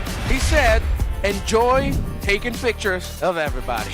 There you go. If that's not a tip, I don't know what is. That should be in the game with the the little loading screen. Yeah. As Marcel, enjoy taking pictures of everybody. Dash Chaknu so that there's some legitimacy. Yes. Yeah. Open and close parentheses, MPL professional player from the Philippines. There you go. Look at the MVP for Game 2 here. Benny Cutie, 7-1-3. Got a maniac himself, man. Yeah. Like we were all theorizing about the potential gold lane CC, but hell, it ended up with TNC. It seems like a lot of the things that we expected to end up with ONIC ended up in TNC's hands. The Harley twice now for Zyda, the fighter gold lane. But again, theoretically, this makes a lot more sense. You have a high impact EXP laner in the Sora. The difference this time around is the Sora's in the EXP lane, not your carry in the gold. Benny Cutie as well can quickly rotate with the CC. Plus, even though you don't have what's expected as traditional basic attack, what do you have? Loads of burst damage. Sora, burst. Harley, Valen, CC, they're all burst types, if you would consider it. The curtain call, once you have the Yo-Yo Blitz there, burst. And ONIC, their front line of the Hilda and the Phobias were not ready for that. Hence why for a lot of this game, it was us trying to see if Severo could finally find that time and find that angle. Here they were caught up. Again, the impact of flying clouds and Chaknu just saying, nope, we can do this. What a call. Yeah, because if it wasn't a Baksha and it wasn't flying clouds, they wouldn't have been able to get that kind of setup. A Baksha would have revitalized the boot. Yeah, because he was able to buy enough time for them to collapse down. So that was just a great play on a map that called for it. For those who want to try this at home, do note that there's very little reason for you to do anything else with a Baksha in Rome besides revitalize. Yeah. Don't flicker, don't vengeance. Don't petrify, please. Don't petrify. It's Rome. So there is a reason for y'all to do this at home. But there is one thing I think Chaknu did very differently that most Bakshas still do today that I think worked very well for him here. He made his economy very efficient. Did not build dominance ice. Look at the lineup from ONIC. Very little reason for you to do so. Instead, rushed the Pauldrons and then fully built the Cursed Helm. Yeah, they were full aware of their damage profile. They had way too much burst to even consider healing through all of that. Majority of the time, even if you have spell vamp, whatnot, you have taken so much damage already from the Harley that you're not getting health back. All the damage you took from the deadly magic will just burst and kill you down anyway. So yes, it was fantastic itemization from Chaknu to go down the chastise late armor out. And it's funny because you saw the way that happened for Benny Cutie with the MVP there. And maybe that's why, he doesn't want to play the Sora because he knows that, hey, 3mar trusts him to play it, played it to almost perfection, I would say. Almost would have been a case where I would have said 3mar could have been MVP there too. I think just again, from game 1 to game 2, what we saw from TNC was just them really working as like a cohesive team, a cohesive unit. Yeah. And this is more along the lines, and I know it's a little bit of a different lineup here, but it's more along the lines of what we saw from TNC, especially in the playoffs. It wasn't just Saida now, it's everybody doing great things. Let's go ahead and hear exactly how it sounded with our Infinix mic check for TNC.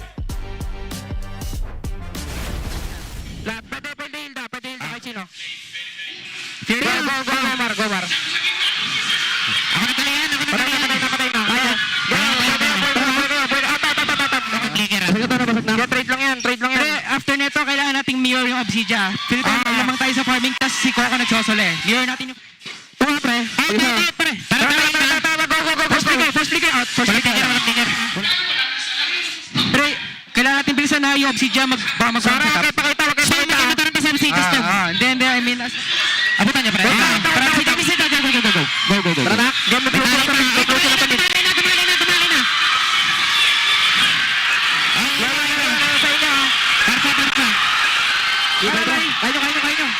Kayo.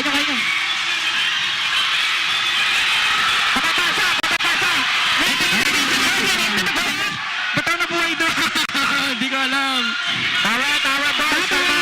Kalma ka ba? Ate na to!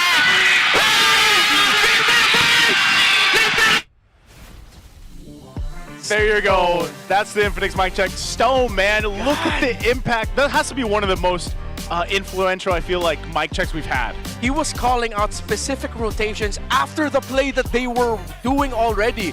Mid-play, they haven't even gotten the kill. He was saying, right after this, mirror the rotation of the Obsidia. You're gonna have to start man-marking the Obsidia.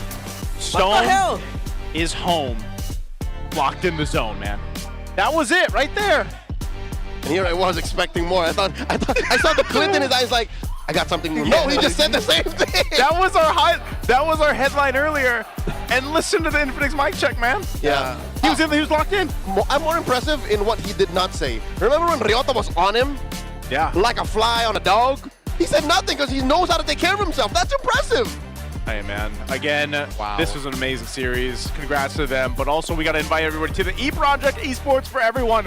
We're giving you the power to bring the MPL energy to your own local community. That's right. Participants get exclusive access to tournament modes, free in-game items, and even diamonds. Just head over to ph-mpl.com/e-project. Let's do that again. ph-mpl.com/e-project to start your application. Turn that passion into action. Visit our website for more information. Scan the QR code. A lot of people get involved with that. A lot of members of our community. A lot of grassroots make a name for themselves doing that sports project for everyone.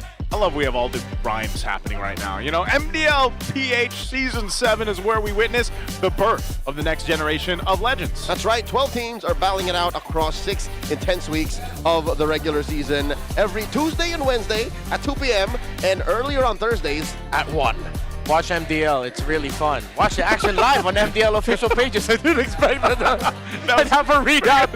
Come join the conversation and see the future of Philippine MLBB unfold. Great headlines this week. It is headlines. What is it? Sulong Pataas? No, I mean, Is that what I saw? in the MDL, Team Liquid Academy got their first win. Oh. Team Fuego also got their first win, among other Nice. things. And again, it's more reason for us to just get in on MLBB action in the weekdays. And our super fans, if you guys want to stay updated on all the MPL PH and connect with the most passionate community in esports, join the MPL Philippines official Facebook group, the Superfan channel, and don't forget the official MLBB Discord. Get your all-access pass, exclusive content, the latest news, and community discussions. Lead the conversation and have a chance to be featured as our Superfan of the Month. Be part of the MPL PH family. Scan the QR code on your screen now and join the conversation. We'll see you there. All right, gentlemen, that's day 1 in the books for week 2. How are we feeling? Harley. I'm feeling Harley, You're bro. feeling Harley, man? Harley, Valentina are the revelation for today. I'm feeling Phoenix Army today. Feeling Phoenix Army. Kailan laban TNC? Put in the comments. You're feeling some big Phoenix energy? Oh, yeah. Big Phoenix energy. Look at the standings right here. These are Infinix standings right now after day 1, week 2. Obviously, AP Brand TLPH still up there. Falcons, Aurora, TNC. In 5th place, mid of the standings, but they're also there with the rest of them. ONIC, Twisted, and Omega. Omega still looking for one point, man. They need that match point. I know it's week 2. They have plenty of time to go ahead and adjust, but also we have our Fancy Laban. We got some cheers out there. Some of these competitors are in the MPL arena right now. Sonics are at top. They're 3-0, man. These are 2-0. Aurora's 2-0. We got the Cavalry there, Kobrungai, Green Falcons, Phoenix Army, and the Mines at the bottom. Was it last season that the Mines could not be beat? Yeah, they were like unstoppable. They started off, and then it turns out they ended up not becoming the champions. For majority of Pansik Laban, they were number 1. Right at the end, they fell down. Actually forgot who won the Who is our champions? Was it We'll shout them out tomorrow. We'll shout them out tomorrow. We'll find out. We will shout them out tomorrow. Yeah. We will shout them out tomorrow. We will shout them out tomorrow. Today was a great opening day for week 2. I think we got to still see some unique picks that were brought out, and we're glad you guys got to join us here. We're the Wee Bear Bros. This is me, Naisu, Leo, Redmar. We'll be back here tomorrow. Let's throw it over the stage to close out the show. What a way to end our day 1 of week 2! Odin, literal na bakbakan ng nangyaring match-ups ngayong araw. Grabe. Tama ka dyan, Denise. The intensity is getting higher and higher here at the MPL Arena. Talaga namang ramdam na ramdam natin ang gigil ng bawat team na makuha ang momentum ngayong linggo. At mas titindi pang laban bukas dahil masasaksihan natin ang Clash of Titans. Totoo That's yan. Team Liquid Philippines versus Team Falcons. Yes, Odin, abangan bukas ang mas matitindi pang bakbakan at mas masasayang kwentuhan dahil bukas ay Super Fan Saturday! Kaya naman, magkita-kita tayo muli bukas dito lamang sa tahanan ng pinakamalalakas. This is your very own Odin. And I am Denise Valdez Sancho. Ito ang MPL Philippines Season 17. Palag na to!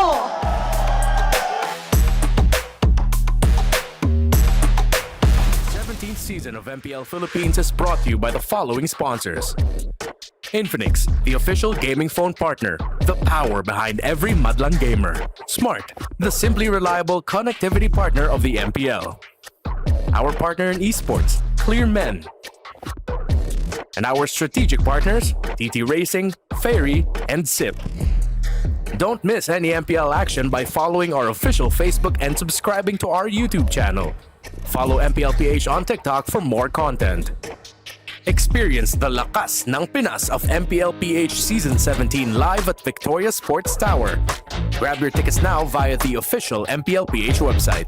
MPL Philippines is monitored and supervised by the Games and Amusement Board.